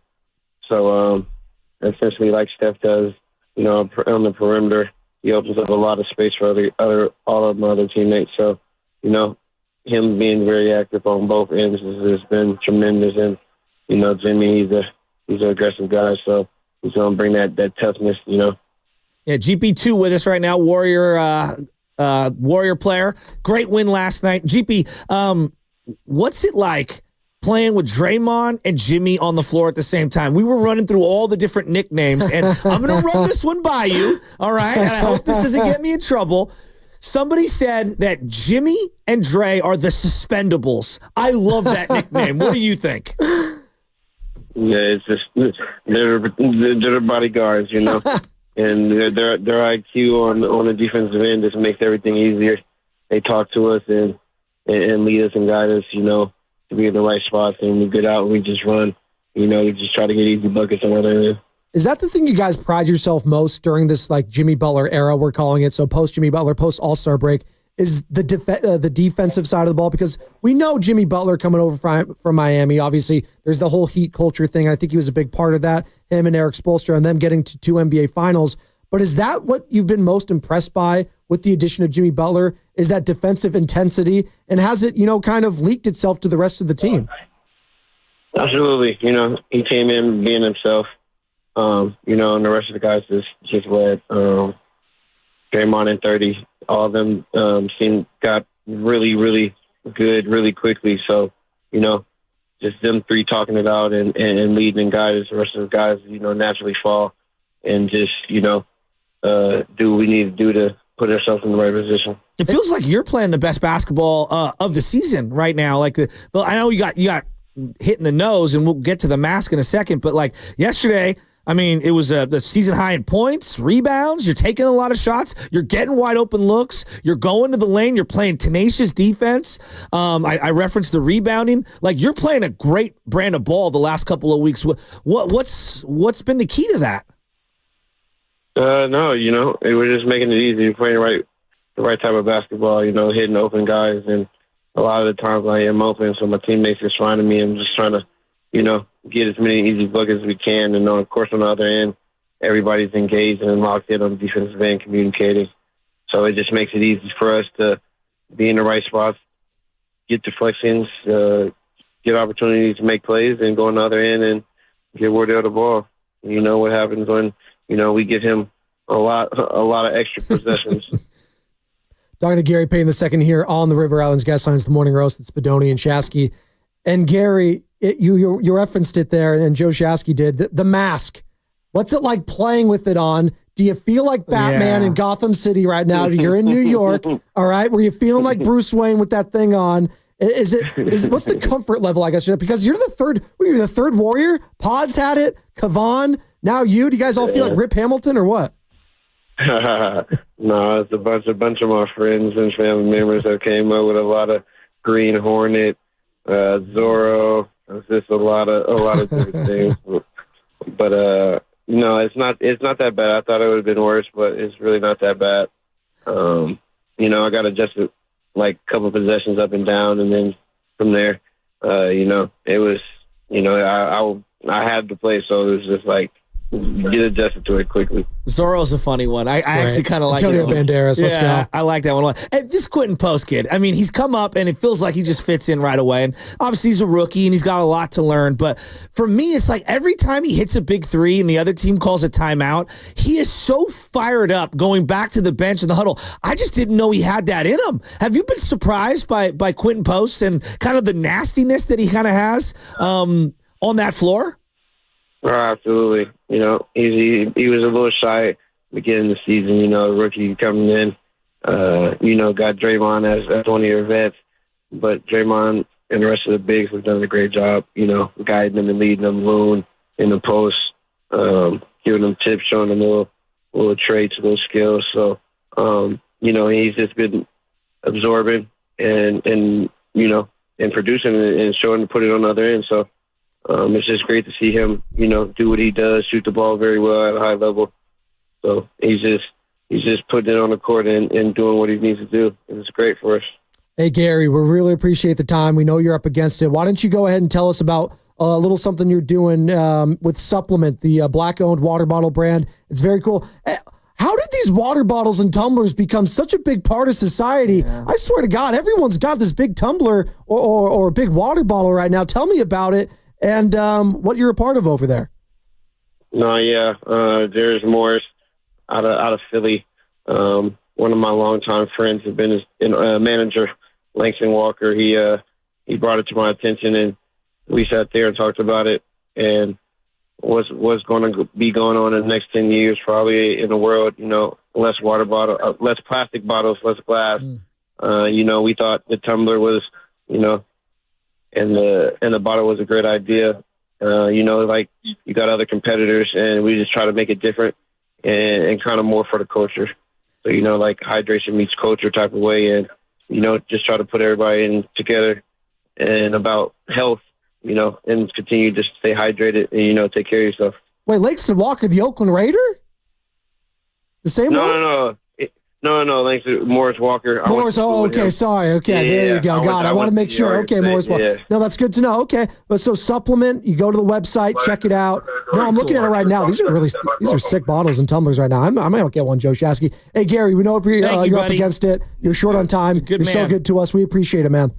Thanks, guys. There he goes. Gary Payton II. I thought he said Langston Walker. I was talking about the former offensive lineman for the Raiders. Oakland, so I was making the comparison. So there you go. So a couple of months back, we were doing this, Bonte and I were doing this boxing night. And it was to raise money for the youth in the community here in the Bay Area. And it's for the Olympic Club Foundation. And they raise literally like millions of dollars. It's such a great cause. And it gives back to the kids. And Gary was just such a great ambassador. He was kind of the special guest of the night. They also brought in Bruce Buffer, and Gary was just like salt of the earth. And he gave it like a little speech, and he was talking about some of the things when he was coming up. He had some struggles in school, and how like he really wanted to, when he had an opportunity, to give back to other kids that maybe were struggling with school, whether it be actual schoolwork or, you know, some of the stuff to just play sports or whatever. And so he's really put his money where his mouth is in the community, and seeing him help out. And then I've seen a bunch of kids be the benefactor of what he did to volunteer and to be a part of something. He's a good dude. And he's a great guy to root for. And I say this because I've seen some of these kids that come from pretty crummy backgrounds be able to benefit from someone like Gary Payton. I'm almost getting emotional here, but someone like Gary putting his time and his energy and his effort into trying to help out the community. It makes you want to root for people like him. He's a good dude. He gets it. He maximizes his opportunities on and off the floor. And so, like, I wanted to say it to him. I know he had to run, but like, he's a freaking good dude. And I like salute him all the way, because I know a lot of kids that have gotten an opportunity to play ball that wouldn't have had a chance to play ball from people like him. No, that's a great point. And I think that's lost on a lot of people, a lot of fans, is what these guys do in the community that you don't see. Like, and I think that's why it was hard. And I understood why people had a hard time letting go from Andrew Wiggins, because he did do a lot of good things with charities and a lot of organizations and being a part of that. And like, that matters. Klay Thompson. Clay's a great example. Kevin Durant, right? Oh, KD was great. Kevin Durant was great. KD's always been great. Draymond's done a lot of stuff. Draymond, absolutely. And just because cameras aren't there and they don't like document it, and maybe sometimes guys don't put it out on their Instagram feed or whatever. I actually respect that more, to be honest. I do too. And sometimes their team makes them, so it feels like it's like there's levels to this. The Warriors, they want to promote it. Like their partnerships, whether it's with Kaiser, UCSF Health. Like, I see Gary going out to these hospitals, like these children's hospitals, man. Like, that's the ones that get me choked up emotional. I'm with you. Is when I see all these sick kids, right? And Gary and all these different players, whether it's Steph or KD or, like you said, Draymond, all going there and giving them their time, and you know, it makes a difference. And we appreciate Gary spending some time with us today. I did like. You got the Green Hornet and Zorro in there with the mask. So good. How about, no, he was saying like, hey, you know, they were kind of roughing up 30. Yeah. You know, I think one of the elements that we do underrate. Steve got a tech, by the way. He was pissed about it. I freely admit that there's times where I underrate, like, yeah, Draymond, and people get mad, like, he's the enforcer, and but there is an element of, you do have to protect your guy. Like, when a quarterback gets hit, maybe they give him the business, and your left tackle and your right guard get up and they get in that guy's face. There is an element of that. And guys like GP2, guys like Guy Santos, guys like Kevon Looney and Draymond Green and stuff, they do need to be there for their guy, not just defensively. I'm talking about that extra level of, hey, we're not going to let you stick your knee out. Who was the guy that stuck his knee out on Steph yesterday? Oh, who was that? That was a funky play. I'm not saying it was dirty. I was going to say, I don't remember like a dirty type play, but there was one that you remembers particularly. Yeah, and it's just like, there is a time and a place to have your back of an all-time legend and a superstar. And I just think we kind of underrate some of the things that guys like GP2 bring to the table in terms of balancing the floor and the physicality. I mean, he was a key cog in that run for the championship a couple years ago. Absolutely. He was a massive part of that. Obviously, he hurt his elbow in that Memphis series. It was that Dylan Brooks. Everyone was pissed off at him. That was such a goon. It was a dirty play. That was a goon play. That was. Everyone was blaming, who was it, Jordan Poole, when he grabbed. Oh, was he the reason that John Moran, tore his, whatever it was at the time? I forget what it was, some sort of AC joint, whatever it was. Yeah. And it was like, oh, he was the reason he did that. No, let's all relax here. But Gary Payton was a massive part of that. And the fact that he's, again, this is the big piece of everything for this team. And you could say it for everyone, but it's specifically the Warriors. Health. He's healthy. He hasn't been healthy the last couple seasons. Yeah. And again, If he can stay healthy, and God, the guy's playing with a face mask, so he's not fully healthy for Christ's sake. And he's playing really good basketball. He's playing really good. I expect him every single layup. It's just fundamentally sound. Yeah. It's like he's doing the mic and drill every single time. He gets in there, just an easy, quick layup, which sounds easy on its own, but I saw Quinton Post smoke a layup yesterday. I saw Moses Moody smoke a layup yesterday when they were trying to cherry pick. So just knowing your role with this team, everyone knows their role. And that's the thing with this. And Steve Kerr mentioned it. It's like the fact that you don't have a Kyle Anderson anymore or a Lindy Waters or the Schroeders or the D'Anthony Meltons, like finding roles for all these guys is very difficult. And defined. That matters to the young guys and to the vets to an extent, like a Gary Payton II, but more so for the Guy Santos, the Quinton Post, right? Hell, you're seeing Pat Spencer come off the bench for 9 minutes. I thought Spencer looked good yesterday. He's had a couple turnovers, but you know what? He pushes the tempo. He gets into the lane. Like, I like Pat. As a third point guard, he's not bad. He had a nice little offensive rebound where he caught it midair and then put it right back up for a quick little jumper. It was nice. It was good. I admit it. I like Pat Spencer. Not that I think he should be playing 30 minutes a game. White guy. I get it. Of course. There you go. You got a soft spot for that. I actually think he's athletic. We underrate on a team with not a lot of athletes. He's kind of one of their more athletic guys. He's playing in the NBA. He's athletic. I know what you're saying. I know what you're saying. It sounds like I actually think he's athletic. Yeah, he's playing for the Golden State Warriors. I think on the spectrum of their team. I get it. It sounds so funny though. What's coming up in the game is brought to you by Chilton Auto Body. We're going to hear from Kevin Dana, who joined us earlier in the show today. He had some outrageous calls in an outrageous Stephen Curry game yesterday as the Warriors win 121-119. It's Spadoni, it's Shasky, it's the Morning Roast. Come on back.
Dub Nation is Brandon Pajemski. You're listening to The Morning Roast with Joe Spadoni and Joe Shasky on 95.7 The Game. Hope you're feeling better, Pods. Left the game just a minute into the game with lower back tightness. Steve Kerr is not super concerned about it. He's going to be listed as day-to-day going forward as the Warriors win 121-119 over the Brooklyn Nets. Good morning to all of you. Just getting off work and ready for work. Getting ready for the weekend. It is beautiful out there in the Bay. I don't think rain is in the forecast. At least I hope it's not. But if it is, it might just be because, the Warriors just can't stop losing, and that's the remnants of a splash happening. Are you serious about the rain? What? Next week is supposed to be all week, but this weekend I'm saying I think we're okay. Yeah, right? we're gonna clear it this week. Next week it at one point was Monday, Tuesday, Wednesday, Thursday, Friday, but now it looks like it's middle of the week. So you're telling me the rain is coinciding with the Warriors coming home? A lot of splashes going to be happening at Chase Center. Not only the puddles outside of it in Thrive City, but inside of it. I'm looking at Steph Curry. I'm looking at Quinton Post. I'm looking at GP2, who joined us last segment. If you missed any of that interview, Gary Payton II, kind enough, I should say, to join us as they're traveling back. Are there any back? I should have asked that. I don't even know if they're back in the Bay Area yet, but Gary Payton II on the River Islands guest line, and we're going to be joined by Kevin Dana here in just a second because he joined us earlier in the program. But Kevin Dana, who was on the call last night for 95.7 The Game, covering the Warriors game with some outrageous calls. And by the way, I'm just going to play one, or I guess I don't have him on my board anymore, but it's okay.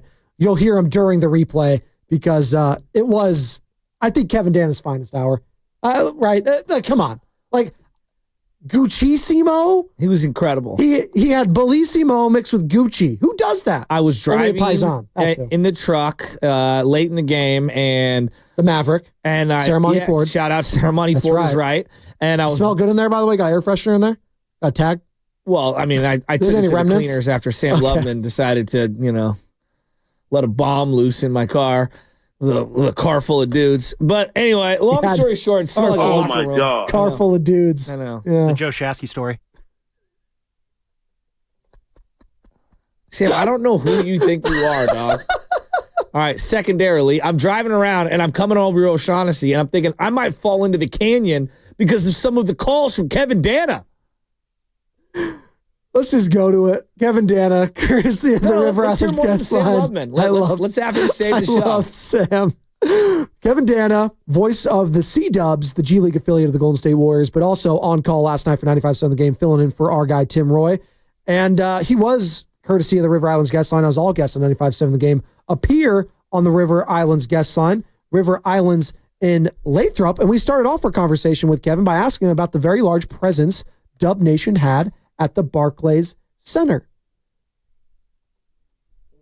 It felt like there were more Warriors fans than Nets fans in that building. They were louder for the Warriors than they were the Nets. And, I mean, I'm sure that is basically all Stephen Curry, because I saw a lot of 30 jerseys, though I was pointed out to a Mikal Petrus jersey last night. No way. Yeah. French Jordan?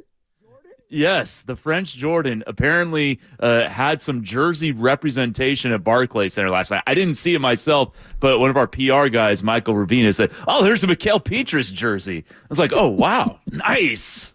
There we go. So, yeah, there were a lot of Warriors fans. I mean, he had like 3 or 4 MVP chants. Whenever he went to the line in the fourth quarter, the fans were chanting MVP. I even heard a Warriors chant. I heard that, point. Kevin. They were down by like 15 in the first quarter, and I was hearing a Warriors chant. I was like, what is going on here? Talk about, I'm not here to crush the Nets, but just a soulless building right now and a soulless franchise at that. The Brooklyn Nets, they're rocking a hard place right now when it comes to their fans, and obviously got the New York Knicks in town. But man, it underscores just how much of a show Stephen Curry still is at this age. And the Golden State Warriors, dare I say, might be the best watch in basketball, which sounds insane, Kevin. Just given a month ago, we were talking about, can this team even be a 10 seed in the West? And now we're getting greedy and saying, can this team might be able to get the 4 seed, which sounds insane.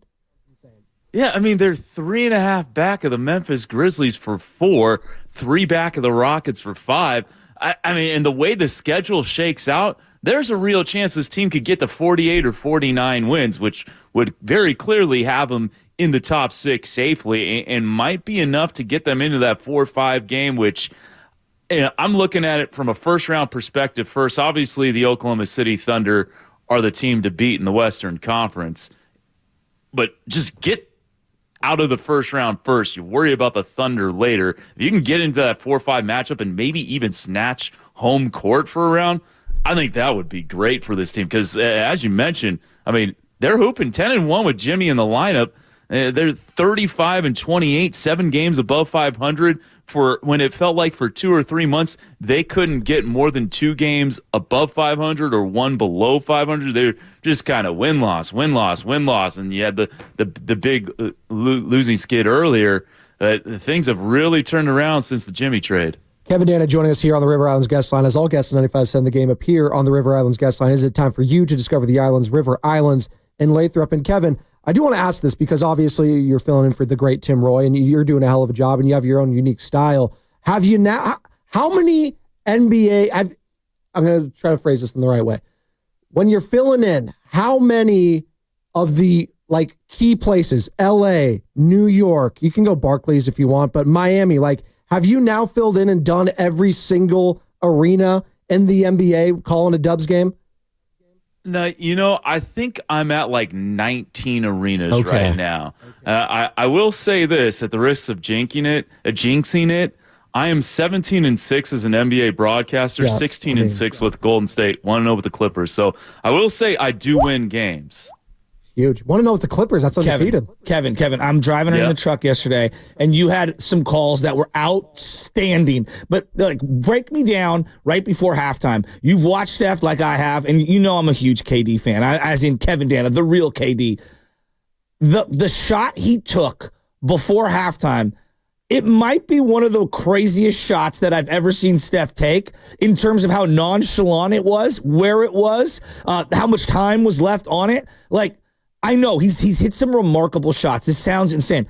Is that up there with one of the craziest shots he's ever hit? I'm dead serious. You're not lying. I mean, I wasn't expecting it.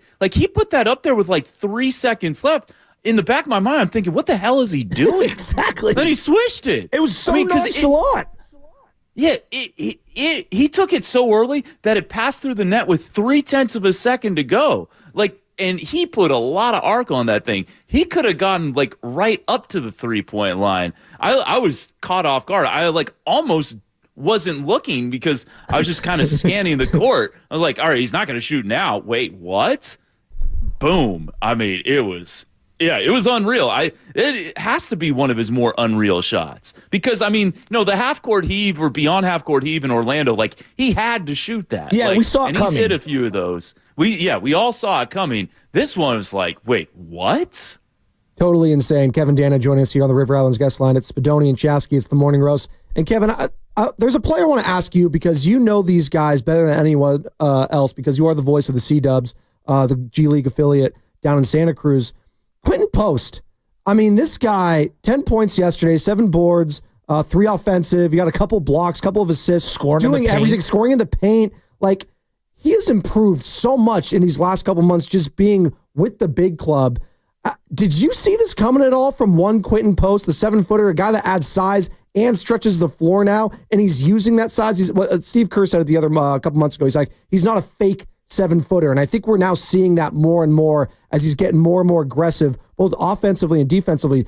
Did you see this down in Santa Cruz, and are you surprised at all that it's looked this easy for him? So I will say I did see the production in Santa Cruz, and I knew he was going to be a good player. I really liked him. I did not see it happening this year. I'd be texting with one of your former co-workers, Brian Iglesia, and he's like, you got to bring up Quinton Post now. You got to bring up Quinton Post now. And I'd be like, hold on, let's take our time, simmer down. He's never played in an NBA regular season game, and doing it in the G League is one thing. Doing it in the NBA is a completely other thing. And I even asked Nicholas Kerr about this, the Santa Cruz Warriors head coach. I'm like, did you expect this much from Quinton this soon? He's like, no.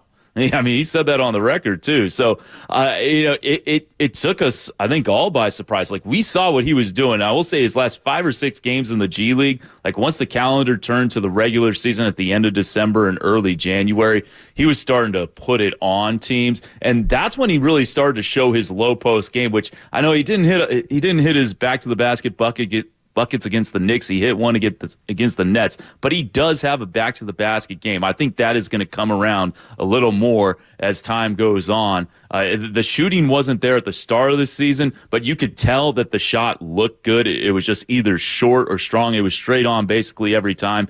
Now he's found that NBA three-point line, and he is cooking. I mean, he's getting close to 100 attempts on the season, and he's shooting like 43% from three. So this is no small sample size anymore. I think he's got the second best shot on the team. Like just the pure stroke. Sounds crazy. And how effortless it is, and fundamentally, and yesterday he ran off the three-point line, or he ran to the corner, they threw it to him, he pump faked, and then he had the smaller guy on him, and he scores at the rim, and I'm like, yes, that's the evolution of the game, because he's kind of, he's struggled around the rim.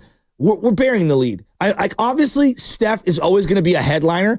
That was the Jimmy Butler signature masterclass IQ game for me. Second quarter, non-Curry minutes. He was so methodical. Draymond finds the matchup, throws him like the little lob pass with D'Angelo guarding him at the block. He goes up, gets fouled. And instead of playing a frenetic brand of basketball down 22, the Warriors were digging in on both ends, defensively and offensively, and being methodical. And I thought instead of playing outside in terms of bombs away, they went inside out. And Jimmy was at his best, getting to the free throw line, kicking it out. I mean, great defense on a double team in the fourth quarter. I thought this was the signature Jimmy Butler game, and I think that this guy is an absolute, it's a Grand Slam acquisition, Kevin. It is a Grand Slam acquisition. You're absolutely right. I mean, he also had the team's only 3 steals in that game. You were talking a little bit about his defense there, Shasky. And I mean, you see it. He's a 2-foot player. He comes down multiple times. That lob was thrown to him. He just come down with it instead of try to finish and then power back up. And it would kind of take defenses off guard, because you're just used to seeing guys just, they take the lob and they might as well finish it there while they're up by the rim. But yeah, 10 of 10 from the foul line. I was reading some stat. Now, I don't know how true this stat is because I haven't looked at it, so I almost hesitate in saying it. But apparently Jimmy Butler's taken the 5th most free throws on the Warriors this year. He's played in 11 games. Are you kidding me? Yeah, I was reading this on Hoops Hype, which is a pretty reliable source. And of course, they cull the internet for other sources, but they do a pretty good job of culling sources. And yeah, he got to the line, I think, 9 times against the Knicks. He's basically there 8+ times a game, more or less every game. And yeah, he is a huge reason, obviously, why the Warriors have belief that they can make a deep run this year. I believe it. What? That's the sentence? That is the sentence. But you say that right now, and I'm looking at it right now. Just the free throw attempts per game. Yeah, Jimmy Butler's averaging 7.7 right now with the Warriors. Jonathan Kuminga, 5.3. Wiggins, obviously, when he was here, is 4. And then Steph was Curry's 4. Curry's at 3 or 4 for his career. Averages a game. But having Jimmy Butler there, that big, 6'7", 220, 230. Just look at the size of the guy when he's at the line. He's just so chiseled, and he just fights through contact every single time. And it was so refreshing to see that aggressive nature, because the Nets, let's just call it what it is. The Nets stink. Yeah, but they were fighting. Yes, they were fighting. Literally and physically. Yes. Zaire Williams, I don't know what that was, trying to fight the guy with the broken nose, and Gary Payton. I don't know what happened there. It was getting... Were you surprised at that real quick, Kevin? Like the chippiness early on in that game, where was that stemming from? I was like very odd. Baffled. Yes, very odd first half energy and all that. But again, Jimmy Butler putting the team on his back, getting to the free throw line and putting the team in another position in foul trouble. I just wait until Jonathan Kuminga comes back. And again, hopefully, what Steve Kerr had said before the game kind of concerned me a little bit, just how hard it's been for Jonathan to, feel good about that ankle when practicing. I guess he did some scrimmaging yesterday, so we'll see with JK. But you said it right there. You think this team could go on a deep run? And what does a deep run to you look like potentially in the Western Conference, Kevin? Well, I think there's a chance they could go on a deep run. For me, let's see if they can get to the second round. Okay. And then from there, all right, you take your chances, see if you can, make it a 2-2 series going into a game 5 and just kind of try to make it 50-50 from there. Oklahoma City still has to be the runaway favorite. I don't care that they haven't been past the second round. They are smoking teams at a historic level right now. I think they're the best team in the league, even though Cleveland has slightly better record. So, I mean, that is a tall task to get around. Obviously, the Lakers are looking really good. Denver's been playing better ball as of late. So it's a crowded Western Conference, but I see no reason why, especially if they can get to the 4-5 game, why they can't get to the second round. And look, you got Steph, you got Jimmy, you got Draymond. That's not going to be an easy series for anybody. All right, Kevin, on the way out the door, I'm in the car, and Joe, get ready to play the highlight. It's the end of the game, I got it. and we're about to have a show call, and I called Lubman right after this call, and I said, you marked the tape. Yeah. This was one of the greatest calls I've ever heard. I almost went down the canyon driving through O'Shaughnessy. I almost fell into Glen Park Canyon listening to this call. This was incredible. Walk me through this after you hear it. Audience, if you missed it, listen to this Steph Curry three-point call by Kevin Dana. 7 on the timer for Steph and company. Steph will throw it in. And looking around, hands it into Draymond Green. Almost got away from him. Draymond to Steph. Quarter 3 in the air. Guccisimo! Bowenoich, and he does the old night-night. Buenos noches, Brooklyn. 119-109. The Nets call timeout, and the fans who are of the Brooklyn persuasion can hit the exits. Oh, wow. He did the night-night, Kevin, but they almost tricked the game off with the 10-point lead. He went Buenos noches. and the Brooklyn persuasion, dog, there was like 17 incredible lines uttered there. Where did you come up with that? Yes. All right. So the Guccisimo, we'll go line by line here. Guccisimo is just like, it's some, you just kind of, I'm Italian. And so, yes. So like you just kind of Italianize it a little bit. Like, I loved it. Gucci is like, is Gucci. Guccisimo is like, all right, you put a little extra stank on it. The Brooklyn persuasion, I don't know where that guy came up with that. That just kind of, that was straight freestyle. That's my whole radio experience. Yeah, yeah. So that one just like, it kind of hit me because I expected more fans to leave the building than actually did because there were a lot of Warriors fans there. I was expecting people to hit the exits en masse, but like most people just stayed because I think, again, most of these fans were Warriors fans. Incredible. Right. And so that's kind of why I added the Brooklyn persuasion, because I'm like, there are a lot of Warriors fans here. So let me clarify. It'd be a different thing if it was at MSG, but of course Steph always has a lot of fans there. Was there anything else you wanted me to touch on there? The Buenos noches was just. Oh, Buenos. I mean, so we got Italian, we got Spanish, we got English. I mean, this guy's Mr. Worldwide over here. He's too short. He's so international. There you go. Be legit. Little Portuguese as well with the Bowenoich. I tapped myself on the shoulder one time.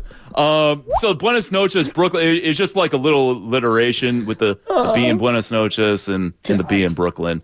So, yeah. Kevin, I love you, bro. I love you, bro. Keep doing what you're doing. Too. Thanks, Kevin. You know I'm a huge fan, man. Appreciate it. Thank you so much. Thank you guys for having me on. And that was Kevin Dana right here on 95.7 The Game. Kevin, he's so good, man. He's like, listen, I worked my way up to where I'm at right now, and it was a long grind. It was very difficult and trying challenge, having to get up here very early and do a show at 5 a.m. solo. He has done a phenomenal job when called upon, Kevin Dana, and I cannot praise him enough. He has fun in what he's doing, and that's first and foremost. I hear the joy when he's calling the game, Joe Shasky.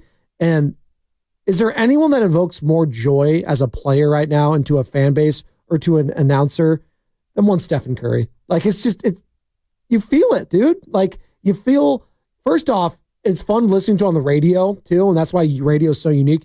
You hear the crowd first and then the reaction from the announcer. That's why it's so special. And again, it's going to be another shot in Stephen Curry's career where he just makes shots like that look easy. He is definitely one of the most incredible players of all time in any sport. But to me, it's the connection with the fan base that isn't necessarily a diehard basketball fan or a diehard Warrior fan. He crosses over every arena he goes into. I was watching just the highlights of all the kids that were sitting near the courtside. Yeah. And they're all wearing Curry jerseys, and they're screaming, yelling. I mean, honestly, really, there's that many Curry fans in New York? Yeah, there is, actually, which is crazy. Is it, though? Because he is one of the faces of the league. Like, he It's him and LeBron the last decade. So, like, a lot of kids gravitate towards the guy. Like, he is their GOAT. Like, there's, we're doing the GOAT conversations. Like, he is their GOAT, or he is a GOAT. It's LeBron, it's Steph, it's Kobe, it's Michael Jordan. It's, for a lot of these generations, like that's Steph's their guy, and they're Warriors fans because of it. So you're going to have fans in New York be Warriors fans. You're going to have kids in Oklahoma or Idaho or Washington. Like, yeah, Steph is my favorite player. So now all my kids and all my nieces and nephews, everyone in my whole family now are going to be Steph Curry fans and Warriors fans going forward because of that guy. It's so unique. And to do it while LeBron is still going on, I think is as remarkable. Yes. And LeBron's, again, both these guys. Because of LeBron's fame and because of LeBron being in the spotlight for 20 years and the excellence and how rare he is. And so to have there's a very Manning Brady-like thing going on. And I would say that this is just a crazy. Steph's better at what he does than what Manning is at what he does. Well, yeah. Well, I don't say that flippantly. No, Stephen Curry is a better player in his sport than Peyton Manning was, and Peyton Manning is one of the greatest quarterbacks of all time. But when I think of that's a crazy. When I think of Peyton Manning, I think of a lot of shortcomings in the playoffs. Like I think of Tom Brady beating him a bunch. Conversely, if we're doing this analogy, like Steph was the one winning over LeBron for the most part in the finals. Now LeBron's gotten the better of Steph as of late come playoff time or play-in time, but that pales in comparison to what they were doing in the NBA Finals. Obviously, LeBron has the one in 2016. We'll get to LeBron, by the way, because Stephen A. Smith had a response because LeBron confronted him as a father, I guess, not as a player, but as a father. LeBron James confronted one Stephen A. Smith after the Lakers win over the Knicks game last night, so we'll get into that. But did you hear what Charles Barkley had to say? As we're talking about LeBron and Steph and the Lakers and the Warriors and both these two teams being at the heart of all NBA conversations because they made the two biggest acquisitions, outside of De'Aaron Fox to the Spurs and Zach LaVine to the Kings, whatever. That pales in comparison to Jimmy Butler joining Stephen Curry and Luka Doncic joining LeBron James. Obviously, Anthony Davis is a part of that, but I'd still say Jimmy and Luka were the two biggest deals at the trade deadline, and they're proving why right now. So obviously, Joe Shasky, we're going to be talking about him all the time. Does anyone care about the first-round pick that they gave up? No one cares about that. Andrew Wiggins got no one that was part of it. And we had some conversations about it, but come on. You and I have discussed Andrew Wiggins more in this segment right here than anyone else has in weeks. He's out of sight, out of mind. How many calls do we take a week here at this station? A lot. Hundreds? Yes. Okay. I have not heard the name, and I'm not trying to backhand disrespect him in any way. I'm just saying that Jimmy Butler's been so good, you're not even thinking about it. You can't. And just same with the Lakers. Are Lakers are any of them thinking about Anthony Davis at this point? No, you're not. No. You're thinking about Luka Doncic and what they did to the Knicks yesterday, coming back to win in overtime. But Charles Barkley on Inside the NBA on TNT. He's not about all this Laker and Warrior love right now in coverage the last few weeks. Well, he better get with it because Adam Silver's probably salivating. Take a listen. Yeah. He's an idiot and a fool, but he know who he is. What's his name, Shaq? Which one are you talking about? Kendrick Perkins. He said the Lakers, first of all, the Lakers have had a great 2 weeks. He said the Lakers saved the NBA season. That's because them fools on the other network, which we're going to be working for next year, that's all they talk about. Let me tell y'all something. Tell me something. And first of all, I want all the smoke. I don't whistle when I walk by the graveyard or anything like that.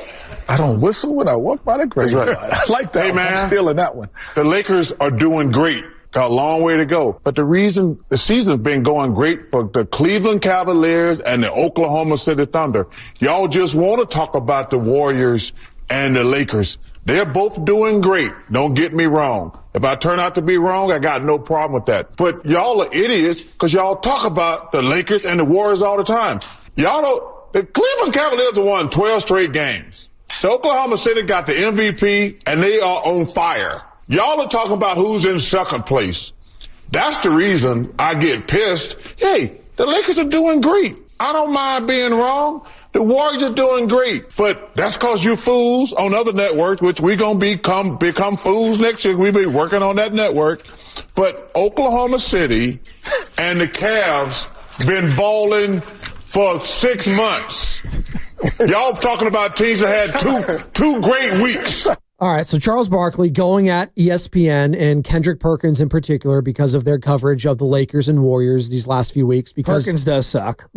Again, I'm not going to say that because I'm not going to say. I will. Okay, I think Kendrick Perkins has done more damage than even Stephen A. Smith. See, I just think he's a product of what has been taking place at ESPN since Skip and Stephen A. Smith were doing the last decade plus. Like, he's just, it is what it is. That's what sells, and people listen to Kendrick Perkins. Real quick. I've never met anyone who said, wow, he's funny. Wow, he's entertaining. Wow, he teaches me about the game. Like, all the things that I look for entertainment in terms of what he's supposed to be providing, there's no insight.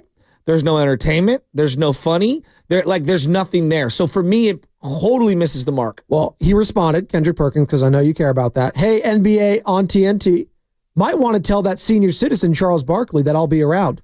When he see an idiot or fool in person, make sure he keep that same energy. He can come playing with me if he want to, and I'm going to address his ass like the numbers on a house. Straight from the 409 homeboy, and we are bar none and fade all. Hashtag Texas boy. All right, so let's look at this way. Harold Reynolds, okay, when he talked about baseball, was he the greatest ball player of all time? No, he wasn't. No. But he had credibility. Yes. And he was a champion of the game. Yeah. Okay? That's why people loved Harold Reynolds talking about baseball. They did. Dan Orlovsky was not a very good player. No, his signature moment was him stepping out of bounds for a safety when Jared Allen was trying to get him. But he's clearly a champion of the sport. Sure. And when I watch both those guys on television, they teach me about things. Now, is there room for a John Kruk on baseball coverage to be a little more goofy? And yeah, absolutely. I take someone like Dallas Braden. Super goofy, a champion of the sport, right? He gives me the entertainment. And look, he's not everyone's cup of tea. And the insight too, yeah, from a pitching perspective. And clearly understands and loves what he's doing. Yes. So I question whether Kendrick even loves the sport. I really do. I think he loves what the sport has brought to him and the fame and all that. I think Perk actually makes you a dumber, stupider, smaller-minded basketball fan, and I don't find him entertaining in the slight most. Now, I also understand it's not for me, right? I look at football coverage, and I don't really love like Ryan Clark would have, but I also know that he really does his homework and he really studies, and we could disagree on opinions and players and schemes and things like that. And he knows way more than I've ever known, but I do think that the guy does his homework and cares and does want to champion the sport. All right. Again, I don't have to agree with all their takes.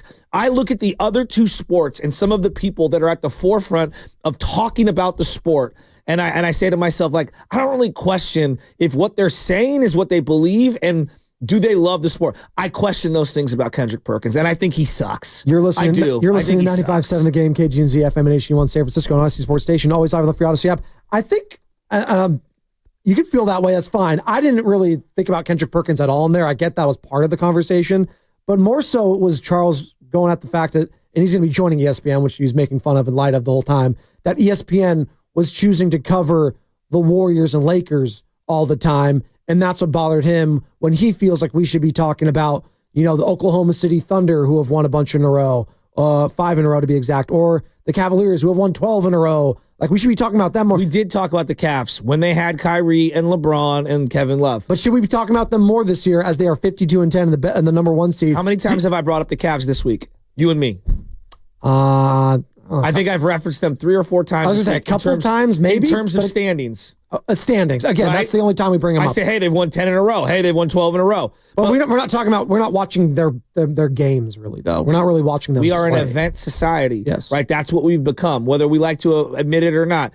Very few people are sitting here watching the Cleveland Cavaliers when they can barely name any of the players on their team. Now, is that more a product of society? Yeah, sure. But it's also on ESPN, which is broadcasting a ton of these games. And TNT.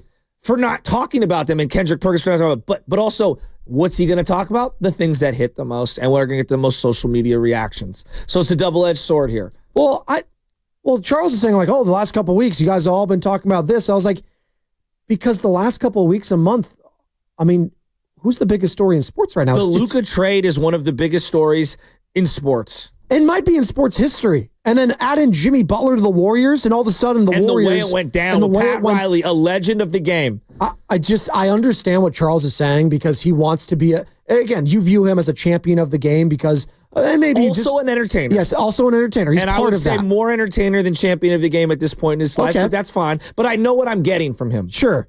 But having said all that, like, are we going to listen to Charles Barkley and Shaq and Kenny talk about the 52-10 Cleveland Cavaliers for 2 full segments and saying, like, yeah, this team's really good? I mean, I guess we got to see it in the playoffs, though. How are they going to match up against the Celtics? They had a great comeback win.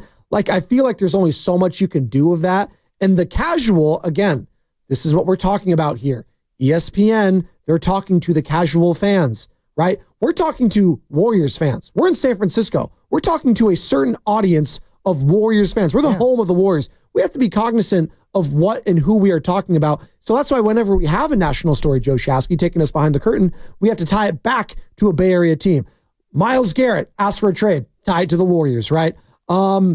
Jimmy Butler, Lauri Markkanen, could be a trade piece, tie it back to the Warriors. Paul George, tie it back to the Warriors, right? All of these things you tie back locally. Vlad Guerrero Jr., tie it to the Giants somehow. That's why, right, it's very difficult for the casual fan to not resonate with a non-national brand. Let's be honest. If LeBron wasn't there, the Cavs would never have been a brand.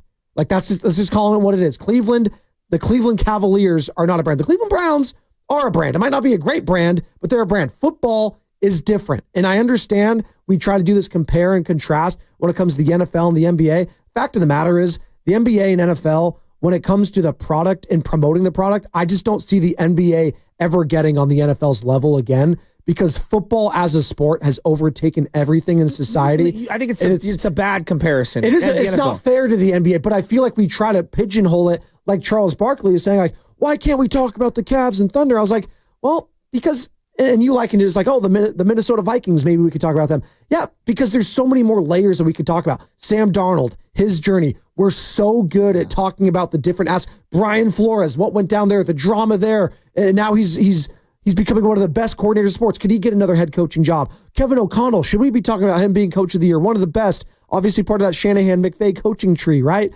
There's so many different layers off that, and I just don't think the Cavaliers and their win streaks and the Oklahoma City Thunder, like that stuff, it just doesn't resonate. It doesn't. Okay, that is true. I agree. It doesn't. I agree it doesn't resonate. But also, look at the presentation.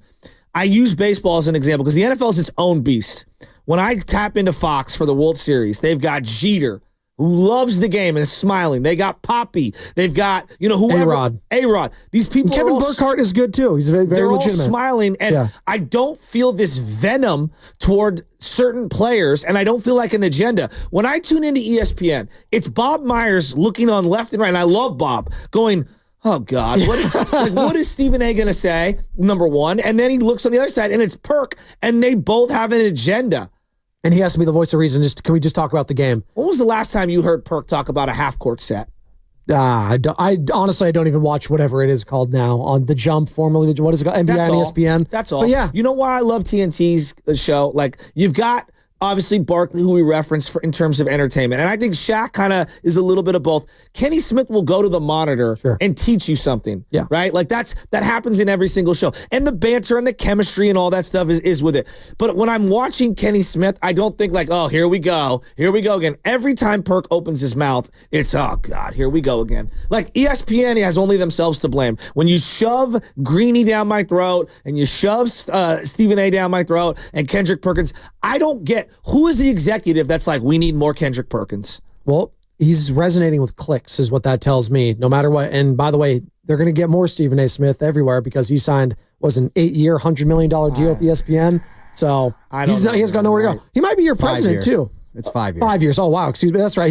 He might run for president and also be doing First Take the next morning. We'll see in the next presidential election. Joe, I look at, in particular, Kendrick Perkins, I find to be one of the most insufferable people. I understand. I thought the conversation was more so about just talking about the Lakers and Warriors ad nauseum. And I understand why the league's doing it. And because we can't get enough of Steph and LeBron still, and it's the league. We talk about what people want to hear. I don't want to hear about Jason Tatum and Jaylen Brown and Derek White and Peyton Pritchard. Here's an example. The casual, it doesn't resonate with the casual. I'm sorry. Well, it's not. Forget the casual. Just the normal. It's hard to forget about the casual because that's baked into all this. this. It's the normal to me. It's the normal, not the casual. It's the normal. Like the diehard's always going to be watching no matter what, right? Because they're diehard. They're hooked. My brother, he's got 3 kids under 4 or 5 years old, okay?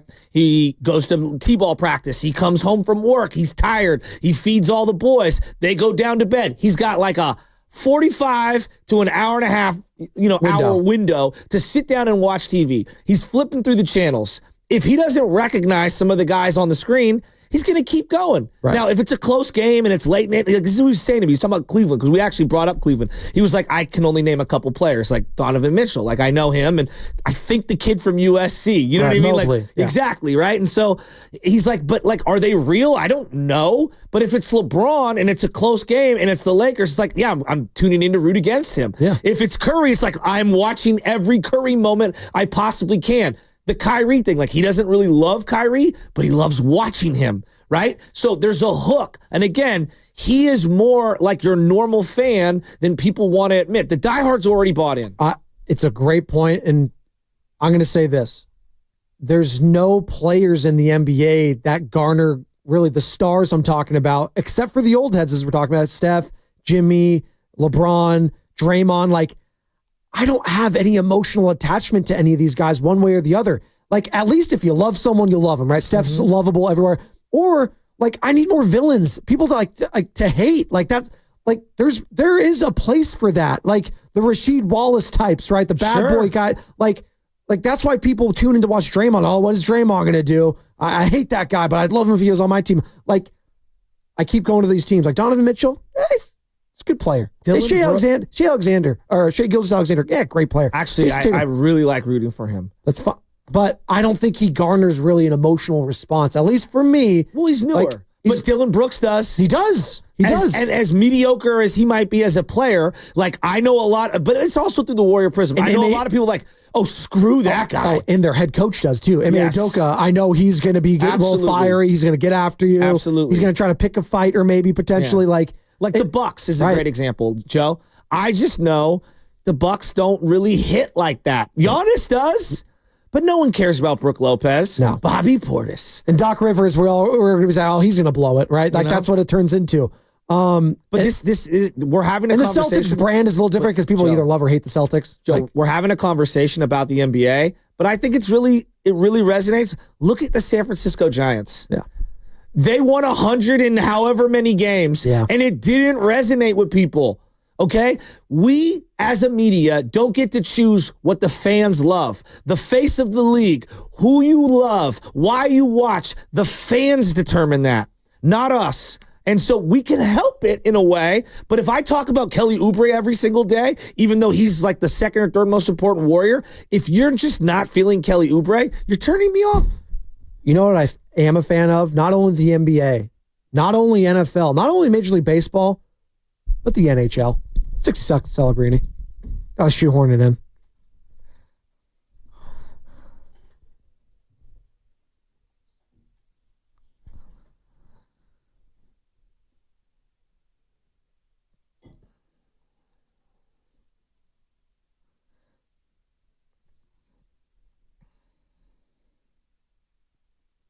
Yeah, guys, a lot of Sharks games this year have been really fun to watch. You know, they play hard, they play fast. You see the growth every now and then. It makes you feel really, really good about the future of this team, even when they fall short in these close games. Last night was not one of those games. You are not talking right now. You are not talking right now. Stop talking. Are you serious? Last night was not one of those nights. The Sharks look like a team that has not played a home game in over a month, losing 7-3 to the Colorado Avalanche last night. But Macklin Celebrini was not going to go down quietly, though, getting this over-the-shoulder goal in the third period. Here's how it sounded. Blocker save made by Blackwood.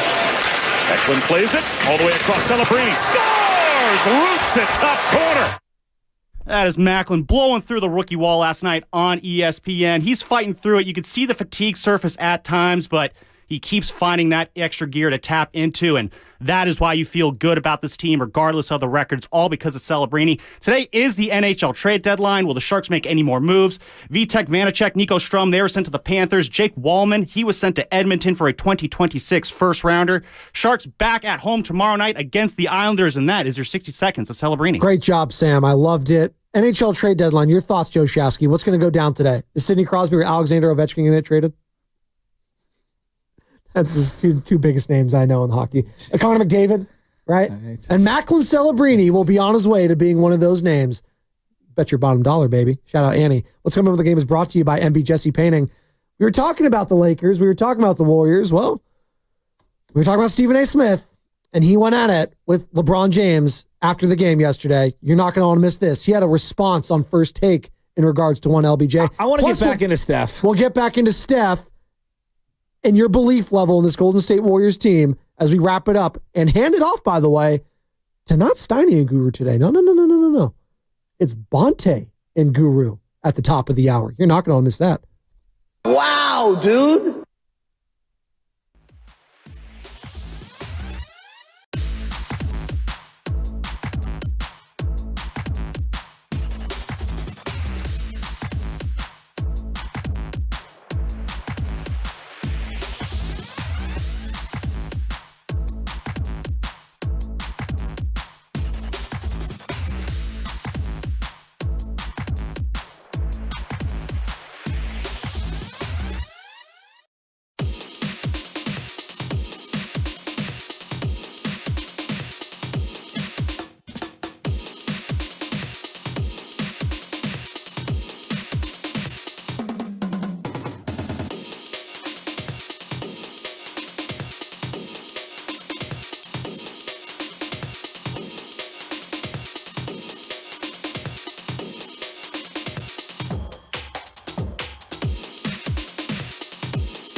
You know, that scene is an all-timer. It's the intervention of one Chrissy Moltisanti in The Sopranos, one of the all-time television dramas of our time, I should say. And I always think about it because as a fan, we go through some interventions.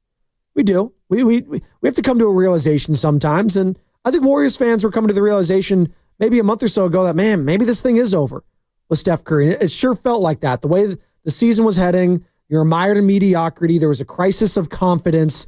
No one was confident in this team. The players didn't look confident, the fan base, and you felt it, and you felt that energy at Chase Center. Now it's totally flipped. You're feeling the energy shift, not only at Chase, I should say, as the Warriors are going to start a 7-game homestand tomorrow, but you're seeing it on the road. You're hearing the MVP chants. You're listening to the opposing announcers do this. Butler bounces. Curry. Oh. Ridiculous! A cheat code! Steph Curry is not human. Ian Eagle on Yes Network for the Brooklyn Nets feed, but even he's having fun talking about a player like this, and obviously you would too, because if you had to talk about D'Angelo Russell and the mess of a game he had yesterday, I'd be a little bored and sad about talking about that as well. By the way, the D'Angelo Russell thing, it's still crazy to me that they were able to flip D'Angelo Russell, Joe Shasky. They were able to flip him for Andrew Wiggins. Talk about one of the heists of the century. That one felt like it in hindsight. And then you flip Andrew Wiggins for Jimmy Butler now. So now that I'm thinking about it, there was kind of some poetry last night, and you were linked to a guy like Cam Johnson who's on the Nets. You've already traded for and traded away a guy like a D'Angelo Russell, and it's come full circle. You got Jimmy Butler now. Look at that. Jimmy's just so much better than Andrew Wiggins for what this team needs right now in terms of unlocking all of the young guys. And D'Angelo Russell. What's that? And D'Angelo Russell. Well, D'Angelo Russell stinks. I mean, there's a reason why he's been on 1,000 teams. I mean, he's well, that was a sneaky trade for the Lakers, too, getting Dorian Finney-Smith for them, and he's been a huge piece for them. Floor for them. And then all of the intangible stuff. He had a couple of key strips late in the fourth quarter. And what he does in terms of allowing them to get to the free throw line by setting the tone, it's changed the whistle for them, categorically. Well, speaking of that, he had 10 free throw attempts, and here's my little stat. He became the first Warriors player besides Steph to make at least 10 free throws without a miss since Jordan Poole. Remember Jordan Poole, when he got the line, he damn near always made it. They had him, you had Steph, you had Clay. Those guys, when they got the line, they would hit their shots. And the Warriors improved to 10-1 in games that Jimmy Butler III plays in. 10-1 when Jimmy plays. And they're going to keep it going, man. Talking about this homestand coming up, Joe Shasky, 7 games here. Does anything less, and it starts tomorrow, 5:30, Detroit Pistons in town. Warriors live coverage starting at 4:30, tip-off at 5:30, right here on 95.7 The Game. We'll have all of that. Anything less than 5-2? Feel like it's like disappointing at this. This is crazy. Going one game at a time right now. I'm asking you to project the 7 games right here. Well, I don't know how many are Steph, Dre, and Jimmy going to sit. You know, I'm assuming there'll be a calculated sit at some point. There's only one back-to-back in this schedule for the Golden State Warriors. There's going to be there it is, Tuesday, March 18th is the back end of back-to-back. You got the Nuggets on that Monday and then the Bucks on that Tuesday. So that's in 2 weeks' time. That's the only back-to-back you have on this homestand. The Bucks game doesn't feel as important as the Clippers game, right?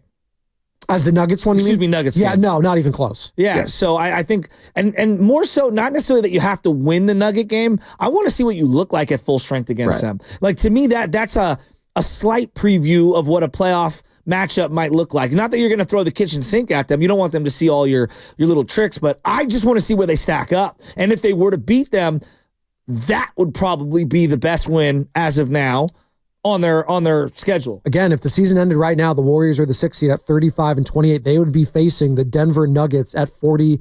888-957-9570. You can call in. What are you expecting from this road trip? Or I should say homestand, not road trip. This homestand, 7 games. Is anything less than 5-2, 6-1? You going greedy, 7-0? That seems a little strong. Because again, as we saw without Jimmy Butler, if you miss one of these players, would be great. But 5-2 would be chef's kiss. See, 4-3, I feel like it'd be a little underwhelming. 3 losses at home. I mean, Joe, they're what are they? 10-1 right now with Jimmy Butler in the lineup. I'm looking at the schedule. Pistons tomorrow. Okay, tough team, but they're on fire right now. The Blazers, and also the they Blazers, do the thing that the Warriors don't do very well is they're athletic. Yes, they are. But again, we've been talking about a lot of athletic and younger teams. I think the Knicks, I think they're bigger, and I think they do have some athleticism. They play hard and physical. I thought the Nets were actually athletic yesterday, but again, they don't have. But they don't have a big man in the center, and I think Quinton Post and Jimmy Butler really well. They were shooting very well from beyond the arc. Yes, Pistons, Blazers. Feel like you should beat those teams. It feels like you should that.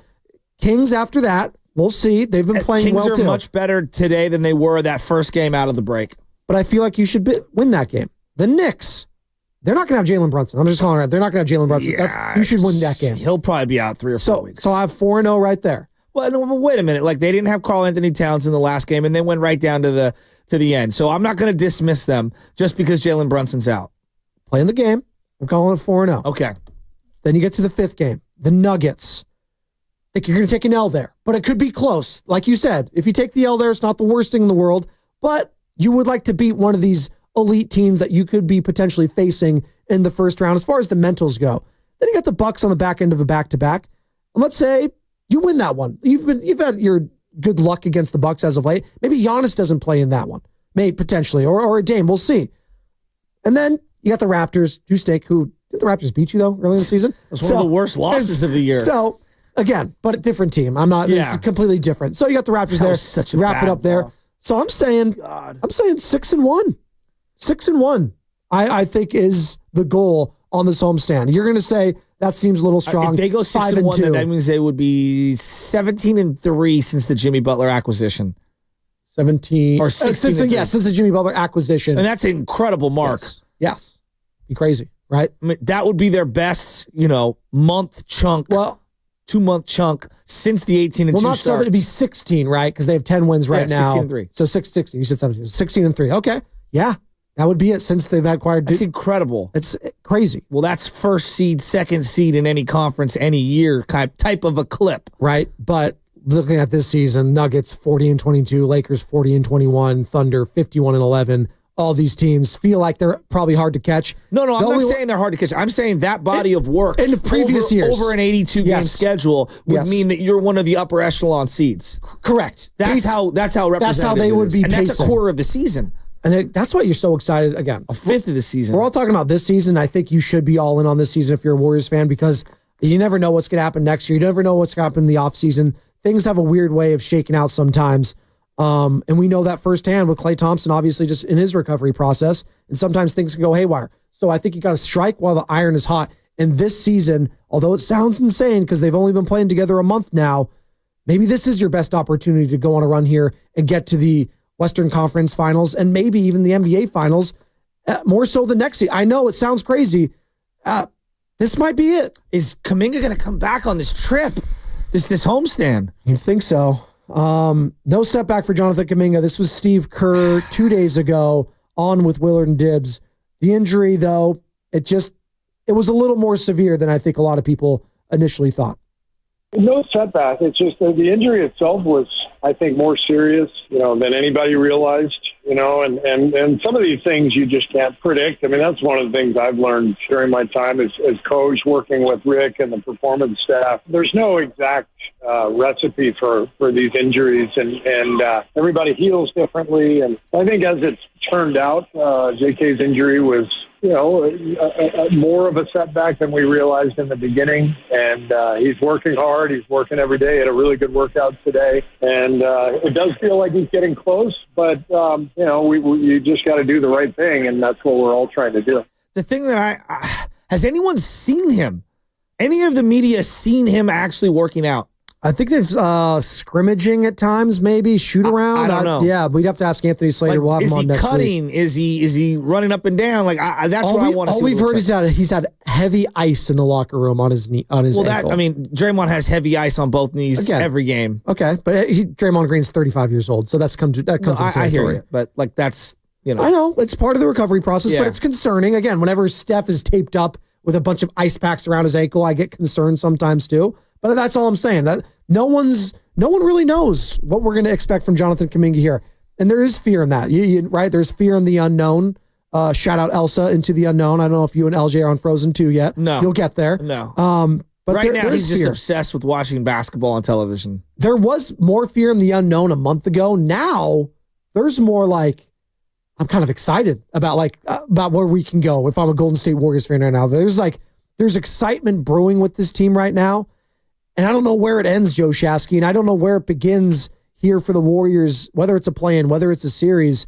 But this 7-game homestand for me is going to tell me a lot about the expectations going forward and whether they are, again, for real is strong, because I think the body of work speaks for itself and just the level of play feels better. But if they could get Jonathan Kuminga halfway through this trip, and I could see him against the Nuggets, to your point, that would be huge. How does he look against a team I might face in the first round would be massive. Well, they've won games in a variety of ways since Jimmy got here. They've blown teams out. They've been down big. They've fought back. They've had multiple fourth quarter, games where they've held on to a lead, where they've been chasing a lead. They've traded points in games. So the one thing that I'm looking at, forget the schedule coming forward. What have they done already? And to me, what they've done already is they've won in a variety of ways. They've won where Steph has been excellent and carried them.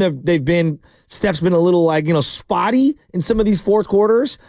They've won where Draymond has actually been more of a force in the half court. They've won where some of the others have had to help them out. Quinton Post, Moses Moody down the stretch, Pajemski down the stretch, hitting big shots.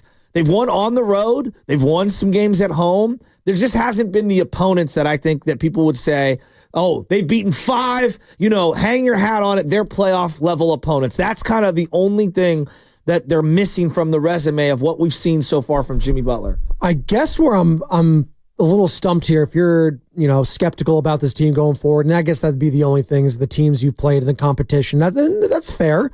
But if it's an actual tangible thing you've seen in game, is there anything outside of the inconsistencies of Buddy Hield? And again, they're winning even with those inconsistencies. So I'm really not that stressed about that. I like to go to the report card, Joe Shasky. You like to do the pie chart. I like to do a report card sometimes. What's the report card? Let's just go through, since the Jimmy Butler acquisition, I'm just going to start naming some of the... It's an A+. No, it's but I'm just going to give honor roll. They're an honor roll student. Just not the team, but some of the players. Okay. Pajemski's been an A. Draymond Green. An A+. Jimmy Butler. I would say B+. Okay. Because I do think they have a high standard with Jimmy. Well, no, and I also just think that he hasn't really found his offensive footing consistently. In terms of scoring. Stephen Curry, what would you say? Oh, he's been an A. Moses Moody. B+, A-. Okay. Because he's had a couple bad games. I'd say B. Yeah. He's definitely above average. Definitely Pajemski's been and Moody have been much better since the Butler acquisition. Brandon Pajemski. Yeah, I think about an A-. Okay. Guy Santos. I'd say B. Solid B. Quinton Post. Quinton Post's been good. B+, A-. All right. Buddy Hield. Don't say F. That was. I saw you mouth it, Carter. It's an F. It's not an There's F. nothing to think about. It's an F. It's a D-. He's had a couple moments though. It's a D-. Last night was an F-. He scored 0 points last night. He had an assist. He played 22 minutes. And how he's going to contribute is via scoring. This is kind of what do you hang your hat on?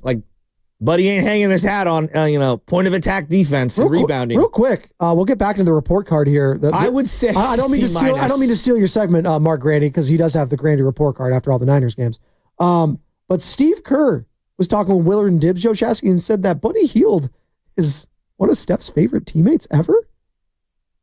Steph told me he's one of his favorite teammates of all time. Buddy is that just the joy that he brings, the laughter, the upbeat nature, regardless of how things are going, whether he's making shots or missing shots, he's always in a good mood, and that stuff is crucial in a long season in the locker room. You need guys like that, and so everybody loves Buddy. He's just a wonderful, wonderful person. So you watch your mouth when you say F for the report card. Actually, that bumps him up. He's passing now. That's a C. For the report card post that answer about Buddy's one of his favorite teammates of all time. Is that surprising to you a little bit? I mean, that's like me saying Sam Lubman's one of the greatest producers of all time. No, stop. He's your producer and he is one of your best producers, and I have your back, Sam Lubman, because the guy works very hard. No, you know what it's equivalent to is when you talk to your wife, right? And you're breaking things down, and some random person will come up and be like, she's cute, and you're like, no, she's not. Like you're talking yourself into that one. Oh, well, no. Well, they're testing you first and foremost, saying, well, that's a different story. Don't you think this person's really cute? No. And then you're supposed to be like, not as much as you, babe. Yeah, it's just like, you're supposed to do that You because guys are grizzled vets. If you do when you're say 15 yes, years in the game, random people will come up and they'll be like, she's cute. And they do the head nod, right? And you're like, you're talking yourself into no. it. Well, like with a baby, like an She's ugly got baby. A great personality. Yeah, really big personality. Right, totally. All right, so we're all on Buddy Hield. We'll all give him a C. Okay. Gary Payton right now is that friend that you know, like it's just, if I go hang out with that guy, I might not be home for a couple days. It's not going good, and I'm going to be in a lot of trouble afterwards. Right now, he's Turtle from Entourage. He could promote himself to E at some point, but he's Turtle right now. It's okay. Turtle, there's no way in real life Turtle gets the girl that he got. Well, when you're famous and you're hanging out with Vinny Chase, you can get anything you want. Not going to happen. He was Aquaman, Joe Shasky. Gary Payton II. He was Aquaman. What was it, Medellin? What was the name of the movie? Medellin. Yeah. Oh, my God. Yeah. What was the Billy something was the director? I remember that. Yeah. He was like some cokehead or whatever. Entourage had a moment in time. It did have a great moment, and then the moment's passed. You can't make that show anymore. Johnny Drama's still an all-time character. Kevin Dillon, great actor. Yeah. In an alternate universe, I feel like Guru would be the Johnny Drama of this station. Who's Vince? Vinny Chase? Bonte, probably. Yeah, probably. Yeah, probably Bonte. Yeah. Who's E? Are you E? No. E would be, Steiny. No. Steiny is one of like the disgruntled agents or something. Well, what's his face is definitely the Hegan. Oh, Ari Gold? 100%. Well, I mean, 100%. I don't know if the Hegan would like you got that. some E-ness to you. If Bonte is Vinny, it kind of makes sense. Combination of both of you because you got the red hair like he had, and then the Joe Shasky. There you go. Gary Payton II. Who's Lloyd? Is that Lucas? Yes. Well, he gets Ari. Phones. Yes, he would that is a good one. phones at him, dude. He's gosh. The racial tropes and things he would say to Lloyd, though, it's insane. Outrageous. He would literally say he was going to deport him off the time. His relationship can't make with his that wife, show anymore. His relationship with his wife is the most relatable one outside of maybe The Sopranos. Yeah, I'm not going to touch that one. Gary Payton II, Joe Shasky. What's his report card looking like? He's been awesome on this road trip. I'm going to give him an A-. Okay, he actually has Gary really Payton good. has been awesome. Well, he might get an A+ because he joined us on the show this morning. I'm going to give him an A+. Why not? I'm feeling good on a Friday. You have the minus there, and then you put the cross. In a playoff matchup, to stay on the floor, he will have to hit some threes. Yes. So, like, that's the one thing. Like, I think when we look at, like, for 2 last when you night. play random teams every night, they're not scouting you as deep as they are during a 7-game series. And in a 7-game series, they're going to leave you wide open. Okay. I think I got Looney. He hasn't really played enough for me to give him a up and down. If we're being real, and I love Loon, but like he's missed so many shots around the rim. And Trace Jackson Davis, I'm just going to give him what everything else has been for him. It's a DNP. 100%. He's a DNP right now. I can't give him a grade. He's incomplete. I don't know. Steve Kerr. The only net negatives on the team right now, really, like honestly, if we're it's like because you're not even playing him, so it's not his fault. But Trace, right, obviously, and Buddy Hield. Exactly. That's how good things are going right now. And you're winning with Buddy Hield playing like that. So again, it's gravy. It's gravy. Steve Kerr. I would also say that the coaching staff's been excellent. A-. Thank you. A-. They've been excellent. Rotations have been excellent. Look, there's a couple here and there. I think their out-of-bound plays have been excellent. What I like the most is the adjustment on offense to run things that have Jimmy Butler at the block. Right. That has been such a good wrinkle. And I really like that, like, Jimmy and Draymond, they found a little magic. And on the non-Steph minutes in those second quarters, they go to that lineup, and it's really working. It's really empowering Draymond's floor game and Jimmy Butler. Terry Stotts has been a hell of an addition for this team, I feel like. I see him a lot out there talking to the players, guiding them. He's always with Steve Kerr. We've talked to Terry Stotts on this station. And again, I understand where it's just like, what is an assistant coach? How does he make up a lot of things? Because we always talk about Ron Adams being that defensive guru, right? And he was the architect of changing everything and making it a true two-way team. And he gets credit for that and the improvement for a lot of defense, even to make Steph a respectable defender at times, right? And to make Klay Thompson being one of the best two-way players in the game. Kevin Durant, when he came over here, changed his defensive outlook, right? All of that. But Andrew Wiggins, that's a prime example, right? So coaching matters in all this. And I think they put a great cast around him. And I think Steve Kerr has done a really good job, and Bob Myers there and Mike Dunleavy, of putting a great supporting cast around him on any of these runs. You think back to Mike Brown being there for so long. You think of Kenny Atkinson. Yeah. Right? Look what Kenny Atkinson's doing in his first year as head coach with the Cleveland Cavaliers. He might be coach of the year. No, he is the coach of the year. It's not even close, right? It's Kenny Atkinson. Well, I mean, Oklahoma City. I mean, Dagnall, I don't think. Well, because they already made a run last year. Well, I'm just going off of this year. Kenny's a heavy favorite. Yeah, Kenny's a super I think heavy. the only other one you can honestly put is because the Detroit Pistons have been a laughingstock last decade. JB Bickerstaff, who obviously was with Cleveland, Good right? point, actually. So it's kind of like I might go him. It And you're just going to see him sucks to tomorrow. me that's how we do the coach of the year in any sport. It's like, who did we think was going to suck this That's year? always how it is. I know, it's so unfair. That's the comeback player of the year, right? This guy was injured and this guy wasn't very good last year. Let's give it to him. I mean, it takes, if you're a part of a good team, it just takes you right off the board. Who was it? Carter, was it you who put heavy money on Moses Moody being comeback player of the year this year? Yeah, it was. He didn't get the minutes. Well, hold on. Didn't Steve Kerr win Coach of the Year the 73-win season? Did he? Or was the year before? Like the year where like Luke Walton did like all of the coaching or half the coaching. Steve Kerr got half. Let me look. I'm pulling up his Wikipedia right now. He's definitely won Coach of the Year once, right? I'm looking it up. Yeah, 2016. Sam Lubman on the dot. Look at that. So we should just give it to Luke?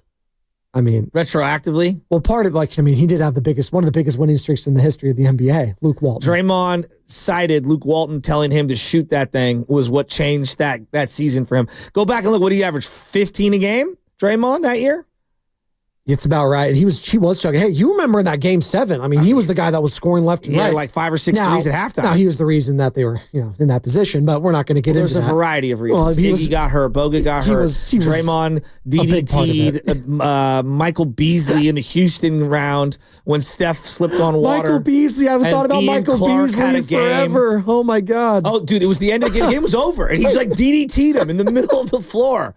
And then he kicked Steven Adams in the groin. Oh, my God. And then look, LeBron baited him into that whole thing. Of course. And they're best friends now. And then cried to Kiki Vandeweghe. And they're best friends now, LeBron. And, they're not really. No, they kind of are. You want to think they're not. You want to believe like Did LeBron fly across country to go meet them in New York for his birthday? Then they're not best friends. Well, Draymond, I think, flew to wherever LeBron was for his 40th. That's a fact. Did you see, dude, when Zaire Williams yesterday and Gary Payton were going a little tussle yesterday, Draymond was skipping out. Do you see him skipping out onto the floor with his hoodie and knee pads on? Like, Draymond, what are you doing, dude? I don't know what anyone was doing. You don't need to get out there. So let's put a ball in this report card. So you're giving the coaching staff an A. Mike Dunleavy. What are you giving him? Plus. The highest grade? I really think he had to talk this team into this move. Really? I do. I think there was a little trepidation, adversity. Risk. They were very risk adverse, I think. And I think they were afraid of making the wrong, which I get. They were afraid of making the wrong decision. And I also think they really liked Andrew Wiggins. And they knew that any move that you give him up in, you better be getting a for sure, no doubt about it, difference maker. And I bet there were a lot of questions upon acquiring Jimmy Butler. Were you going to give him a contract? Would he play nice?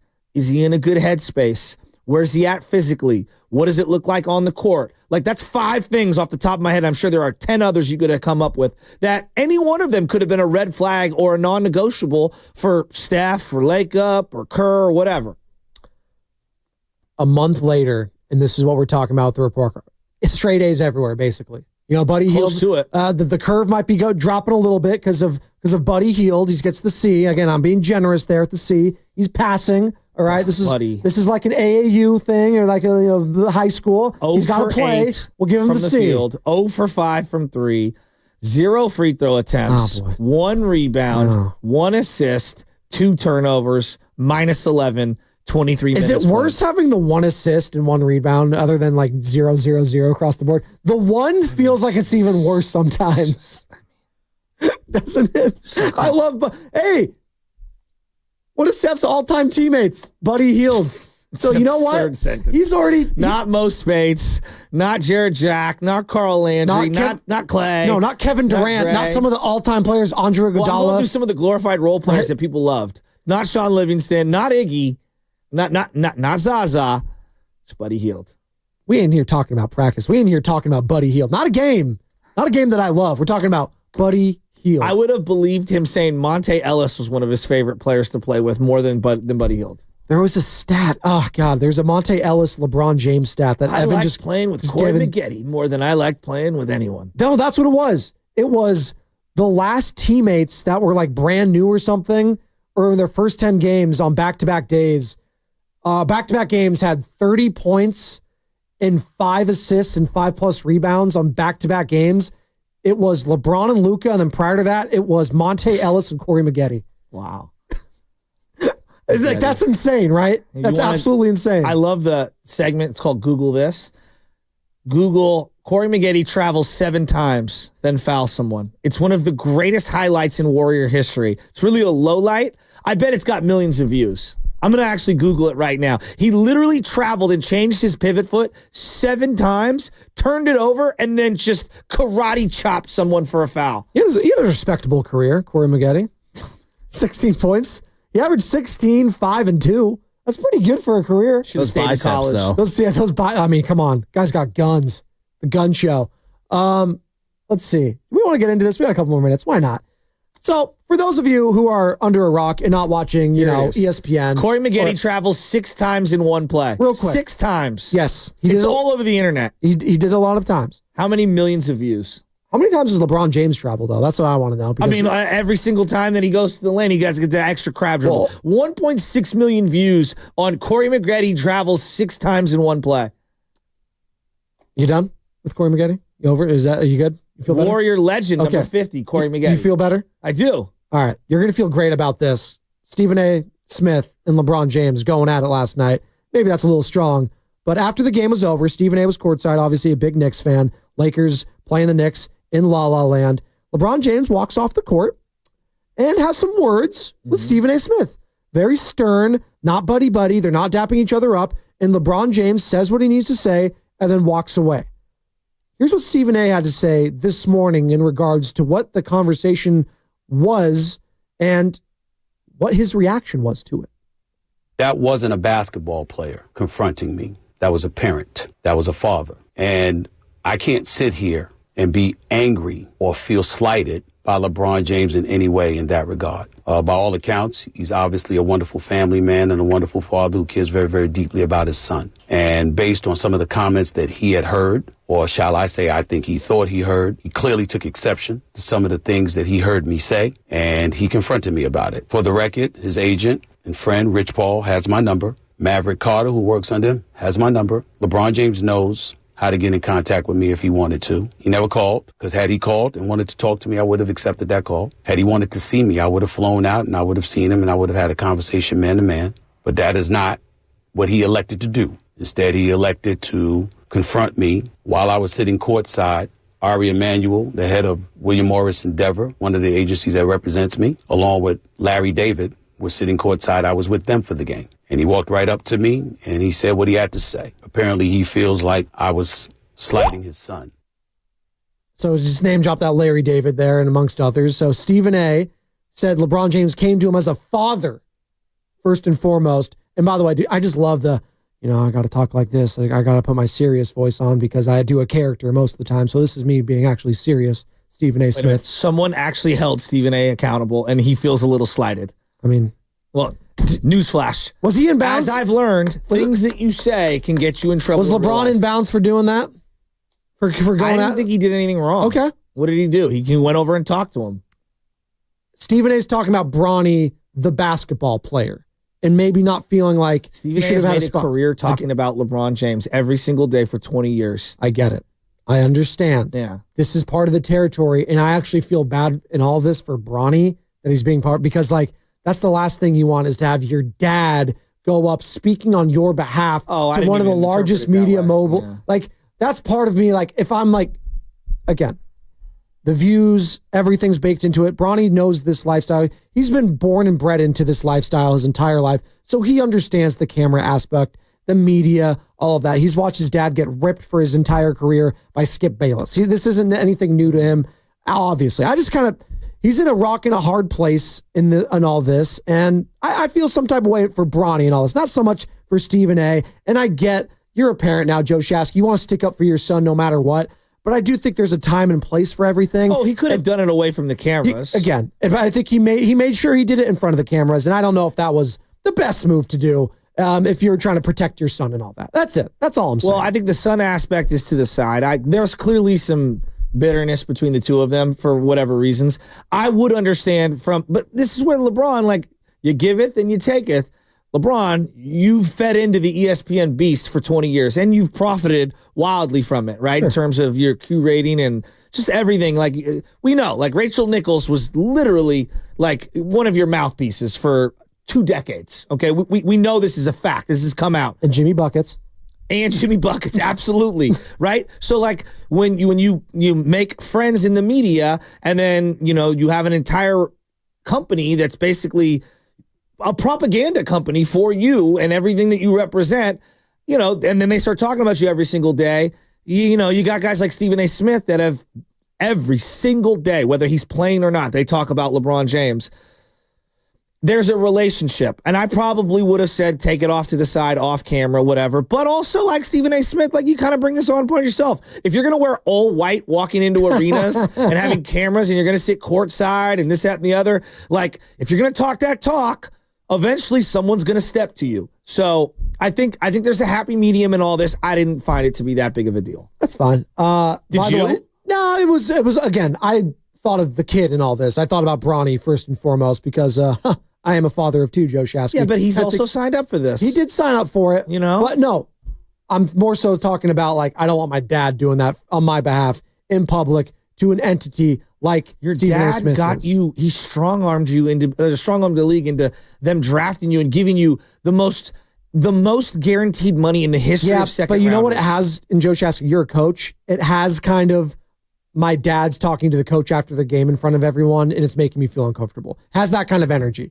Your dad got you drafted to the team, so like it goes both ways. Again, if I'm Bronny, I'm probably at home like, Dad, like, come on, like it's fine. Like, you can get me drafted and a ton of money, Dad, but don't go defending me. Well, you don't have to exactly. Don't have to protect me and all this. Like, I'm a big boy too in all this. I understand I'm your son, and you've helped me. Me being your son has helped me be put in this position to be a part of this organization, be part of an NBA franchise. But also, like, you don't need to protect me all the time.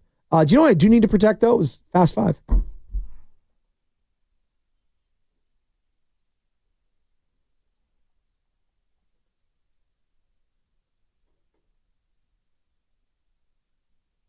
All right, it's time for the Xfinity Fast Five as I am scrambling to pick up my read. I guess I don't really need to, as Bonte alludes to. Bonte Hill joining Guru at the top of the hour. Bonte and Guru from 10 to 2. You're not going to miss that. I'm actually not going to miss that crosstalk with Mark Willard, too. That'll be fun. Brought to you by the Next Generation Tension Network. Bonte know he's staying until 2:15? The future starts now. That's going to be appointment radio. Can't wait. 1:55 is going to come around, and he's going to look up at the clock and just walk out. Dude, I've had to do that shift like when they're on the last man standing, and I'm like, I've already done the 5 a.m. show, and then they asked me, can you do the 10 to 2? And then can you do the 10 to, it's really 2:15. I was like, guys, I'm exhausted. And Dibs comes in. Up since 3 in the morning. Willard comes in, and they got nothing, and they're looking at you to kind of start their show. Just give me something. Are you speaking from experience or something? Yeah, we all been there. Oh, really? Yeah, when the well runs dry. The wells run dry for me right now. What do you got? It's Fast Five. Here's what I've got. I don't care about LeBron. Here's what I care about. Steph Curry and the Warriors. Okay. Steph Curry and the Warriors are on fire right now, and Jimmy Butler's on fire. And even in my wildest dreams, I didn't think it would look this good. It's incredible how good it's looked. It's quite possibly one of the most shocking in-season trades I can remember. Like Christian McCaffrey, we knew, like, if he just stays healthy, he's really good. I didn't know Jimmy would unlock all of this. I didn't know he had this much left in the tank. I didn't know he was this good. Like, there was a lot of I didn't knows. And wow, it's Mike Dunleavy. What a trade. Could go down as the greatest trade. Could go down as the greatest trade in the history of Bay Area sports. Like, let's just call it what it is. Could go down that way. Carter, what you got? Well, first of all, LeBron's pathetic for doing that last night, I think. Second of all, I think today we played a cut of Draymond praising Steph. I've really realized that I think that Steph loves Draymond for a different reason. It's not just the on-the-court stuff. It's this mental aspect that he has a guy who's always behind him, who's always going to be there telling him, you're great, you're the best to do it.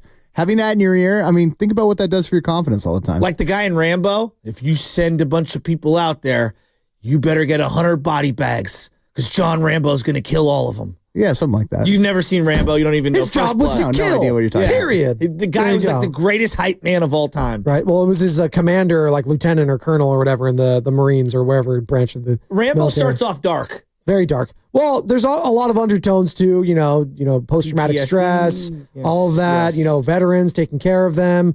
And there's bigger conversations there. I have a lot of family members and brothers who are veterans, and let's just take care of our vets. I think we can all agree on that. Yes. Rambo 3, when I think it's Afghanistan, where he's tied up against like a giant bed mattress, and then he rips himself off it, takes this microphone thing, and smashes dude in the face. Dude, I love Rambo. I liked the remake from like 2008 or 9, where it was like old, like Stallone, where he goes into Burma and just absolutely. It's called John Rambo, or it's just called Rambo, and he just check it out. Yeah, it's great. yeah. Guys on a Barrett that. 50 cal just blowing people's heads off. First Blood was so sick. Great entertainment, right, Sam? So good, sick. Good, clean family fun. Oh, that's what we do here on the Morning Roast.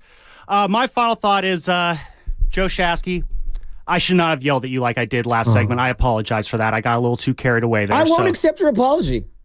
Okay, we can talk about it. We can talk about it after the show. But, I just want to throw that out there. And then my official final thought, Vlad Jr., 15 years, $600 million. He offered that. I guess the Blue Jays didn't. What? You didn't see that story yesterday? I did. I missed it. What was it? Oh, no. Wait, he offered it? 7 seconds left in the show. No, you're fine. Yeah, no, I guess he offered a deal that was just under $6 million. He came to the Blue Jays with that offer, and they couldn't get it done.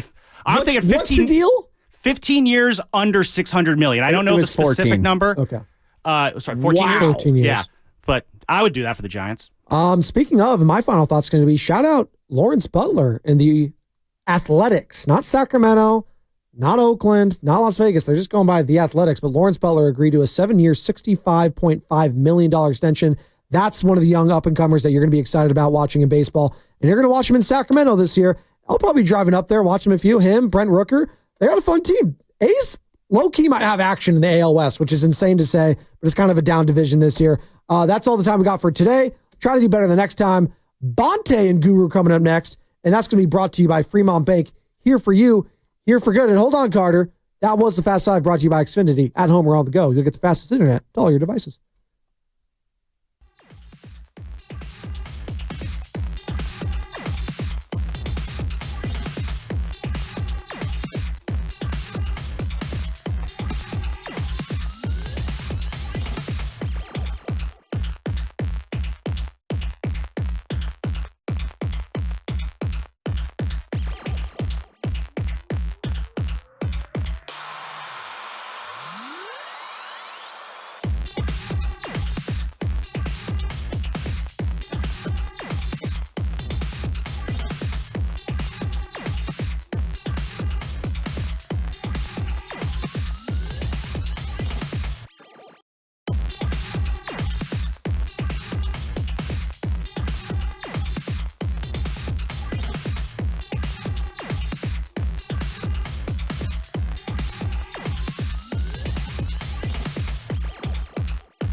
tell me to pray and you don't say what for. He brings the perspective. Yeah, I think they both have great points. Get off me, text line. He's truly one of a kind. That is whack. Oh, my God. And he's doing a great job. I need you to man up and say what you really want to say. Simon, you're doing a great job. Luka's depressed. And together, they are Steiny and Guru. Yeah. On 95.7 The Game.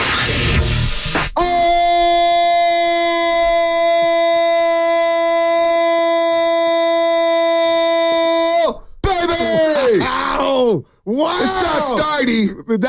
It's not Steiny. He'll be back on Monday. But it's the other 2/3 of BFG. Yeah. And somehow, some way, Evan Giddings and Daryl the Guru Johnson dragged me in here on the Friday morning to do a show with them, and I'm excited from 10 to 2. This is going to be a lot of fun. No, B, it's incredible, man. I love it. I love it. YouTube, shout out to YouTube. Shout out to the Comcast Business Text Line. We're going to be chatting. We're going to be chatting. We're going to be talking. We're going to have some fun, talking some Doves, some Niners. I'm a calm the waters when it comes to the 49ers. There's been too much doom and gloom around these parts about freaking out. We haven't had a pro day yet, Guru. We haven't had the draft yet. Free agency hasn't started. Why y'all doom and gloom? Don't you trust Shanahan? Don't you trust Lynch? They still have Purdy. Why you pocket watching out there? So we'll get to that. But Guru, I'm excited to talk some Dubs because they are rolling. Ooh. And it starts with the chef with a 40 burger putting everybody in New York City to sleep in a city that never sleeps. Yeah, Goo. no doubt. It's on and popping. It's cracking. Whatever you want to say, the Warriors, and I'll take a word from Steiny, they got action. They are back. And I told Evan this and the listeners, Bonte, all week. And I want to go over some Bonte analytics here in a second, but I called them Michael Jackson. And when you're on the road, this great road trip they had, Bonte, well, I know you played at Washington High, but we've never been as great as Steph Curry. What that must feel like as a pro athlete in enemy territory. You're in the enemy's house and they're chanting MVP for you. Wow. That is all back now. And like you said, the Warrior Juju is back. It is back. You know, Steph Curry, we were interviewing him on a post-game live after the Houston Rockets game. We thought we had technical difficulties. I'm like, Steph, can you hear me? Steph, can you hear me? I was watching. Now, they didn't have his volume up, but when he started the conversation, he goes, I wish y'all could see this. I'm just observing and appreciating all the love I'm getting. This is down in Houston, Texas, where they had all those wars with the Houston Rockets, Western Conference Finals, they had first round. The Warriors, KD down 3-2. We did the pregame show that day. Remember that? We were talking about the end of the KD era. We were sitting there like, is this it? And they were down 20 in that game. Guru 22. Exactly. So then Steph Curry, he does that, and then he goes on this road trip in Orlando, and he drops 56, and they're like, giving him a standing ovation and oohing and on after every single shot. Then we saw what happened in the Garden. We know about Charlotte, North Carolina, his home, away from home. And then he goes to the Garden, and Spike Lee's dapping him up saying, dude, you're the king, and I man. don't like that. Like Spike, no, that's our dude. But that's how Stephen Curry resonates and how he gets respected. And then last night, and then here we are in the 11 games since he suited up with Jimmy Buckets. He's dropping 29 again a game. He's shooting 43% for 29 yesterday. I was like, no, it's 29.8. 29.4. Number. Yeah. Oh, is it 0.4? But I like to round up and round down, so we estimate. I'll give him 29. But this road trip was special, man. In the 5 game, we'll get the Jimmy Buckets, we'll get the Draymond, we'll get the Moody and Pods and the others, and the return of and by the way, we're gonna give Joe Lacob and Don't Leave Me their flowers. Are we doing that now? Or not just flowers, a bouquet of flowers. Oh, I like that. Yeah, no, I'm serious. Evan and I did it like it's real, man. It is real. They want to win. But Stephen Curry, let me throw these numbers at you. Go on this road trip: 35 a game, 55% shooting from the floor, 51.5% from the 3-point line, 94.5% from free throws, 4.5 rebounds, 8 assists. In 34 minutes a game. So I dare people at 888-957-9570. Is that still a number? I'm not sure if I remember the number. Is that the number? I feel like I'm rusty right now. 888-957-9570. Listen, I dare somebody to call now and say trade Stephen Curry or think he's diminishing. We took calls like that. Not that he wasn't worthy. It was just, but honestly, I was down. I needed somebody to speak to, and there's nothing wrong with that, But we didn't know where this thing was going, and it looked like, Bonte, it was going in the wrong direction. And to be honest, it was. And I stole this from you. They were in the box. They couldn't get out the box. They had fell out the box. But now all of a sudden, they are back. And I don't want to go CNN on you early because I'm juiced with the politics of the NBA. But right now, there's no better attraction than what's going on the West Coast, because I'm going to put two dudes down in L.A., Bron and Luka, with what Steph is doing. And Bonte, I'm calling my shot. And you can tell me, Goose, slow down, be careful. But just inject a Laker-Warriors 7-game series in my vein. And I know Evan this morning was like, slap my drink out my hand, like, just qualify first. But Bonte, my chest is poked out again. 50, 40, 90 from the chef. And we're gamers, we're nerds. NBA 2K, he made the shot against Orlando right at half. Yep. He did the 40-footer. Like, he's clowning the game of basketball, but that was skill. Had you made that shot, and I still remember the one on your ass at Stanford in front of Russell and Sierra. Like that. But $300. Come on, Bonte, this dude is feeling good. The shot in Orlando, they were down 17. It went to 14. And it went to 14. It was like, uh-oh. And then Quinton Post comes in the second half, 16 of 18. And Curry does the rest, and he scores 56, a 56-burger. Heck, for players who have turned the age of 30 and beyond, he has the most 50-point games. It's incredible. He's got 9. Will Chamberlain has 7. Like, this guy is rewriting the history books. And then, last night you mentioned it, a double team, and he just heaves it up and runs straight to the locker room. And I said, I looked at Mully, I looked at Zena Kate, and I said, you know what? I said, that's game. That's game. They're just, and that's it. It goes back to again, I hate bringing him up, but, he's a champion with this Kevin Durant. It's just not just moxie, Bonte, but from a fan standpoint, they're down 20. Like, I ain't scared yet. Now, had this been pre-Jimmy Butler, Norm, the game's over, or we're in trouble. Damn.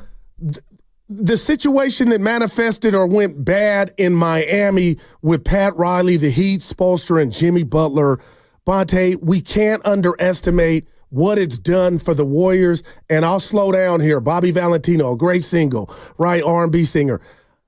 I'm thinking about the future, too. Yeah. And right now, I just get goosebumps thinking about where this thing could go. And I know you're like, no. The best gift the Lord can give us is the present. Stay in it. But, man, I'm just telling you, B, this thing is off the charts. I started dreaming last night. I'm doing the podcast with Monty Poole, the Doves Talk podcast. So I started thinking, I said, well, you know what? You want to get to the 5 so you could avoid the Lakers and the Nuggets on the other side. I heard that drop. I'm like Bob Myers. I know it's time it is, Evan Giddings. I hear you pressing that button, man. Or maybe you break that button in there. Listen, I started dreaming, too, thinking about, okay, if you could get the Lakers in the West Finals, because Willie said something like, yo, this is a dangerous team. Didn't I hear you saying they're a dangerous team? And my eyes are telling me, when Steph Curry says there's another level we can get to, and I think about, well, does that level involve Jonathan Kuminga when he comes back? Now, that's the one thing. No other team has a player like that returning to their lineup. So if you could get him back, and I'm thinking, maybe this team can make a run at the West Finals. Maybe they can make a deep playoff run, but I don't want to get ahead of myself because I will give you some truth serum. Yeah. If they play this way against Denver on this next homestand, if they play this way against Milwaukee on this homestand, they will get blown out. Because they have not put together 4 quarters on this 5-game road trip. They've been outscored a couple of halves on this road trip. They fixed it, but I hear you. You can't be down 20 to the Brooklyn Nets after the first quarter. I thought they was kicking it. I was like, don't lose this one and have that be the reason. Right, but they came back, and you knew they would. Did. But Orlando, you can't be down 17 against the worst offense in the NBA. You can't lose to Philadelphia. We won by 2. The Charlotte game was clunky. Yeah. It was clunky. They didn't put together a full 4 quarters. So in this homestand, what I want to see, because before I get ahead of myself, I need to see them put together a full 4 quarters and play more consistent basketball. That's the only knock I have on them during this road trip. They put together 2 quarters, maybe a quarter and a half. They didn't put together a full 48 minutes. No doubt. And you know what it sounds like you're striving for? And so is the chef, because I heard him say it to you all, is perfection, B. And they know now the standards are back. Not that the standards were ripped off the wall, but my gosh, we're talking about a team, coaches, and an owner that have done it 4 times. Yep. And now, hey, who's at the bus stop? It's Jimmy Butler. All right, get in. And now all of a sudden, I just feel like we got gas, we got new tires, a new transmission, the engine, the car is brand new. The car is Where brand can new. we end up? Hey, you know what? This car is brand new. And look, I was skeptical of the Jimmy trade, not because he wasn't a baller. I knew he was a baller, and I know he gets to the free throw line and his game elevates to another level in the playoffs. It was the contract extension early on. I was like, boy, he's 35 years old. He's had all these these pains and aches, and he's missed some games. You give him a 2-year contract extension. Boy, this guy has paid dividends. And Andrew Wiggins had a hell of a run with the Warriors. We love you, Wig. But there's a difference. This guy's an alpha. And it's okay. And it's okay to say that. Yeah. This guy, Jimmy Butler, yesterday in the fourth quarter, when Steph is off the floor, they go 15-6 against the Brooklyn Nets in the non-Curry minutes. And the way he controlled the half court when it was winning time. And I'm thinking to myself, this is why I start dreaming. Because in the playoff game, when things slow down, give it to Jimmy Butler. He's either going to make the right pass, he's going to get to the free throw line, throw it to him in the post, or he's going to play bully ball down low and hit a layup over you.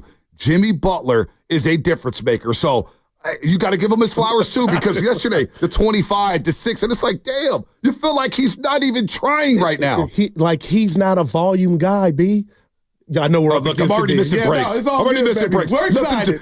Whether it's the morning roast, Steiny and Goo, Willard and Dibs, Bonte Hill, we'll miss a break. Some more coming up. I want to hear from the fans. It's been a while since I heard from the fans. I don't deal with the Twitty-its on Twitter. Excited, yeah. On Twitter, I call them the Twitty-its. They're just out of control right now. I want to hear from the fans here at 95.7 The Game. 888-957-9570. Is it okay to dream big? Is it okay to dream big with the Golden State Warriors after that 4-1 road trip? They're 7 games over 500. They're 3 games behind the 5 spot. Hey, Jaren Jackson Jr. is out from Memphis. They're 4 games out of the Memphis Grizzlies for the 4th spot. Maybe the Warriors can get into that bracket. 888-957-9570. I want to hear from everybody at 95.7 The Game. I see you on YouTube. I see you on the Comcast Business Text line. It's going to be a fun 4 hours with the Goo. We got Evan Giddings. We got Carter back there. That's what's coming up. Brought to you by Fremont Bake. Here for you. Here for good.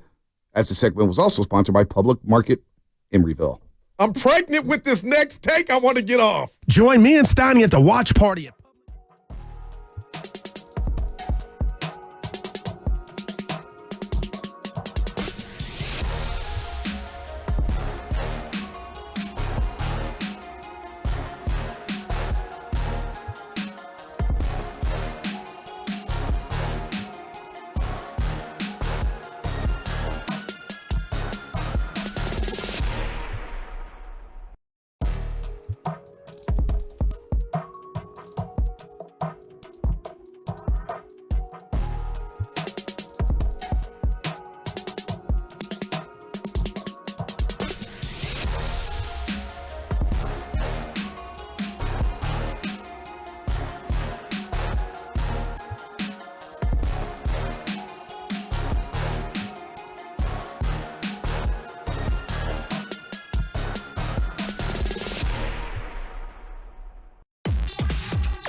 bounces. Curry. Oh. Ridiculous! Cheat code! Steph Curry is not human. Now, back to Steiny and Guru on 95.7 The Game. All right, Nico on the call. Yes, Network. Stephen Curry, he is not human. He's not human. The chef is balling right now. He's on another level. The accolades. He told us last week, what, God is good? He appreciated Grandma Kitty's in the building, coming up from Northern New York to go see her. She's got the scrapbook. Stephen Curry last night in the win over the Brooklyn Nets, 40 points, 12 of 20, 7 of 13 from the three-point line. He's getting to the free throw line again. The Warriors, 29 of 32 from the free throw line. Stephen Curry, 9 for 9 from the charity stripe. He's playing on another level right now. A hell of a road trip for him. And I just want to know, roasters out there, roasters. This is 10 to 2. Roasters, fans. I got to get them. I love my roasters. I still see them every single day. And the roasters like, we miss you. I say, we'll stick with Spadoni and Shasky because they're doing a hell of a job in the elevated program for 6 to 10. I love what they're doing in the mornings. But I need to ask you a question too. 9570. How you feeling about the Warriors? Are we getting ahead of ourselves here, thinking that they're back? Is there anything to pick apart from this road trip? I want to hear from everybody, including Evan Giddings in just a second here, but what you got? So, we're not at a funeral. This is actually like a party because we used to do a show together, BS&G. We went to Vegas, and you're my brother. But I got to ask you this. The origin of Oh Baby, I think, does not get its true love for one of the greatest openings. I told Steiny this in Bay Area radio history. I think the origin, I was doing some Bonte Lytics last night, came from when I was the only guy here at the station that appreciated James Harden and the great Whitley Sandretto. The reporter, digital extraordinaire, came up with the piece and put together the clip of you using every superlative in the book to describe James Harden. And Bonte, I think an Oh Baby, without it being what it is now, origin from that. You say what to that?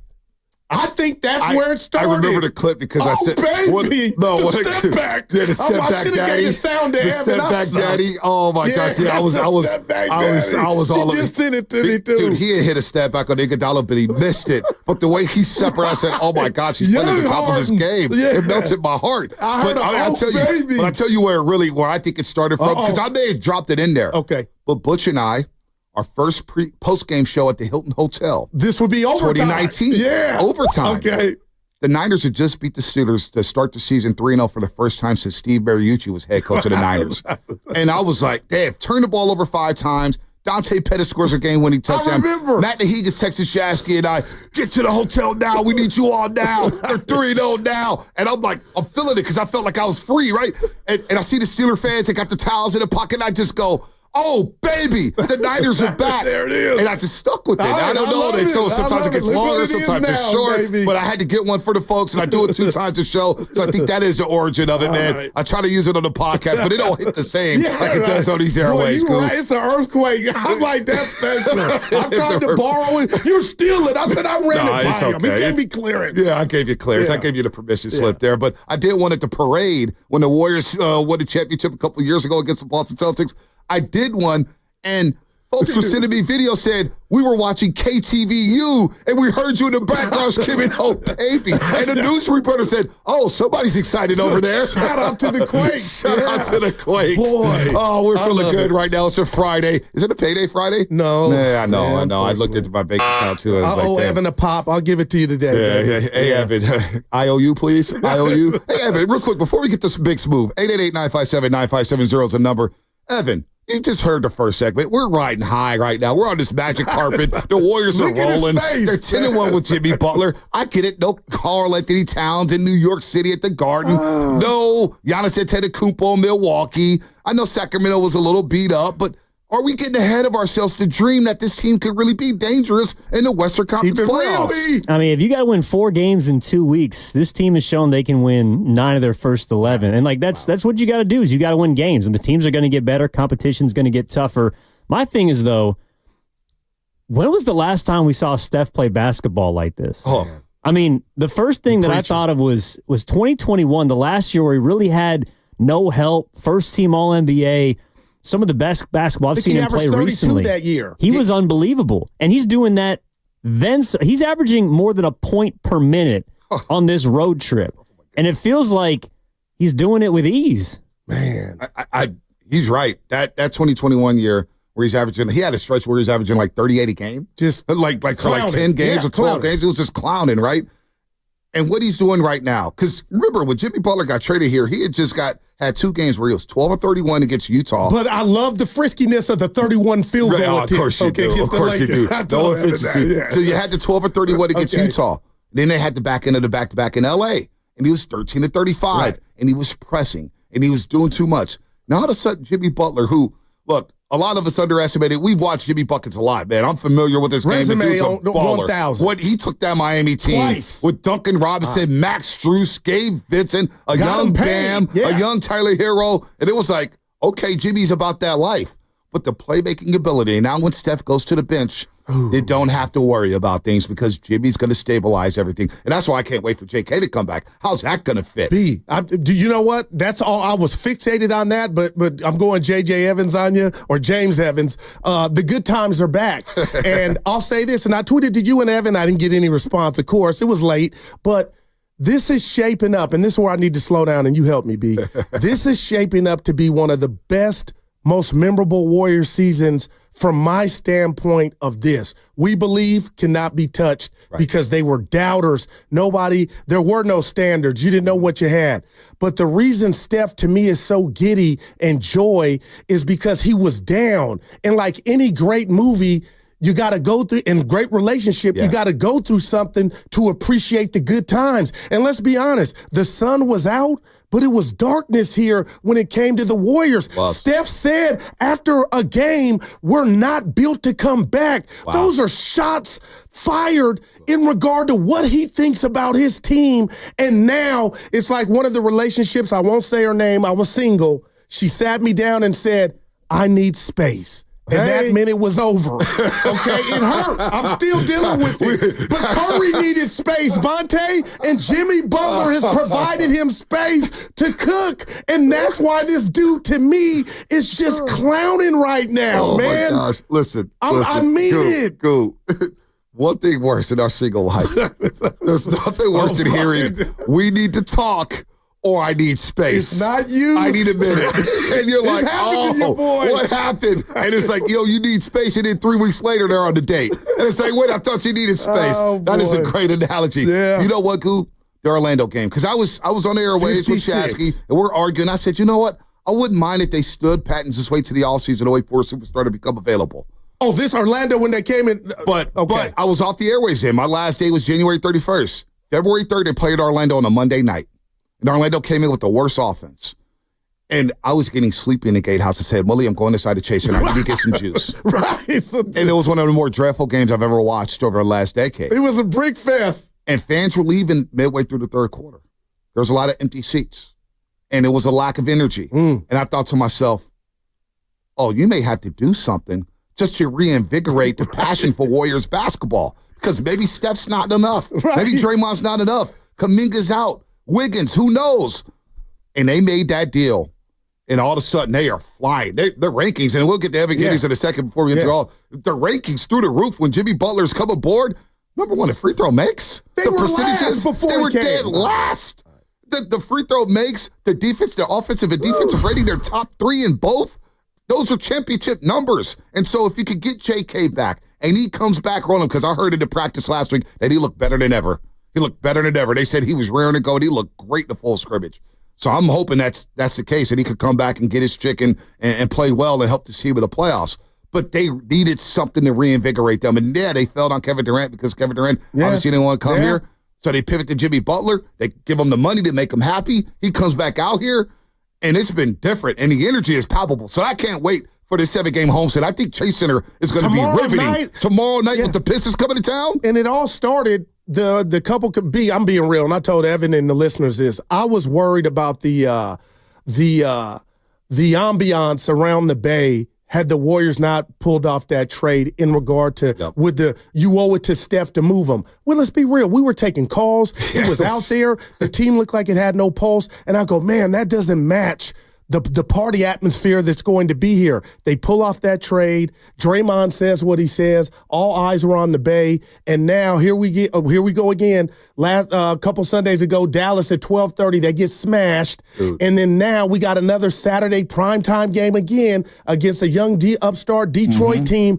But I guess what I'm saying, Bonte, the vibes are on one thou wow, man. Like, you can't ignore it. No, you can't ignore it. You're so right about that. You're so right. Here's the impact of Jimmy Butler before we get to all the calls. I see the lines lit up, 888-957-9570. Jimmy Butler, since he come aboard, the Warriors are 10-2. It's tied for the second best record in the league. Their net rating is second in the league. Free throws made per game, they're third in the league now, right? And that probably went up after last night because they were 29-32. Well, he made all of his, He made 10-10. He's the first Warrior to make 10 free throws without a miss since Jordan Poole did it back in 2023. How about them apples? Free throw percentage, they're first in the league. How about this, Guru? Assist. We always knew they get to 30 assists. 31.5 assists per game, second in the league. Steals per game, third. How about turnover differential? First in the league since Jimmy Butler's come aboard, and then the points off turnovers. Something we always talk about. If they could flip that category. We used to always lose that. They're first in the league since Jimmy Butler has arrived in points off a turnover. So the Jimmy Butler impact has resonated throughout the roster with Pods, Kuminga, and more importantly, the chef, Stephen Curry. Now, that's phenomenal. It's real. It's tangible. I can taste it. We can see it. I like when you taste the air.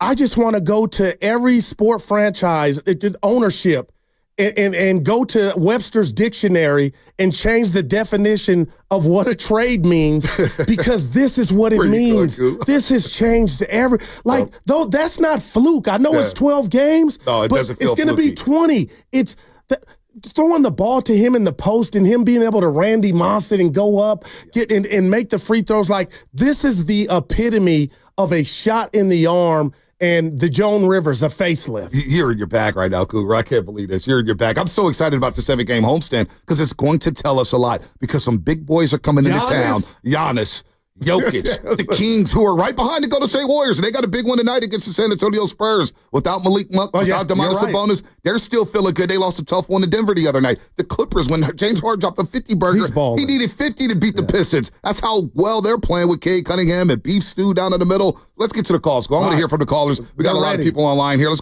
start off with Big Smooth. Been a while. Big Smooth in the town. What up, Big Smooth? Smoothie.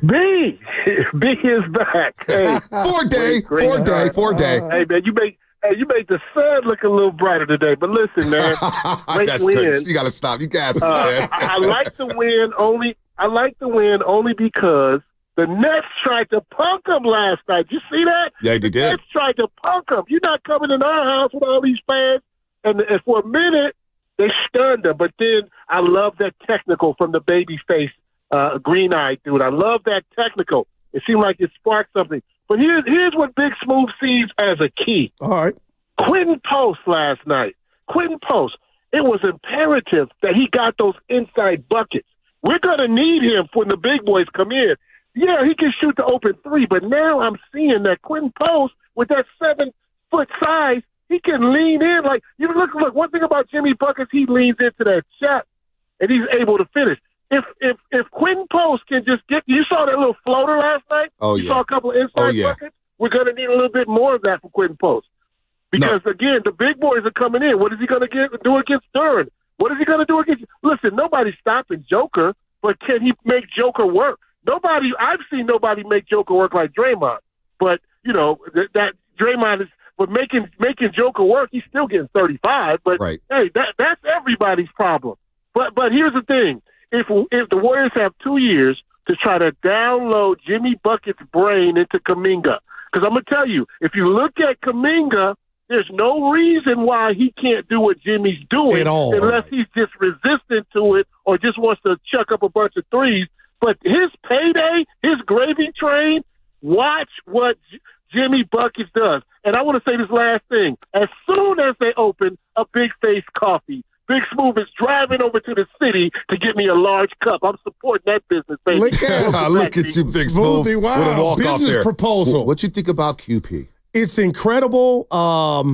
And just to be able right now to watch his maturation to get to where Big Smoothie wants him, to be able to do some stuff inside. And, he don't got the super bricks in his pocket. Right. He's but he can shoot that thing. But if he can work, and we'll watch him, and he's got time to expand his game and feel comfortable down there, then sky's the limit. But B, I'm just telling you, I know we saw with Jordan Bell way back in the day in the finals, by default, he started the game. He started the NBA Finals game. But I just look at posts like, Bonte, it's crazy. We've all been dreaming and yearning for a stretch 5. Just take your time and perfect what you've already are doing when you get that shot. But if the Warriors got something with him, and that's all I'm saying. So I'm excited. Look, one thing is he's not a punk. He's not a punk. But his swagger is through the roof for a rookie coming out of Boston College, right? And to be a late second-round pick, what a find by the Golden State Warriors front office. And this is second straight draft. Yeah. Look, listen, they knocked it out the park with Pods. They knocked it out the park with QP. I know Trey Jackson-Davis isn't playing yet, hasn't played recently, but he's given them some good minutes. QP in all these games, whether it's Sacramento in the second quarter where he hits the back-to-back threes and he's chirping, whether it's Milwaukee where he hits the 3 threes in the fourth quarter to win that basketball game, whether it's the Garden, whether it's last night where he hits 2 straight threes with the Warriors down 20, and all of a sudden the Nets are calling the timeout, Jordy Fernandez is saying, I got to slow this down. Who's this Quinton Post guy? All of a sudden we're only up 14. He's giving them moments where it gives this bench life. It just reinvigorates everybody. And he's demonstrative. He's demonstrative. He's got swagger. He's a tough kid, and he's learning. He's not overwhelmed. He may not have a great game every night. Like the New York Knicks game wasn't his best performance, but I don't see a kid who's wilting in front of the bright lights, under the bright lights. He's giving you everything that he has, and all that talk about Vucevic. He outplayed Vooch twice, head up. So they got their Vooch. They have their stretch 5, and it's good that they still have Looney, who can take some of the brunt off of his shoulders when they do play the Jokers and the Giannis's and some of the bigs in the West. Yeah, and TJD, I know you mentioned him. He's not getting run, but he showed the spark. We saw him. We thought, he had it unlocked. But the bottom line is what you just mentioned with Looney, Bonte, and we know Kerr loves it. They got a 3-headed monster. Styles make fights, and there's going to be games. All right, Post, we need some bricks in the pocket down low to go up against Joker, and that'll be Loon Dog. But I'll say this. I'm a big eye test guy, right, Bonte? When the Warriors shoot 3-pointers right now, obviously it's Steph. It was Moody, and you look at the percentages, but when QP, that ball leaves his hand from deep, he's in my top 3 of, I think it's going in. And that's me. That's just half the battle. It looks pretty. But it's a find, and we're just watching him go through his basketball puberty, and you got to give Dunleavy and company credit, man. Let's go out to the state of Ohio. All right. Let's go out to the state of Ohio. Nationwide, Steiny and Guru. What's up, Nick? Nick in Ohio, what's going on? Hey, fellas. Oh, man, just enjoying life, enjoying the Raiders. Warriors. There you go. Wrong team. I don't know anybody enjoying the Raiders right now, Nick. Yeah. I got a couple of things. They involve Curry. And I'd like, if you give me a moment. First, I'd like to play Dreamweaver and weave a dream for Guru because he thinks big. He dreams big. And back when Steiny was saying that the Warriors, too old, Curry's too old, I was kind of agreeing with him. But I want to weave a dream for Guru that Steph Curry stays on this tear, that he finishes the season strong, the Warriors make it high in the playoffs, and he gets MVP. Wow. And wouldn't that be something? He gets it early in his career twice, and then he gets it in the twilight of his career, and then goes on into the playoffs and the finals and his finals MVP. That's a dream I'm weaving for Guru and everybody. I don't know if is that your dream to see Curry win another MVP? That would number like 5, though, to put him ahead of LeBron. And, Nick, I love it. And I didn't tell you about his show. I call you a lot, B, but I had a show with Steiny. I came in here before the trade. They blew the game to Utah. Oh, and yeah. Oh, usually I'm the firecracker for Steiny, and he looked over on air what's going on? You're down. And if I had a white flag, I think I might have raised it. I don't have nothing for you, man. I'm real. But the chamber is empty, and he gave me a look of so for Nick to point out the Steinies of the world were saying this team doesn't have it, I didn't even get mad, B, because the play was kind of backing that up. And I don't know, when I say they didn't have it, I don't know what it was, but they were not winning games. Steph looked like he wasn't having fun. They all did. So now to watch him, I got to be careful, and I'm going to throw it back to you. What LeBron is doing at 40, he's older than Steph, is incredible. But I'm wondering if this thing moving forward has re-energized Steph to the degree of Steph's his own person, his own DNA, his own body. But if he can kind of mimic what Bron is doing at 40, the Steph Curry version of it, we got action for a long time. No, he's going to be able to shoot until he's 80. He may still be able to shoot when he's 100. Who knows? But you're right. That Utah game is funny because Monty Poole always brings up that Utah game. It's like it scarred him. They give up 20 points in the last 2.5 minutes. And I'll keep thinking about the Utah game. 12 of 31. They blew it. Keontae George starts going crazy.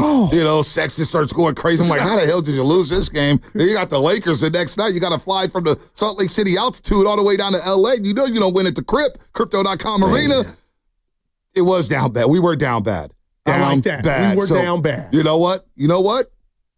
We're not down bad now. No doubt. Back up off the mat. It's funny how things can flip. Real quick, we got the great KB coming up. Karen Burke. She's going to be hosting Warriors pre- and post-game live tomorrow. Women's Empowerment broadcast is going to be awesome. Zena Cada, Natalie Esquire, Kylan Mills, Jenny Kavnar is going to be doing the play-by-play. Monique Billings. And then they get to get. I told KB, I said, I'm kind of jealous, man. You get to do the Detroit Pistons game. They get Kane Cunningham. He's like a baby Grant Hill as a kid. So I had the night off, but I'll still be watching. I'll be watching. But KB's going to join us at 10:50 to give that some love, and she knows her Warriors inside and out. And I think she's waiting on the homestand. I don't want to speak for her, but I want to ask her opinion on how she's feeling about the Golden State Warriors. Real quick, we got a couple minutes. Let's take some calls, Let's go to Caleb in Livermore. Caleb, what's happening?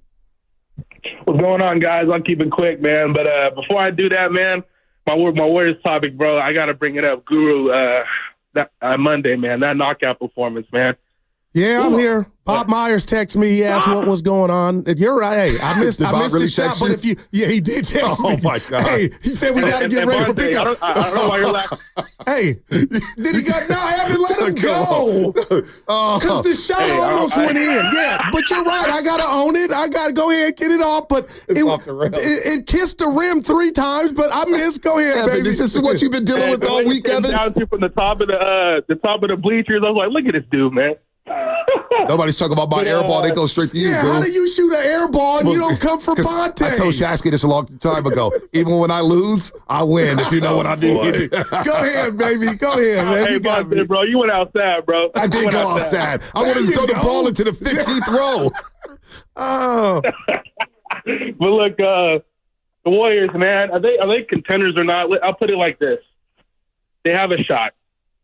They have a shot. I'm not gonna be over the top and say I got you. They're favorites or anything, but they have a shot, and that's all you want for a team. You got a chance. So. No doubt. There it is. Yeah. Thanks for the call, Ken. Hey, Evan, real quick. You've been dealing with this all week, the knockout tournament. Just trust me, I know Goo. We had the Warriors World Tournament a few years ago, and we had the team picture somewhere. And Guru thought he was set up. But let me tell you, Guru in that game, in one of those games, he fouled this dude so hard. I thought bitches were going to clear, Evan. Matt Kosky goes, uh-oh. And I said, yeah, we're about to get our ass kicked. You moved some furniture, Goo? Yeah, but I don't like these guys not wanting to smoke. I was ready. No, we was ready to fight for you, but I knew he had to be 6'5", 6'6". He was like 6'5", 6'6", rocked up. I had to send a message. Not 1% of body fat. Guru hacked him so hard. The gym stopped. And I said, damn, I'm about to get I was ready. Look, I was going to ride with Guru. I was going to fight, but I was going to get my ass kicked. I was looking at Lucas and Nash. I'm like, come on. I was like, people going to be laughing at us. In 95-7, the Game Boys got lumped up at the Warriors World Tournament, but he sent the message. But Goo carried that with him, Evan, for years. You get 6 of them, Goo. You get 6 of them. I might have got ejected had a ref been in that game. Dude. Bonte, that's great. Willard told me I'm been too hard on myself. It was just a free throw, and I appreciate that. Dude, it's all good. But it kissed the rim 3 times. Yeah, I know. It's sometimes you don't get the shooter's role, man. Sometimes the basketball gods will just... I don't know. They want you to go through adversity or something. Guru, I have no idea. Hey, I just saw the video. What happened? All right, Evan's telling me I got a break. I got to get one of these breaks on time, right? Where's my reads at here? This is so fun. We got everywhere. Team South Bay, Rich, Film on Michael. Yeah. Jacoby and SF, Pete and San Ramon. Hang tight. We got the great KB, Carisburg coming up, NBC Sports Bay Area. We're rolling right now. Download the free Odyssey app and check us out on YouTube and Twitch, powered by First NorCal Credit Union. What up, YouTube? I missed you. I missed all you haters out there, YouTube, and the lovers as well. I'll talk to you guys during the break. I'm filling in for Steiny, and it's brought to you by Ceremony Ford, where I get my cars, and you should too. I just picked up that new Explorer. All white. All white, baby. Chef's loving it. The Coke white with the tinted windows, Can dude. I say that? Yeah. Dude, yeah, you can say Coke white. I mean, the kids are at school now. Okay, We can also talk about the overnight dancers. Well, they're asleep now, so now we got the afternoon shift coming in at the Gold Club. So if you want to get some brunch, some fried chicken and mashed potatoes, it's all on us. By the way, shout out to Ceremony Ford. You guys took me in. You guys did a great job with the Explorer. This segment was also sponsored by Chilton Auto Body. Have you been in a car accident?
Hey, it's Moses Moody with the Golden State Warriors. Now back to Steiny and Guru. Moses Moody played some good basketball recently. Double figures in 20 of his last 24. Playing that stretch 4 position. Not afraid, B. Not afraid. Hustling on defense. Good to see him get some consistent minutes with the Warriors. They're rolling right now. 4-1 road trip here on the East Coast. 5-game trip, of course. Now they come home for 7 games, and it starts tomorrow. Tomorrow, as I'm in for Steiny, Bonte Hill, Daryl the Guru Johnson, having fun on a Friday. We got Evan Giddings in the building, Carter as well. But they start tomorrow against the Pistons. Cade Cunningham, Durant, Beef Stew, Isaiah Stewart. They're playing well. Malik Beasley's hitting the 3-ball. No, afraid. Dennis Schroeder. Dennis Schroeder revenge game, dude. How about that? But I'm going to be off. I'm a little jealous. Because it is the Pistons coming to town, but I'm really, really happy because it's a special thing that NBC does every single year. They did do it. Everybody needs to do it. Women's Empowerment Broadcast. Awesome. Hosted by the great KB, Kareth Burke, who joins us right now on the River Islands guest line. Is it the time for you to discover the islands, River Islands, and Lathrop, and my sister from another mother, Kareth Burke, who's doing a hell of a job. Love working with her. You like that, huh, KB? KB, I got her off of mommy duty right now to call us in, but tomorrow's broadcast, let's break that down. Of course, I'm happy for you. Zena, who does an excellent job. Natalie Esquire, Kyla Mills. It's going to be a lot of fun, and I'll be watching you ladies. KB, what up? Hey, how you doing? Thanks, fellas, for having me. Absolutely, anytime. And how about those doves? First of all, let's talk about the broadcast and what it means to you to have this special broadcast every single year here at NBC Sports Bay Area. How long have you been doing this now, the Women's Empowerment Broadcast? What, 3 years now, KB? Man, I want to say, 3 or 4 years. It's really nice that NBC Sports Bay Area and the Warriors are on board with this. Remember our pal Kate Scott hosted one of these? It's a nice way to assemble some of the talent in the Bay. Always an honor to be part of this. Kareth, I can't wait. It's awesome. You do a great job. So we'll all be watching to support you all. I want to just start with full transparency. I was down before this trade was pulled off, and I was down because I live with I love with my heart, and I was thinking, you know what, this team is deficient in a few areas. The vibes were kind of, off a little bit for me, and the verbiage was a little weird. What has surprised you most since the inception of Jimmy Butler with the Warriors in this run? It's hard to put my finger on it because, like you, I really appreciated Andrew Wiggins. He was such a great locker room guy. He did play good defense.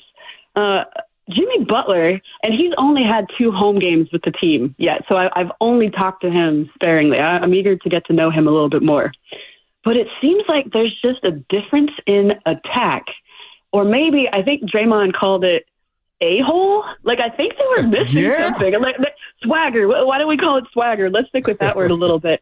But also the way that Jimmy helps balance the offense, too. The way that he attacks. He told you on the postgame show, he likes bully ball. He does not shy away from contact.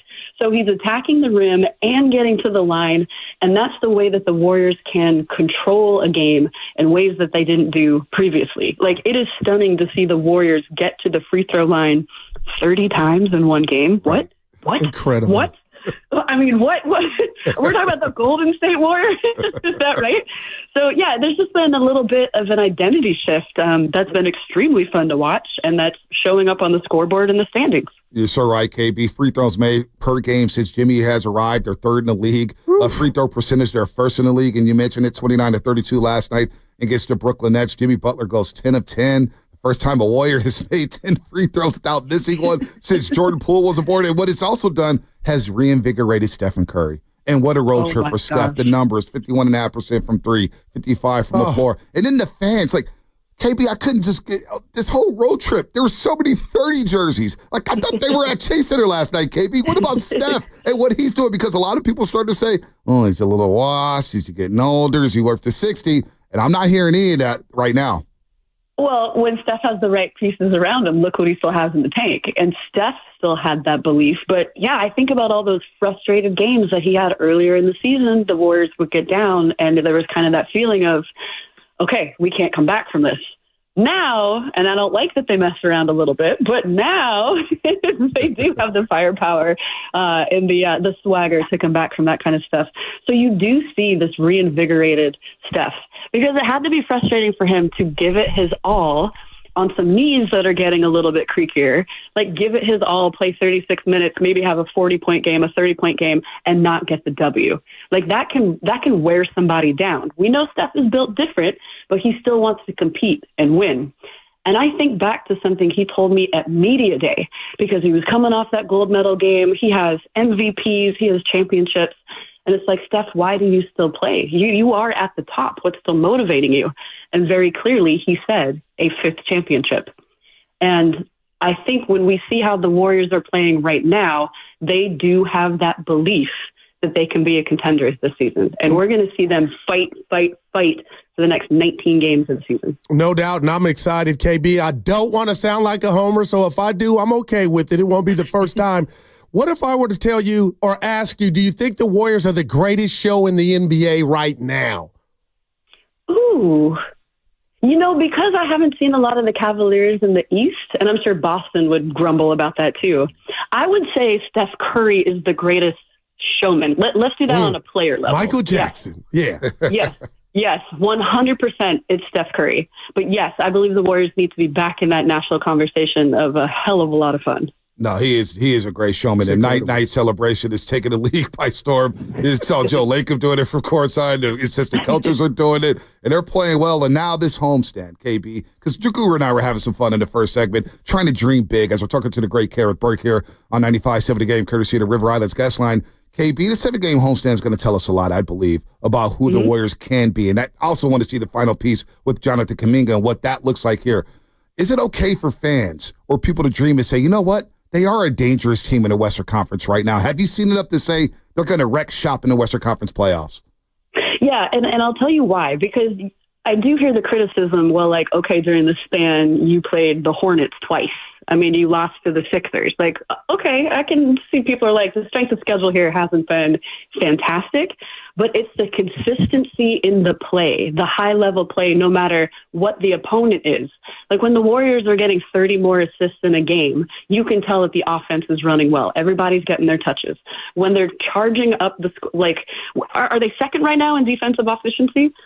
Yep, I think they're either first or second. Yeah, they're first. Yesterday, KB, entering the game last night, I believe they were second in both offensive and defensive ratings. Okay. Yep. Yes, those are the types of things. Okay, I can put the opponents aside in that kind of situation, and you see how the Warriors are playing no matter who they face.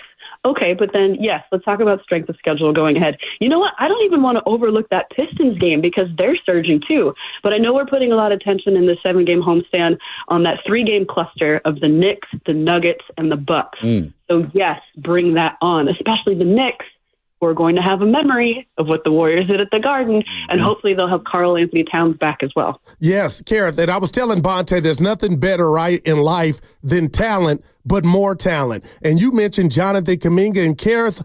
Everything is immaculate. I'm excited, but I'm fixated on, will it be 15 games? Hopefully, 16 games when he comes back. But how much, thought do you give of just imagining Jonathan Kuminga, coming back? Because that's all I'm thinking about.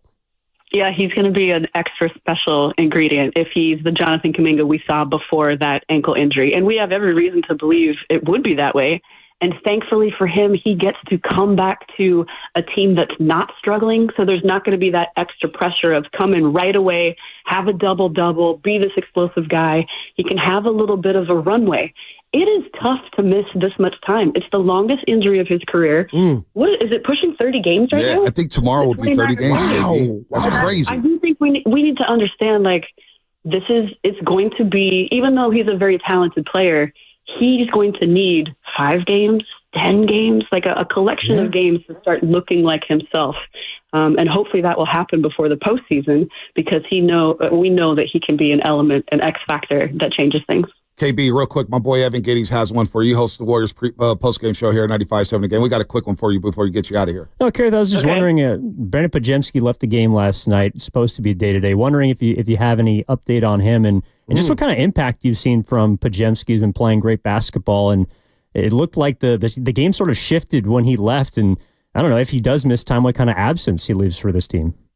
That's a great question. The Warriors don't practice today, so I don't know. I haven't been able to see BP. I don't know if there's any updates. When you see a guy go out with a lower back injury, you think that's going to be a long flight home from New York City. So hopefully he was able to be comfortable.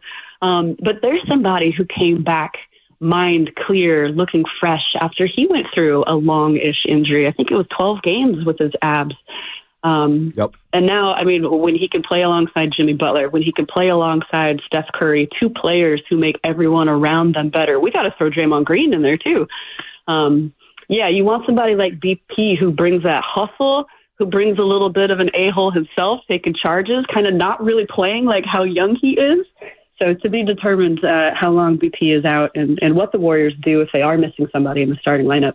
There's no doubt KB in the 19 games he returned from the injury, the right abdominal strain, 14 points a game, 6 rebounds, 4 assists. The three-point percentage has dipped a little bit, but the field goal percentage at 45%. Wow, he was moving that rock. He was connected. The offensive defense, point of attack defense has been really good. So, yeah, they need BP here, that second ball handler and playmaker. But, KB, I know you got a big day tomorrow. So much. You got to go chase some diapers right now. So go chase little man's diapers. Make sure the milk is hot and ready to roll. KB, I appreciate the time, and go kill it tomorrow. We'll all be watching. You got it. Oh, thanks so much. Really looking forward to a great game. Absolutely. Carrot Burke, man, going to host Warriors pre- and post-game live tomorrow. Always on the pre- and post-game shows with a great analysis on the team. She has a great pulse of the team. She breaks it down. She studies. She knows her hoops. Love working with KB. Dalton on Dub's Talk. Yeah, absolutely. When it's over, you're over. Yeah. I'd love to It's like an extension. Yeah, it's like an extension. She does a hell of a job. She's going to do a hell of a job tomorrow. She's a pro's pro. I learned a lot from her, so it's good to hear from Carrot Burke here on the Friday on 95.7 The Game. Oh, am I going to do the legal on time? I've never do the legal. You know, I have to think about the legal. Guru. You just blow past it. Sometimes I blow past it. Sometimes everybody's like, you got to do it right at 9 o'clock. I said, time for the legal. There's a buffer from 8:55 to about 9:07. You can sneak the legal in. So I made it a running thing. It was like, I'm never doing it on time. Never doing it on time. Man, but you know what? I'll do the legal right now. Evan's You're listening to 95.7 The Game, KGMG FM and HD1 San Francisco. Always live on the free Odyssey app, Twitch and YouTube, powered by First NorCal Credit Union. So, JK, yeah, there we go. We did it on time. Can you do that without the paper? Nah, Because sometimes I Sonny need tried, didn't he? He got there with my man. I love you, man. I get distracted, man. I can recite stats. You got a lot going on, man. There's the numbers and stuff. Dibs did it off him and Willard. Yeah, it's wrong. Yeah. My man. Yeah, sometimes I could do it off the cuff, and then sometimes I just forget it. I'm just back to Kuminga. There's 19 left. Is there any part of Bonte Hill right now that says he could miss this homestand? Oh, my gosh. Yes, now, because I thought he'd be back against Charlotte. Wow. So now I don't know. And I heard, I appreciate the honesty. It's the final stage of his rehab, and he's been going 5-on-5 and practicing or whatnot. And I heard the ankle swell back up a little bit. Yeah, that's what I was like, ice. But when they told me, it was actually before the Hornets game at Chase Center, before they went out on the road. A couple whispers before the pregame shooter. Man, Kuminga looks better than ever. See that? And I'm walking around. It was like 4:30 in the afternoon. I was like, oh, my gosh. And I was like, oh, my gosh. And I was like, and so I started investigating. I was like, what do you mean he looks better than ever? And I said, dude, he's moving well. The floater's there. He's getting to the rim. He's active.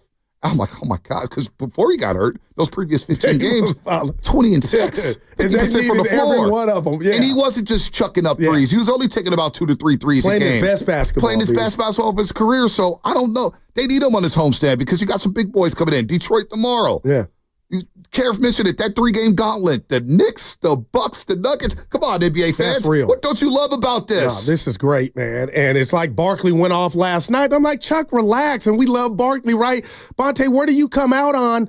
Like, I'm not a hater. I'm a congratulator, and I tend to try to give credit where credit is due. That's just how I live my life. But I know Cleveland's a great story. I know OKC's a great story, but we're talking about LeBron with Luka now and Steph doing what he's doing here in Golden State. So if I could have told Chuck, like, I get what you're saying, Chuck. He's always been down on the Warriors, so I don't know if it's a little haterade, but we can enjoy it all. But Helen Keller, Jamie Foxx, as Ray, can see that something's happening with the Lakers and Warriors. I love when you do that. You didn't go Ray Charles. Evan brought up Ray, Jamie Foxx and Ray the other day. Yeah, you took the material. Yeah. That was for my guy. Guru's been using that for so long. What's the Olivia Newton-John? Yeah, but that's physical. I mean that. Was it Olivia Newton-John last night at Barclays Center? Was it a little physical? Yeah, and look at the webs on Steph's. He looks like Jesus on the cross, man. Dude, because look at the stuff, man. Don't tell me my man. But now he's getting the foul calls. Jokic got scratched in the second minute. Okay, did you see it? Was that a prison fight or scratch? Dude, I'm like, who did that? I thought the Joker brothers were going to come down the court, man, and look at, because those dudes are big boys, man. You do not want that smoke at all. But Charles Barkley wants all the smoke from Kendrick Perkins and ESPN. Let's listen to Chuck. Before we get back out to the lines, everybody hang tight. We'll get you and get your thoughts on this. Here's Charles Barkley last night Inside the NBA, as he had a nice, it was a great rant on the Lakers and the Warriors. Yeah. He's an idiot and a fool, but he know he is. What's his name, Shaq? Which one you talking about? Kendrick Perkins. He said the Lakers, first of all, the Lakers have had a great 2 weeks. He said the Lakers saved the NBA season. That's because them fools on the other network, which we're going to be working for next year, that's all they talk about. Let me tell y'all something. Tell me something. And first of all, I want all the smoke. I don't whistle when I walk by the graveyard or anything like that.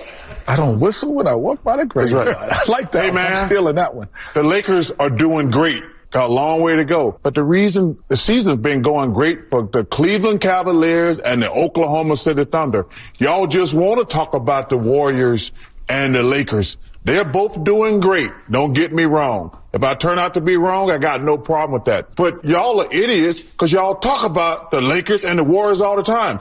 Y'all don't, the Cleveland Cavaliers have won 12 straight games.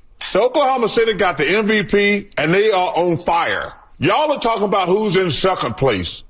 That's the reason I get pissed. Hey, the Lakers are doing great. I don't mind being wrong. The Warriors are doing great. But that's because you fools on other networks, which we're going to become fools next year. We'll be working on that network. But Oklahoma City and the Cavs been balling for 6 months. Y'all talking about teams that had two great weeks. I'll let you go, B. There's a lot there, but why so sour, Chuck? Look, right now the Lakers look like a title contender. Okay, you think? Watching that game last night, I kind of, get cold sweats at night thinking like, oh boy, the Warriors may have to play them, and LeBron and Luka, they're going to get all the calls down there. Austin Reeves is hooping, and Laker fan is as loud as they've ever been.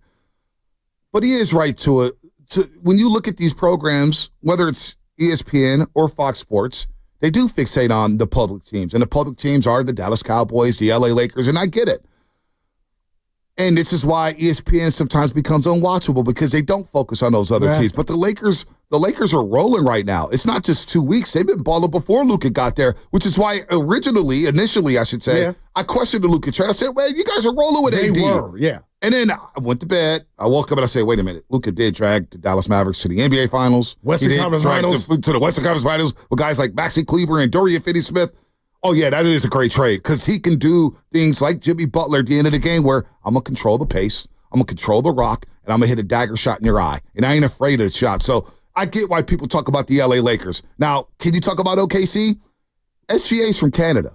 I'm not sure how much he's resonating with the American people. And they're in Oklahoma City. Can I throw Jokic in there, too? You could throw Jokic in there. We should be talking about all these stars. Like, it's maybe too much Laker talk, too much Warrior talk.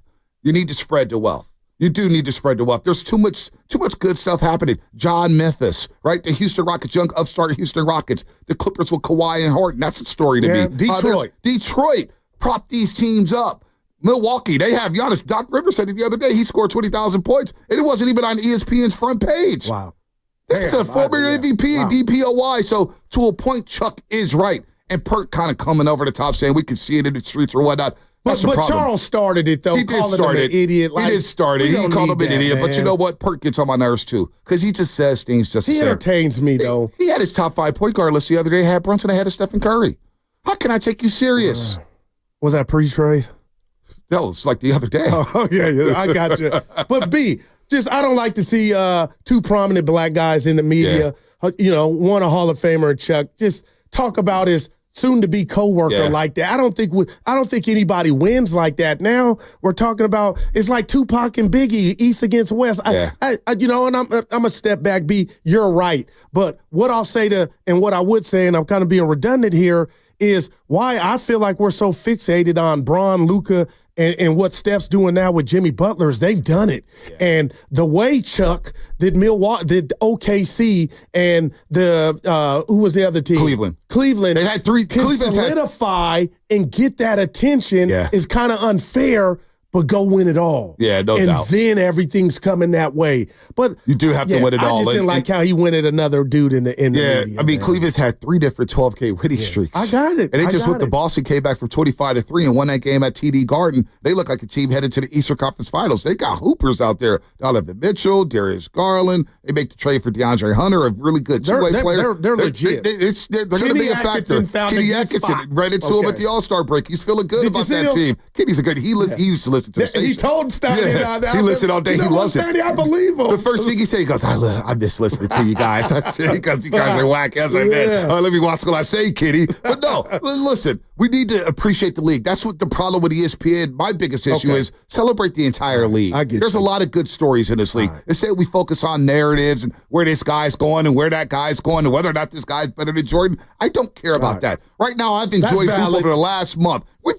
These teams have been balling, Guru. They've been in playoff mode. Too. We it got is go time. I can't wait. Time. Yeah, we got action. Speaking of go time, let's go to the lines real quick. Richard Fremont, then we'll get the film on Mike and Pete. What up, Rich? What's up, fellas? Thanks for taking my call. Hey, shout out to special guest Bonte Hill. It's on the Feeling It Friday, and I'm liking that. And, at the end of the day, these Warriors are for real, okay? What you're seeing out there, the product, the way they're playing, the way they're responding, Butler's has been a great asset to them, and what you're seeing out there is real. And I personally don't think this is going to change anytime soon. However, this next set of games they got coming up, they're going to be tested. They're going to be tested because what's going on in Detroit is real also. Yes. But they're going to be tested, and I expect them to show up and show out and continue as they've been. I don't expect we're going to see anything different. They're going to fight. They're going to scratch. They're going to scratch. They're going to claw. They're going to do whatever they can to get the W. Because, like KB said earlier, Steph believes, hey, we can get another title. And so because of that, that's the reason why he's playing the way he's playing. Somebody needs to tell the man he's 37 because he's playing like he's 25. I know. Oh, by the way, shout out Valkyries. Yes. Go Valkyries. WNBA is here in the Bay. Got a lot of, fellas. Hey, they got a lot of buzz. I love the Valkyries. How do we get Juju? I know she ain't coming out this year. Evan's like, we're trying to come up with a way of how can we get her to be our Steph? Oh, my gosh. You imagine Juju Watkins in this market? She is box office, man. She's box office. The ladies be hoping, man. Oh, dude. College. Watching it now. They got the WNBA in the college. It's awesome, it's a wide open. Let's get the film on right real quick before the break. Philmo, what's up, baby? Mike. Hey, what's poppin', man? Man, I swear, man. First of all, I just want to say rest in peace to the great Dwayne Wiggins, man, a real icon. I grew up just listening to Mike, did he pass? He passed away, man. I was getting word throughout the week. Man. They were saying that he wasn't doing good. He had went to a show. He showed up. He was only like 90 pounds. I saw that. So, man, but R.I.P., man. With that being said, man, honestly, bro, like, I don't even need my reparations, man. I don't need no 40 acres and a mule. I got 2 black people on 95.7 The Game chopping it up. I know where you're going. Man, I swear, bro. Christmas came very early. Hey, I thought you was dragging me into the gutter for a second, man. That's all point. Hey, Mike, I feel you on that, man. No, thank you, Mike. I appreciate it. Man, I swear, man, y'all sound so good, man. For real. Reminisce when y'all had to, during the COVID, you and Dibs and y'all was doing y'all thing, man. Y'all sound hella good. But nah, not the Niners, but the Warriors, they looking good. I think they missing one piece. My boy told me this one thing. He was like, Mike, you got a trip. Most championships, you don't really know that they're going to win it. But he also said, he was like, bro, I think we won little. He don't know what piece it is, but he feel like we one little piece away. Is that piece Kuminga? Is that piece Kuminga? I know you're right. That's the thing. It could just be get Kuminga in there. He was more so talking about maybe a big man, but I agree with y'all earlier points. Vucevic, we got Post. UP. We don't need nobody else. He's literally doing what Vucevic would have did. He's just getting paid a lot less, which I love. And then the Barkley thing, real quick. I hate Kendrick Perkins. He is entertaining though, but his points, they don't even make no sense for real. Sometimes I be like, what are you talking about? ESPN has to get back to the authenticity of it. Nice. The authenticity of it. But I like Stephen A. He's very entertaining to me. Like, I know some people don't care for him, but I like, because Stephen A. is entertaining, very smart, articulated, and he'll give a valid point. He's not just talking. You feel me? Kendrick, on the other hand, just be talking. Yeah, I'm with you, Phil Mo. We got to run here. Yeah. Good call. We'll get to Stephen A., LeBron, and I got something on what he said on the other side to give somebody else their flowers. Sounds good. Sounds good. We got Telmo. We got Leroy in Oakland. We got Pete San Ramon. Pete, we're going to get you all. We're rolling here on the Dubs. Is Jonathan Kuminga the missing piece to what could be a dream season for the Golden State Warriors? How are we feeling about that? Is it that simple? I want to hear from Evan Giddies, too, because he's at the games all the time. Yeah. I feel like he's a little baby Steiny right now. Evan, he's got a little Steiny, and I don't know about his vibe right now. Wow, and maybe he's just picking up for Steiny, because it's all we're throwing a party right here. Somebody's got to be the Debbie Downer. Somebody's got to be the Debbie Downers. You want to play Steiny today? I got you. Man. I'll play it. It's coming up in the game. More of your phone calls brought to you by Fremont Bank. Here for you, here for good, as the segment was also sponsored by Safeway. Head to Safeway this week for this amazing deal and more for their members. USDA Choice Boneless Beef Top Sirloin Steak. Value pack only $5.99 per pound. Visit Safeway.com for more details. See you in the aisles. Meanwhile, at Xfinity.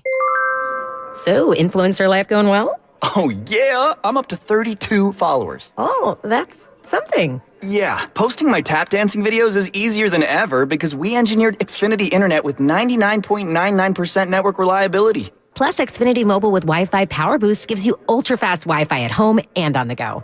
But wait, tap dancing?